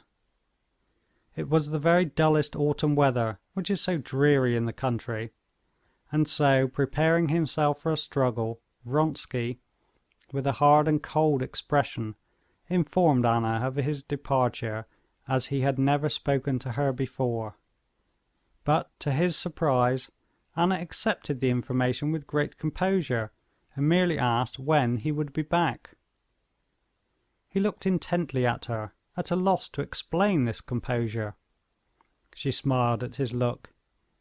He knew that way she had of withdrawing into herself, and knew that it only happened when she had determined upon something without letting him know her plans. He was afraid of this, but he was so anxious to avoid a scene that he kept up appearances and half sincerely believed in what he longed to believe in, her reasonableness. "I hope you won't be dull." "I hope not," said Anna. "I got a box of books yesterday from Gautier's. No, I shan't be dull."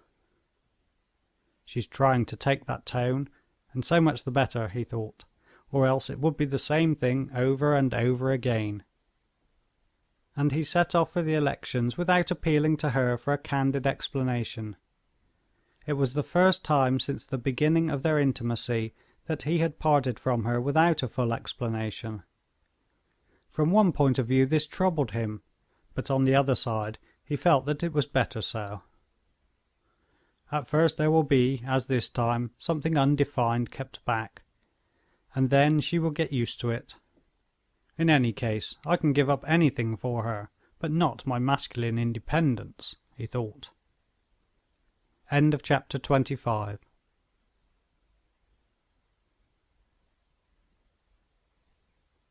Book 7, Chapter 26.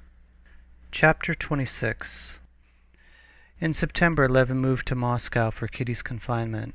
He had spent a whole month in Moscow with nothing to do. When Sergei Ivanovich, who had property in the Kachinsky province and took great interest in the question of approaching elections, made ready to set off to the elections, he invited his brother, who had a vote in the Selezhnevsky district, to come with him. Levin had, moreover, to transact in Kashin some extremely important business, relating to the wardship of land and to the receiving of certain redemption money for his sister, who was abroad.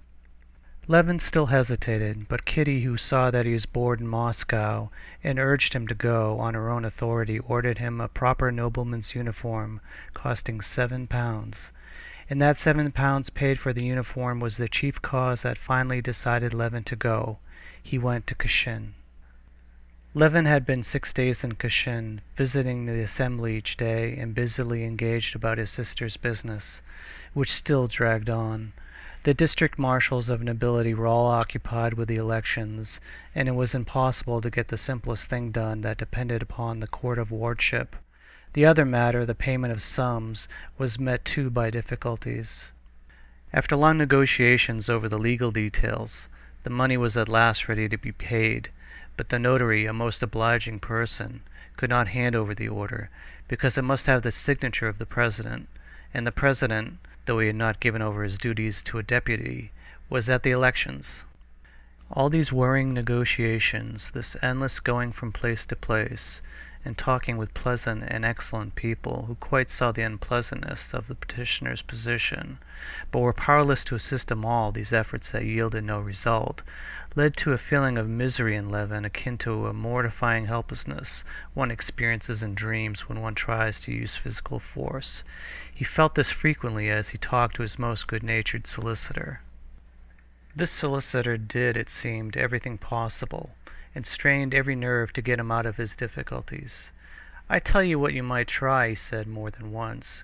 "Go to so-and-so and so-and-so," and the solicitor drew up a regular plan for getting round the fatal point that hindered everything. But he would add immediately, "It'll mean some delay anyway, but you might try it." And Levin did try, and did go. Everyone was kind and civil, but the point evaded seemed to crop up again in the end, and again to bar the way. What was particularly trying was that Levin could not make out with whom he was struggling, to whose interest it was that his business should not be done. That no one seemed to know, the solicitor certainly did not know. If Levin could not have understood why, just as why one can only approach the booking office of a railway station in single file, it would have not been so vexatious and tiresome to him. But with the hindrances that confronted him in his business, no one could explain why they existed. But Levin had changed a good deal since his marriage. He was patient, and if he could not see why it was all arranged like this, he told himself he could not judge without knowing all about it, and that most likely it must be so, and he tried not to fret.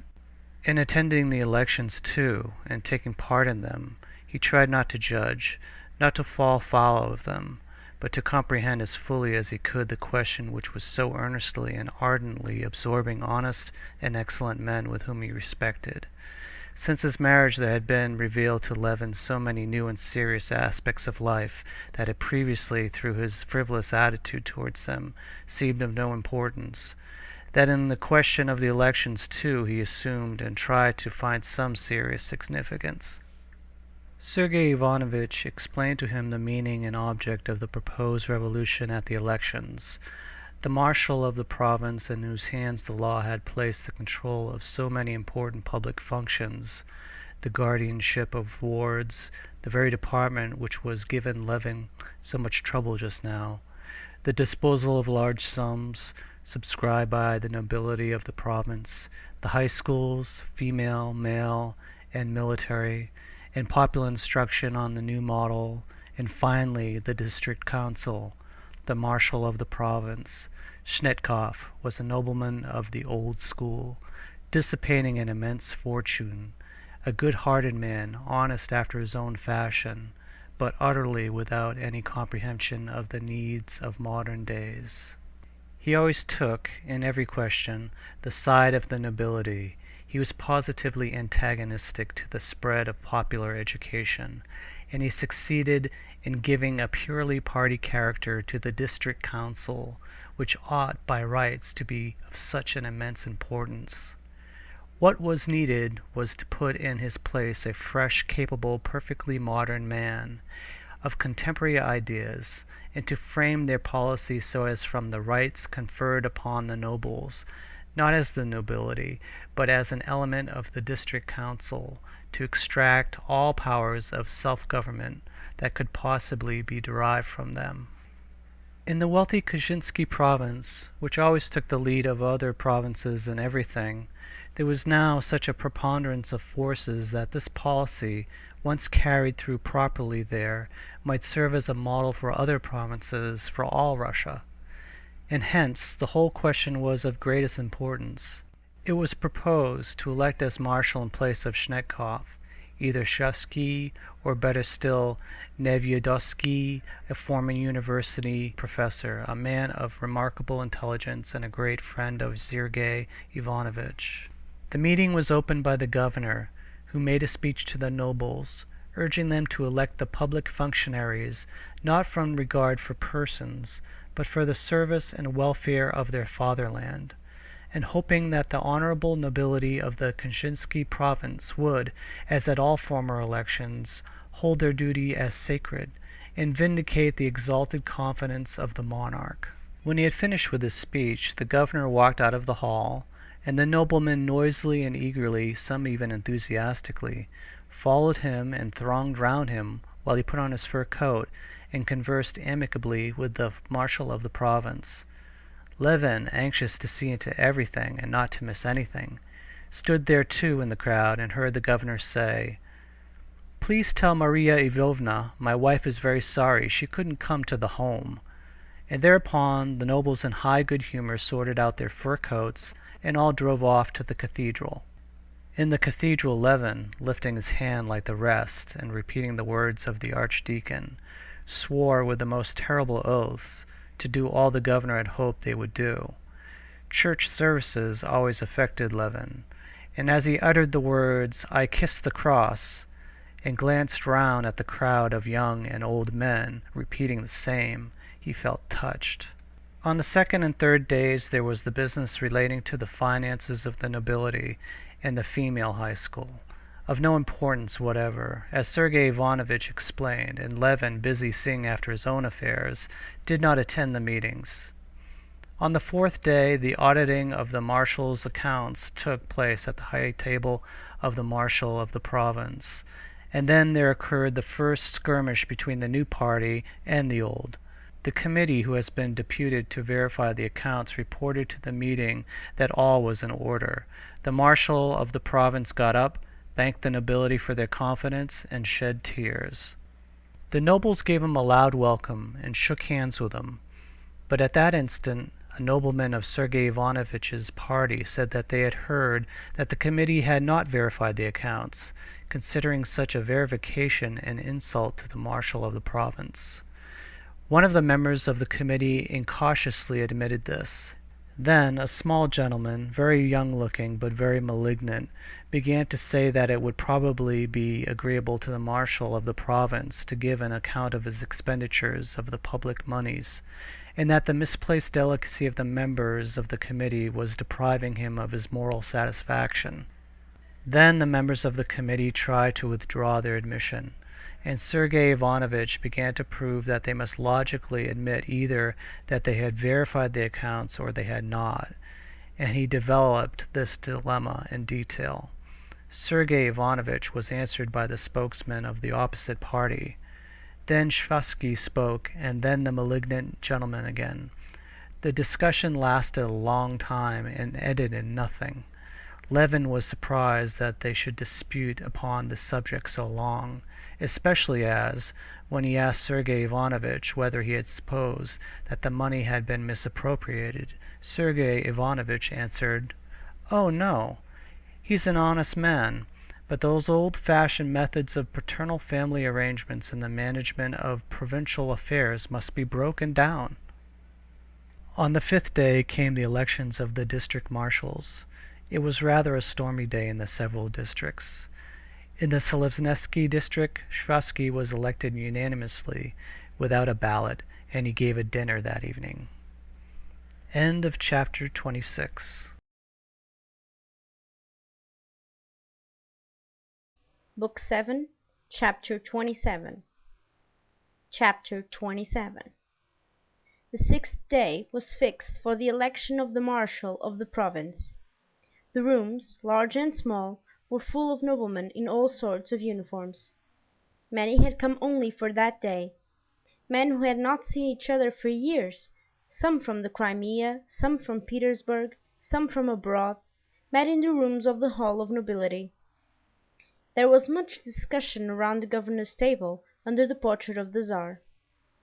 The nobles, both in the larger and the smaller rooms, grouped themselves in camps, and from their hostile and suspicious glances, from the silence that fell upon them when outsiders approached the group, and from the way that some, whispering together, retreated to the farther corridor, it was evident that each side had secrets from the other.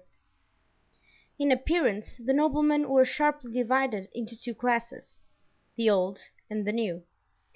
The old were for the most part either in old uniforms of the nobility, buttoned up closely, with spurs and hats, or in their own special naval, cavalry, infantry, or official uniforms.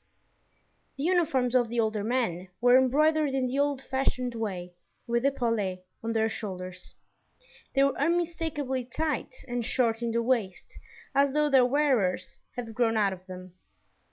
The younger men wore the uniform of the nobility with long waists and broad shoulders, unbuttoned over white waistcoats, or uniforms with black collars and with the embroidered badges of justices of the peace.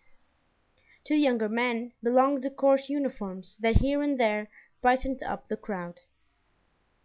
But the division into young and old did not correspond with the division of parties.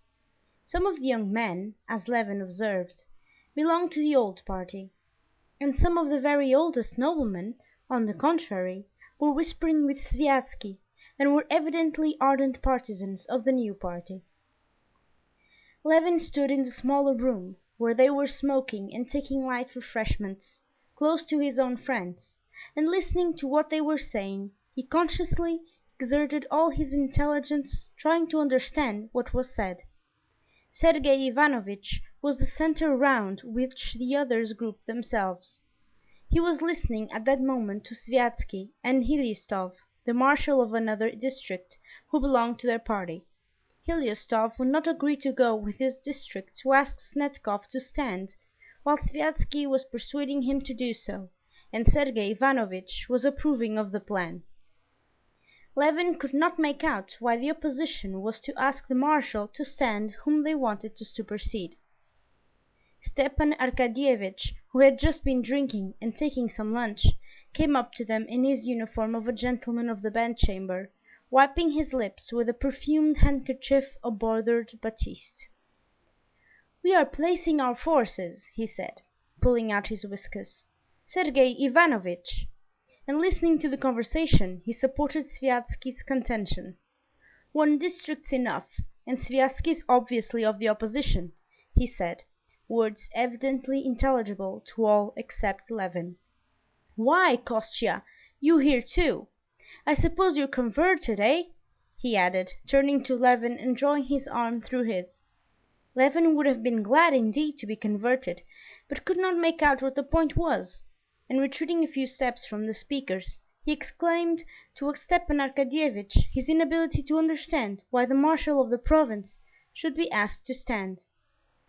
"O sancta simplicitas!" said Stepan Arkadyevitch, and briefly and clearly he explained it to Levin. If, as at previous elections, all the districts asked the marshal of the province to stand, then he would be elected without a ballot. That must not be. Now 8 districts had agreed to call upon him. If 2 refused to do so, Snetkov might decline to stand at all. And then the old party might choose another of their party, which would throw them completely out in their reckoning. But if only 1 district, Sviazhsky's, did not call upon him to stand, Snetkov would let himself be balloted for. They were even, some of them, going to vote for him, and purposely to let him get a good many votes, so that the enemy might be thrown off the scent, and when a candidate of the other side was put up, they too might give him some votes. Levin understood to some extent, but not fully, and would have put a few more questions when suddenly everyone began talking and making a noise, and they moved towards the big room. "What is it? Eh? Whom? No guarantee? Whose? What? They won't pass him? No guarantee? They won't let Flerov in? Because of the charge against him? Why, at this rate they won't admit anyone. It's a swindle. The law." Levin heard exclamations on all sides, and he moved into the big room together with the others, all hurrying somewhere and afraid of missing something. Squeezed by the crowding noblemen, he drew near the high table where the marshal of the province, Sviazhsky, and the other leaders were hotly disputing about something. End of chapter 27. Recording by Liliana Val, in Portugal.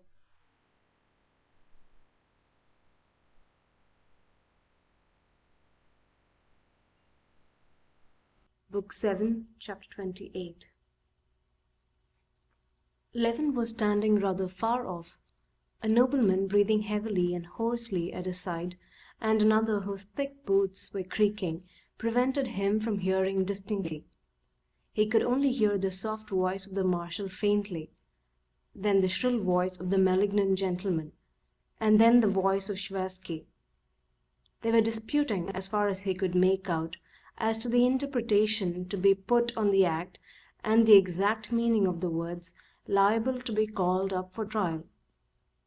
The crowd parted to make way for Sergey Ivanovitch, approaching the table.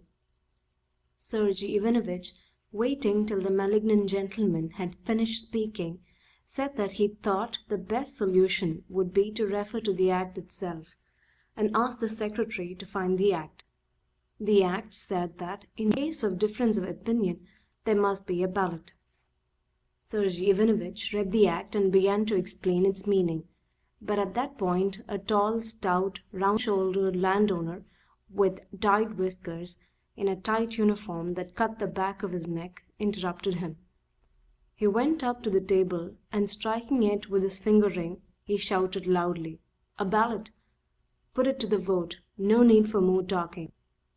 Then several voices began to talk all at once, and the tall nobleman with the ring, getting more and more exasperated, shouted more and more loudly, but it was impossible to make out what he said. He was shouting for the very course Sergey Ivanovitch had proposed, but it was evident that he hated him and all his party, and this feeling of hatred spread through the whole party and roused in opposition to it the same vindictiveness, though in a more seemly form, on the other side. Shouts were raised, and for a moment all was confusion, so that the marshal of the province had to call for order. "A ballot! A ballot! Every nobleman sees it. We shed our blood for our country. The confidence of the monarch. No checking the accounts of the marshal. He's not a cashier. But that's not the point.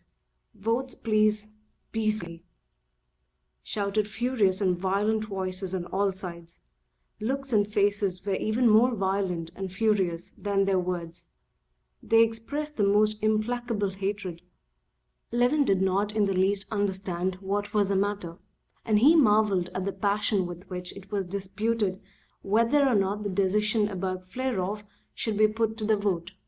He forgot, as Sergei Ivanovitch explained to him afterwards, this syllogism, that it was necessary for the public good to get rid of the marshal of the province, that to get rid of the marshal it was necessary to have a majority of votes, that to get a majority of votes it was necessary to secure Flerov's right to vote, that to secure the recognition of Flerov's right to vote they must decide on the interpretation to be put on the act. And one vote may decide the whole question, and one must be serious and consecutive if one wants to be of use in public life, concluded Sergei Ivanovitch. But Levin forgot all that, and it was painful to him to see all these excellent persons, for whom he had a respect, in such an unpleasant and vicious state of excitement. To escape from this painful feeling he went away into the other room, where there was nobody except the waiters at the refreshment bar.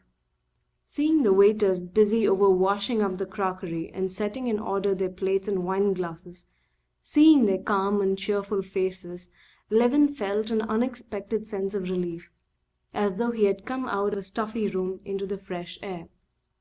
He began walking up and down, looking with pleasure at the waiters.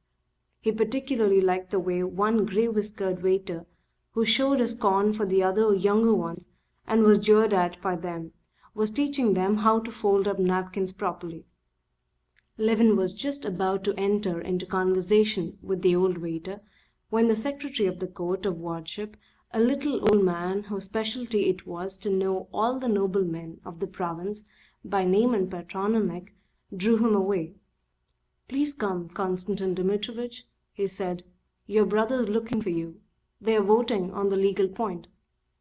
Levin walked into the room, received a white ball, and followed his brother Sergei Ivanovitch to the table where Shvarsky was standing with a significant and ironical face, holding his beard in his fist and sniffing at it. Sergei Ivanovitch put his hand into the box, put the ball somewhere, and making room for Levin, stopped. Levin advanced, but utterly forgetting what he was to do, and much embarrassed, he turned to Sergei Ivanovitch with the question, "Where am I to put it?"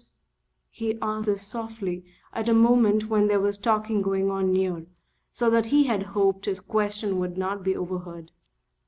But the person speaking paused, and his improper question was overheard. Sergei Ivanovitch frowned. "That is a matter for each man's own decision," he said severely. Several people smiled.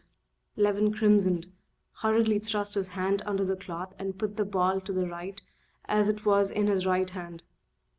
Having put it in, he recollected that he ought to have thrust his left hand too, and so he thrust it in, though too late, and still more overcome with confusion, he beat a hasty retreat into the background. 126 for admission, 98 against, sang out the voice of the secretary, who could not pronounce the letter R. Then there was a laugh. A button and 2 knots were found in the box. The nobleman was allowed the right to vote, and the new party had conquered. But the old party did not consider themselves conquered. Levin heard that they were asking Snetkov to stand, and he saw that a crowd of noblemen was surrounding the marshal, who was saying something. Levin went nearer. In reply, Snetkov spoke of the trust the noblemen of the province had placed in him, the affection they had shown him, which he did not deserve, as his only merit had been his attachment to the nobility, to whom he had devoted 12 years of service. Several times he repeated the words, "I have served to the best of my powers with truth and good faith. I value your goodness," and "Thank you." And suddenly he stopped short from the tears that choked him, and went out of the room. Whether these tears came from a sense of the injustice being done him, from his love for the nobility, or from the strain of the position he was placed in, feeling himself surrounded by enemies, his emotion infected the assembly, and the majority were touched, and Levin felt tenderness for Snetkov. In the doorway the marshal of the province jostled against Levin. "Beg pardon, excuse me, please," he said, as to a stranger, but recognizing Levin he smiled timidly. It seemed to Levin that he would have liked to say something, but could not speak for emotion. His face and his whole figure in his uniform, with the crosses and white trousers striped with braid, as he moved hurriedly along, reminded Levin of some hunted beast who sees that he is in evil case. This expression in the marshal's face was particularly touching to Levin, because only the day before he had been at his house about his trusty business, and had seen him in all his grandeur, a kind-hearted, fatherly man. The big house with the old family furniture, the rather dirty, far from stylish but respectful footmen, unmistakably old house serfs who had stuck to their master, the stout, good-natured wife in a cap with lace and a Turkish shawl, petting her pretty grandchild, her daughter's daughter, the young son, a sixth-form high-school boy, coming home from school and greeting his father, kissing his big hand, the genuine, cordial words and gestures of the old man, all this had the day before roused an instinctive feeling of respect and sympathy in Levin. This old man was a touching and pathetic figure to Levin now, and he longed to say something pleasant to him. "So you're sure to be our marshal again?" he said. "It's not likely," said the marshal, looking round with a scared expression. "I'm worn out. I'm old. If there are men younger and more deserving than I, let them serve." And the marshal disappeared through a side door. The most solemn moment was at hand. They were to proceed immediately to the election. The leaders of both parties were reckoning white and black on their fingers. The discussion upon Flerov had given the new party not only Flerov's vote, but had also gained time for them, so that they could send to fetch 3 noblemen who had been rendered unable to take part in the elections by the wiles of the other party. 2 noble gentlemen who had a weakness for strong drink had been made drunk by the partisans of Snetkov, and a third had been robbed of his uniform. On learning this, the new party had made haste, during the dispute about Flerov, to send some of their men in a sledge to clothe the stripped gentlemen, and to bring along one of the intoxicated to the meeting. "I have brought one, drenched him with water," said the landowner, who had gone on this errand, to Sviatsky. "He's all right?" "He'll do." "Not too drunk he won't fall down?" said Sviatsky, shaking his head. "No, he's first-rate, if only they don't give him any more here. I've told the waiter not to give him anything on any account." End of chapter 28.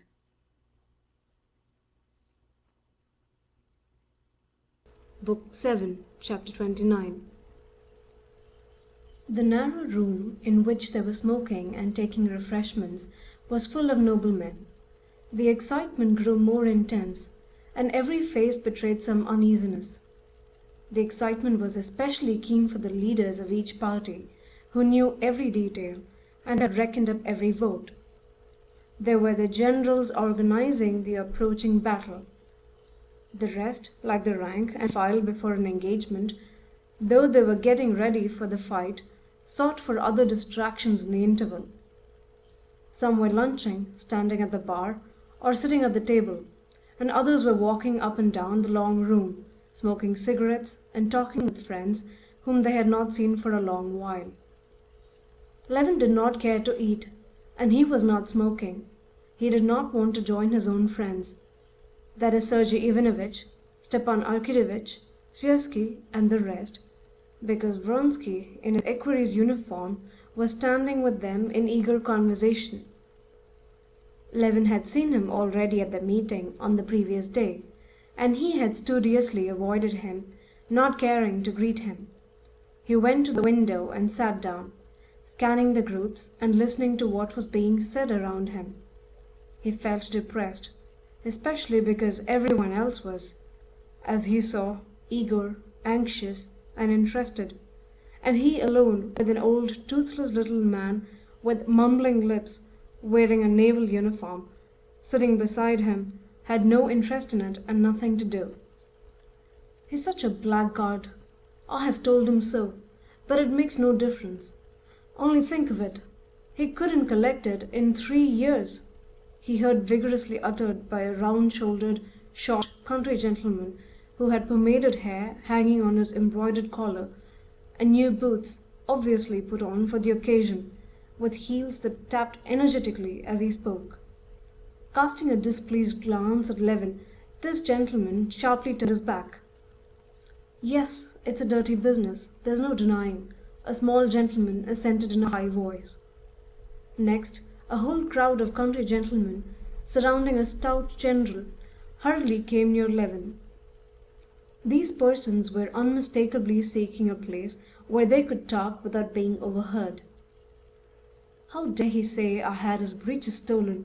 Pawn them for drink, I expect. Damn the fellow! Prince indeed! He'd better not say it, the beast." "But excuse me, they take their stand on the act," was being said in another group. "The wife must be registered as noble." "Oh, damn your acts! I speak from my heart. We're all gentlemen, aren't we? Above suspicion." "Shall we go on, your Excellency? Fine champagne." Another group was following a nobleman, who was shouting something in a loud voice. It was one of the 3 intoxicated gentlemen. "I always advise Maria Semyonovna to let for a fair rent, for she can never save a profit," he heard a pleasant voice say. The speaker was a country gentleman with grey whiskers, wearing the regimental uniform of an old general staff officer. It was the very landowner Levin had met at Svirsky's. He knew him at once. The landowner too stared at Levin, and they exchanged greetings. "Very glad to see you, to be sure. I remember you very well. Last year at our district marshal Nikolai Ivanovitch's." "Well, and how is your land doing?" asked Levin. "Oh, still just the same, always at a loss," the landowner answered with a resigned smile, but with an expression of serenity and conviction that so it must be. "And how do you come to be in our province?" he asked. "Come take part in our coup d'etat?" he said, confidently pronouncing the French words with a bad accent. "All Russians here, gentlemen of the bedchamber, and everything short of the ministry."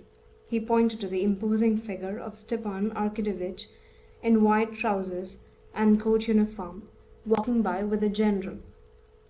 "I ought to own that I don't very well understand the drift of the provincial elections," said Levin. The landowner looked at him.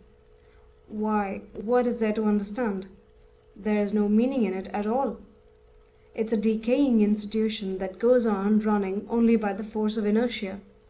Just look, the very uniforms tell you that it's an assembly of justices of the peace, permanent members of the court, and so on, but not of noblemen." "Then why do you come?" asked Levin. "From habit, nothing else. Then, too, one must keep up connections. It's a moral obligation of a sort, and then, to tell the truth, there's one's own interests. My son-in-law wants to stand as a permanent member. They are not rich people, and he must be brought forward. These gentlemen now, what do they come for?" he said, pointing to the malignant gentleman who was talking at the high table. "That's the new generation of nobility. New it may be, but nobility it isn't. They're proprietors of a sort, but we are the landowners. As noblemen, they're cutting their own throats. But you say it's an institution that served its time. That it may be, but still it ought to be treated a little more respectfully. Snetkov now, we may be of use, or we may not, but we are the growth of 1,000 years. If we are laying out a garden, planting one before the house, you know, and there you have a tree that stood for centuries in the very spot, old and gnarled it may be, and yet you don't cut down the old fellow to make room for the flower beds, but lay out your beds so as to take advantage of the tree. You won't grow him again in a year," he said cautiously, and he immediately changed the conversation. Well, and how is your land doing? Oh, not very well. I make 5%. Yes, but you don't reckon your own work. Aren't you worth something too? I'll tell you my own case.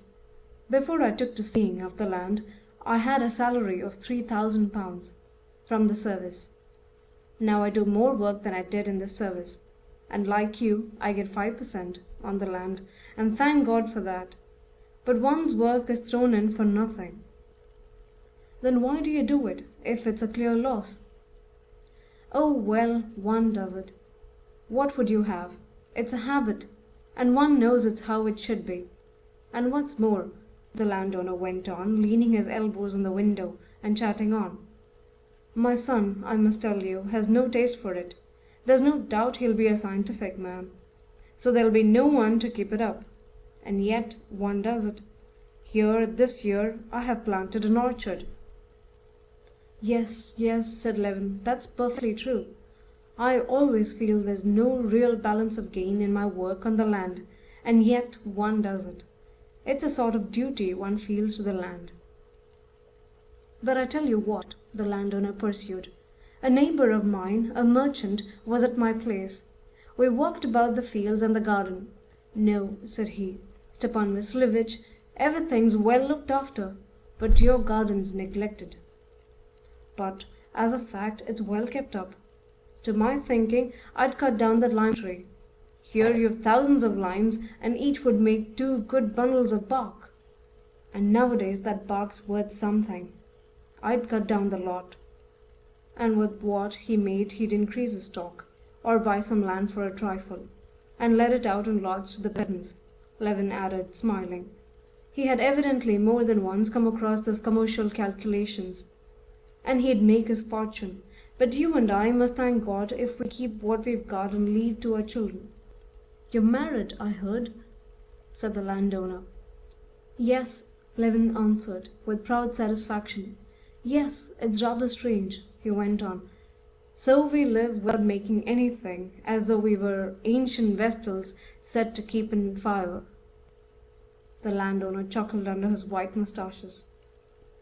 There are some among us too, like our friend Nikolai Ivanovich or Count Frosky, that settled here lately, who try to carry on their husbandry as though it were a factory. But so far it leads to nothing but making away with capital on it. But why is it we don't like the merchants? Why don't we cut down our parks for timber? Said Levin, returning to a thought that had struck him.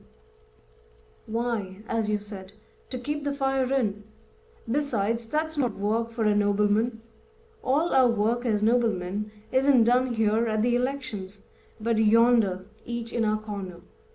There's a class instinct too, of what one ought and ought not to do. There's the peasants too. I wonder at them sometimes. Any good peasant tries to take all the land he can. However bad the land is, he'll work it, without a return too, at a simple loss. Just as we do, said Levin. Very, very glad to have met you, he added, seeing Sviazhsky approaching him. And here we've met for the first time since we met at your place, said the landowner to Sviazhsky, and we've had a good talk too. Well, have you been attacking the new order of things? Said Sviazhsky with a smile. That we're bound to do. You've relieved your feelings? End of chapter 29.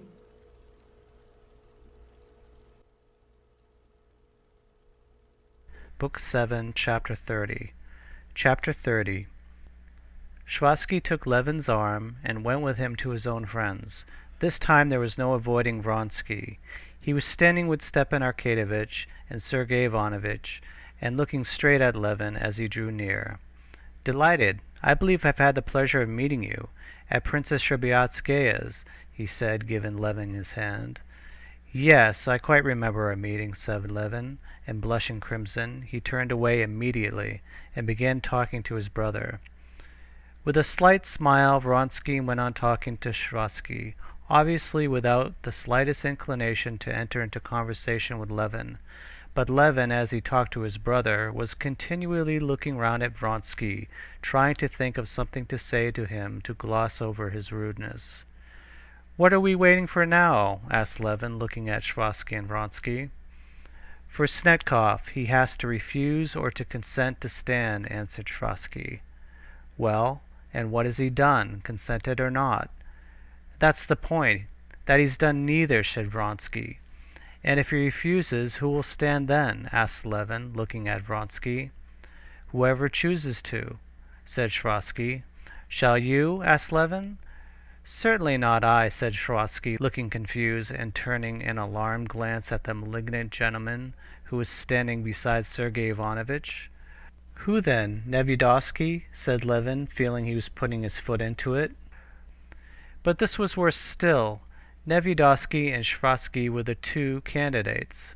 "I certainly shall not, under any circumstances," answered the malignant gentleman. This was Nevyedovsky himself.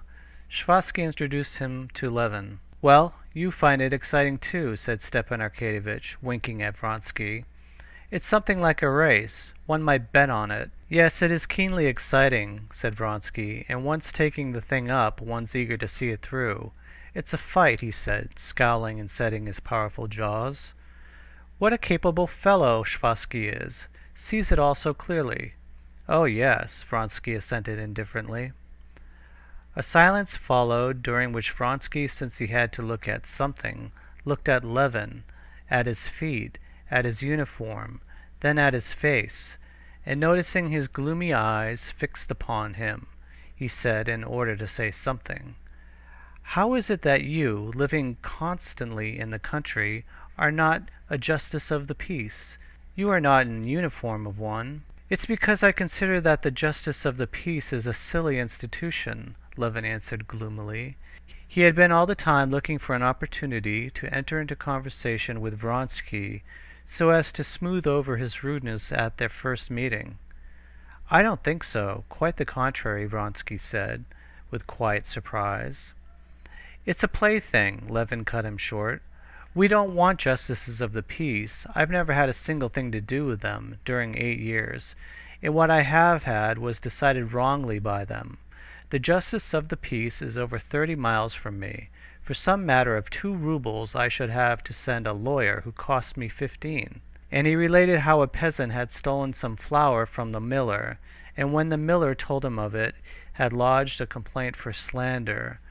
All this was utterly uncalled for and stupid, and Levin felt it himself as he said it. "Oh, this is such an original fellow," said Stepan Arkadyevitch, with his most soothing almond oil smile. "But come along, I think they're voting." And they separated. "I can't understand," said Sergey Ivanovitch, who had observed his brother's clumsiness. "I can't understand how anyone can be so absolutely devoid of political tact. That's where we Russians are so deficient. The marshal of the province is our opponent, and with him you're ami cochon, and you beg him to stand. Count Vronsky now, I'm not making a friend of him. He's asked me to dinner, and I'm not going, but he's one of our side. Why make an enemy of him? Then you ask Nevyedovsky if he's going to stand. That's not a thing to do." "Oh, I don't understand it at all, and it's all such nonsense," Levin answered gloomily. "You say it's all such nonsense, but as soon as you have anything to do with it, you make a muddle." Levin did not answer, and they walked together into the big room. The marshal of the province, though he was vaguely conscious in the air of some trap being prepared for him, and though he had not been called upon by all to stand, had still made up his mind to stand. All was silence in the room. The secretary announced in a loud voice that the captain of the guards, Mihail Stepanovitch Snetkov, would now be balloted for as marshal of the province. The district marshals walked, carrying plates on which were balls, from their tables to the high table, and the election began. "Put it in the right side," whispered Stepan Arkadyevitch, as with his brother Levin followed the marshal of his district to the table. But Levin had forgotten by now the calculations that had been explained to him, and was afraid Stepan Arkadyevitch might be mistaken in saying, "the right side." Surely Snetkov was the enemy. As he went up, he held the ball in his right hand, but thinking he was wrong, Just at the box he changed to the left hand, and undoubtedly put the ball to the left. An adept in the business, standing at the box and seeing by the mere action of the elbow where each put his ball, scowled with annoyance. It was no good for him to use his insight. Everything was still, and the counting of the balls was heard. Then a single voice rose and proclaimed the numbers for and against. The marshal had been voted for by a considerable majority. All was noise and eager movement towards the doors. Snetkov came in, and the nobles thronged round him, congratulating him. "Well, now, is it over?" Levin asked Sergey Ivanovitch. "It's only just beginning," Shvatsky said, replying for Sergey Ivanovitch with a smile. "Some other candidate may receive more votes than the marshal." Levin had quite forgotten about that. Now he could only remember that there was some sort of trickery in it, but he was too bored to think what it was exactly. He felt depressed and longed to get out of the crowd. As no one was paying attention to him, and no one apparently needed him, he quietly slipped away into the little room where the refreshments were, and again had a great sense of comfort when he saw the waiters. The little old waiter pressed him to have something, and Levin agreed. After eating a cutlet with beans and talking to the waiters of their former masters, Levin, not wishing to go back to the hall, where it was all so distasteful to him, proceeded to walk through the galleries. The galleries were full of fashionably dressed ladies leaning over the balustrade and trying not to lose a single word of what was being said below. With the ladies were sitting and standing smart lawyers, high school teachers in spectacles, and officers. Everywhere they were talking of the election, and of how worried the marshal was, and how splendid the discussions had been. In one group Levin heard his brother's praises. One lady was telling a lawyer, "How glad I am I heard Koznishev. It's worth losing one's dinner. He's exquisite. So clear and distinct, all of it. There's not one of you in the law courts that speaks like that. The only one is Meidel, and he's not so eloquent by a long way." Finding a free place, Levin leaned over the balustrade and began looking and listening. All the noblemen were sitting railed off behind barriers, according to their districts. In the middle of the room stood a man in uniform, who shouted in a loud, high voice, "As a candidate for marshalship of the nobility of the province, we call upon Staff Captain Evgeny Ivanovitch Aputin." A dead silence followed, and then a weak-old voice was heard, "Declined." "We call upon Privy Council Pyotr Petrovitch Bol." The voice began again. "Declined," a high, boyish voice replied. Again it began, and again, "Declined." And so it went on for about an hour. Levin, with his elbows on the balustrade, looked and listened. At first he wondered and wanted to know what it meant. Then, feeling sure that he could not make it out, began to be bored. Then, recalling all the excitement and vindictiveness he had seen on all the faces, he felt sad. He made up his mind to go, and went downstairs. As he passed through the entry to the galleries, he met a dejected high school boy walking up and down with tired-looking eyes. On the stairs he met a couple, a lady running quickly on her high heels, and the jaunty deputy prosecutor. "I told you you weren't late," the deputy prosecutor was saying at the moment when Levin moved aside to let the lady pass. Levin was on the stairs to the way out, and was just feeling in his waistcoat pocket for the number of his overcoat, when the secretary overtook him. "This way, please, Konstantin Dmitrovitch. They are voting." The candidate who was being voted on was Nevyedovsky, who had so stoutly denied all idea of standing. Levin went up to the door of the room. It was locked. The secretary knocked, the door opened, and Levin was met by two red-faced gentlemen who darted out. "I can't stand it any more," said one red-faced gentleman. After them, the face of the marshal of the province was poked out. His face was dreadful looking, from exhaustion and dismay. "I told you not to let anyone out," he cried to the doorkeeper. "I let someone in, your Excellency." Mercy on us!" And with a heavy sigh the marshal of the province walked with a downcast head to the high table in the middle of the room, his legs staggering in his white trousers. Nevyedovsky had scored a higher majority, as they had planned, and he was the new marshal of the province. Many people were amused, many people were pleased and happy, many were in ecstasies, many were disgusted and unhappy.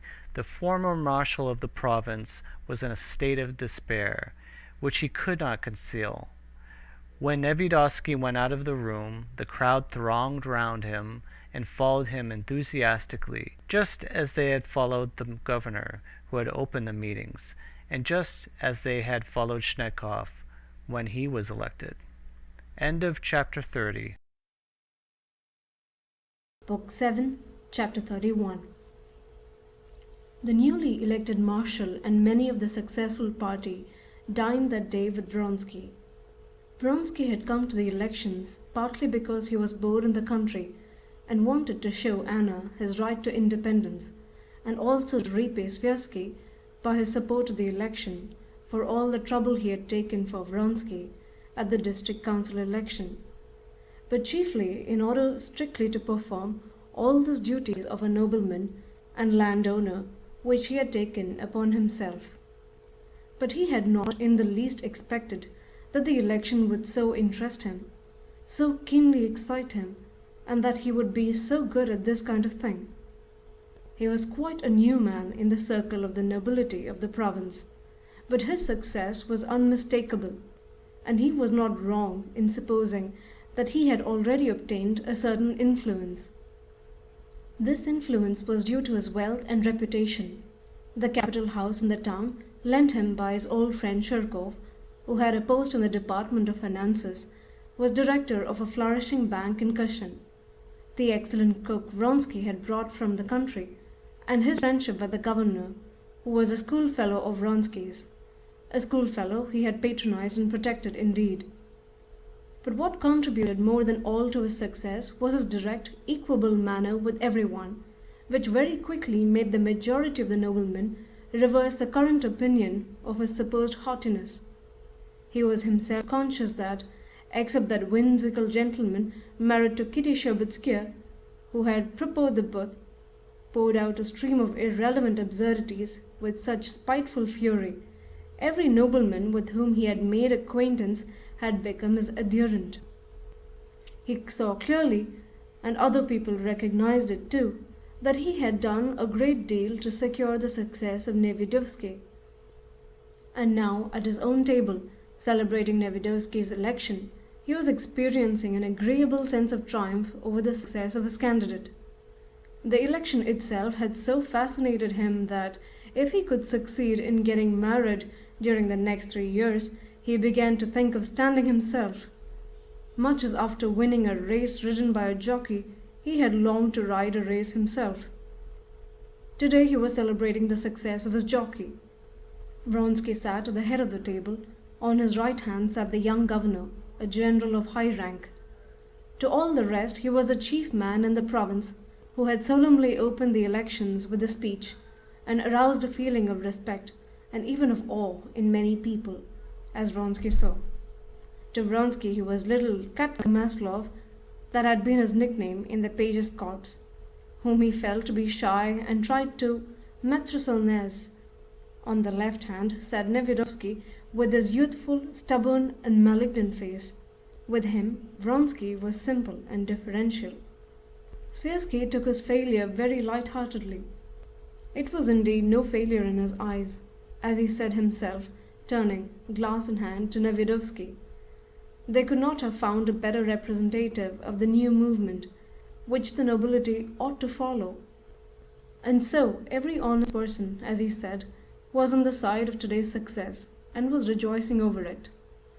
Stepan Arkadyevitch was glad too, that he was having a good time, and that every one was pleased. The episode of the elections served as a good occasion for a capital dinner. Svirsky comically imitated the tearful discourse of the marshal, and observed, addressing Nevyedovsky, that His Excellency would have to select another more complicated method of auditing the account than tears. Another nobleman jocosely described how footmen in stockings had been ordered for the marshal's ball, and how now they would have to be sent back unless a new marshal would give a ball with footmen in stockings. Continually during dinner they said of Nevedovsky, "Our marshal," and "Your Excellency." This was said with the same pleasure with which a bride is called "Madame" and her husband's name.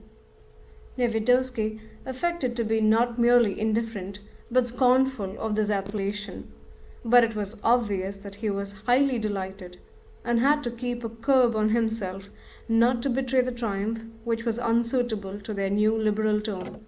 After dinner several telegrams were sent to people interested in the result of the election, and Stepan Arkadyevitch, who was in high good humour, sent Darya Alexandrovna a telegram. "Nevedovsky elected by 20 votes. Congratulations. Tell people."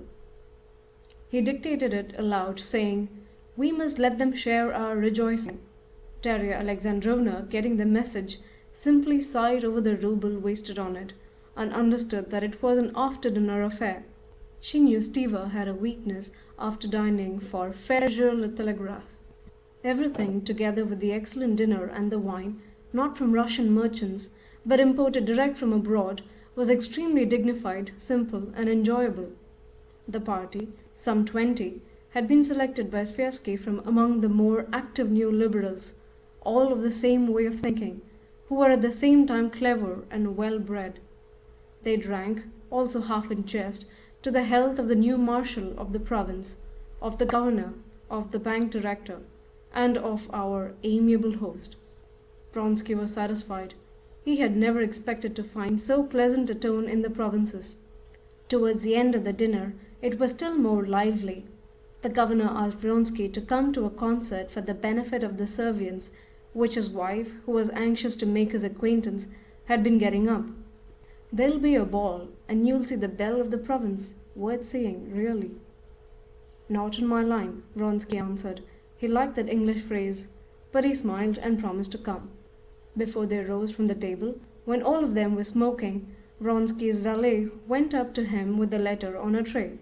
"From Vozdvizhenskoe by a special messenger," he said, with a significant expression. "Astonishing! How like he is to the deputy prosecutor, Fentitsky," said one of the guests in French of the valet, while Vronsky, frowning, read the letter. The letter was from Anna. Before he read the letter, he knew its contents.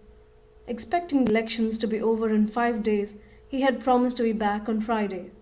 Today was Saturday, and he knew that the letter contained reproaches for not being back at the time fixed. The letter he had sent the previous evening had probably not reached her yet. The letter was what he had expected, but the form of it was unexpected, and particularly disagreeable to him. "Annie is very ill. The doctor says it may be inflammation. I am losing my head all alone. Prince Varvara is no help but a hindrance. I expected you the day before yesterday, and yesterday, and now I'm sending to find out where you are and what you are doing. I wanted to come myself, but thought better of it, knowing you would dislike it. Send some answer that I may know what to do." The child ill, yet she had thought of coming herself. Their daughter ill, and this hostile tone. The innocent festivities over the election, and this gloomy, burdensome love to which he had to return, struck Vronsky by their contrast. But he had to go, and by the first train that night he set off home. End of chapter 31. Book 6, Chapter 32. Chapter 32. Before Vronsky's departure for the elections, Anna had reflected that the scenes constantly repeated between them each time he left home might only make him cold to her instead of attaching him to her, and resolved to do all she could to control herself so as to bear the parting with composure. But the cold, severe glance with which he had looked at her when he came to tell her he was going had wounded her, and before he had started her peace of mind was destroyed. In solitude afterwards, thinking over that glance which had expressed his right to freedom, she came, as she always did, to the same point, the sense of her own humiliation. He has the right to go away when and where he chooses, not simply to go away, but to leave me. He has every right, and I have none. But knowing that he ought not to do it, what has he done, though? He looked at me with a cold, severe expression. Of course, that is something indefinable, impalpable, but it has never been so before, and that glance means a great deal, she thought. That glance shows the beginning of indifference. And though she felt sure that a coldness was beginning, there was nothing she could do. She could not in any way alter her relations to him. Just as before, only by love and by charm could she keep him. And so, just as before, only by occupation in the day, by morphine at night, could she stifle the fearful thought of what would be if he ceased to love her. It is true there was still one means, not to keep him, for that she wanted nothing more than his love, but to be nearer to him, to be in such a position that he would not leave her. That means was divorce and marriage, and she began to long for that, and made up her mind to agree to it the first time he or Stevia approached her on the subject. Absorbed in such thought, she passed 5 days without him, the 5 days that he was to be at the elections. Walks, conversations with Princess Varvara, visits to the hospital, and most of all reading of one book after another, filled up her time. But on the 6th day, when the coachman came back without him, she felt that now she was utterly incapable of stifling the thought of him and of what he was doing there. Just at that time her little girl was taken ill. Anna began to look after her, but even that did not distract her mind, especially as the illness was not serious. However hard she tried, she could not love this little child, and to feign love was beyond her powers. Towards the evening of that day, still alone, Anna was in such a panic about him that she decided to start for the town, but on second thoughts wrote him the contradictory letter that Vronsky received, and without reading it through, sent it off by a special messenger. The next morning she received his letter and regretted her own. She dreaded a repetition of the severe look he had flung at her at parting, especially when he knew that the baby was not dangerously ill. But still, she was glad she had written to him. At this moment, Anna was positively admitting to herself that she was a burden to him, that he would relinquish his freedom regretfully to return to her, and in spite of that she was glad he was coming. Let him weary of her, but he would be here with her, so that she would see him, would know of every action he took. She was sitting in the drawing-room near a lamp, with a new volume of Taine, and as she read, listening to the sound of the wind outside, and every minute expecting the carriage to arrive. Several times she had fancied she heard the sound of wheels, but she had been mistaken. At last she heard not the sound of wheels, but the coachman's shout and the dull rumble in the covered entry. Even Princess Varvara, playing patience, confirmed this, and Anna, flushing hotly, got up. But instead of going down, as she had done twice before, she stood still. She suddenly felt ashamed of her duplicity, but even more she dreaded how he might meet her. All feeling of wounded pride had passed now. She was only afraid of the expression of his displeasure. She remembered that her child had been perfectly well again for the last 2 days. She felt positively vexed with her for getting better from the very moment her letter was sent off. Then she thought of him, that he was here, all of him, with his hands, his eyes. She heard his voice, and forgetting everything, she ran joyfully to meet him. "Well, how is Annie?" he said timidly from below, looking up to Anna as she ran down to him. He was sitting on a chair, and a footman was pulling off his warm overboot. "Oh, she is better." "And you?" he said, shaking himself. She took his hand in both of hers, and drew it to her waist, never taking her eyes off him. "Well, I'm glad," he said, coldly scanning her hair, her dress, which he knew she had put on for him. All was charming, but how many times it had charmed him, and the stern, stony expression that she so dreaded settled upon his face. "Well, I'm glad. And are you well?" he said, wiping his damp beard with his handkerchief and kissing her hand. Never mind, she thought. Only let him be here, and so long as he's here he dare not cease to love me. The evening was spent happily and gaily in the presence of Princess Varvara, who complained to him that Anna had been taking morphine in his absence. "What am I to do? I couldn't sleep. My thoughts prevented me. When he's here, I never take it, hardly ever." He told her about the election, and Anna knew how, by adroit questions, to bring him to what gave him most pleasure, his own success.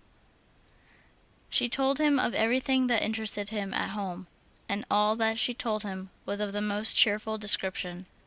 But late in the evening, when they were alone, Anna, seeing that she had regained complete possession of him, wanted to erase the painful impression of the glance he had given her for the letter. She said, "Tell me frankly, you were vexed at getting my letter, and you didn't believe me?"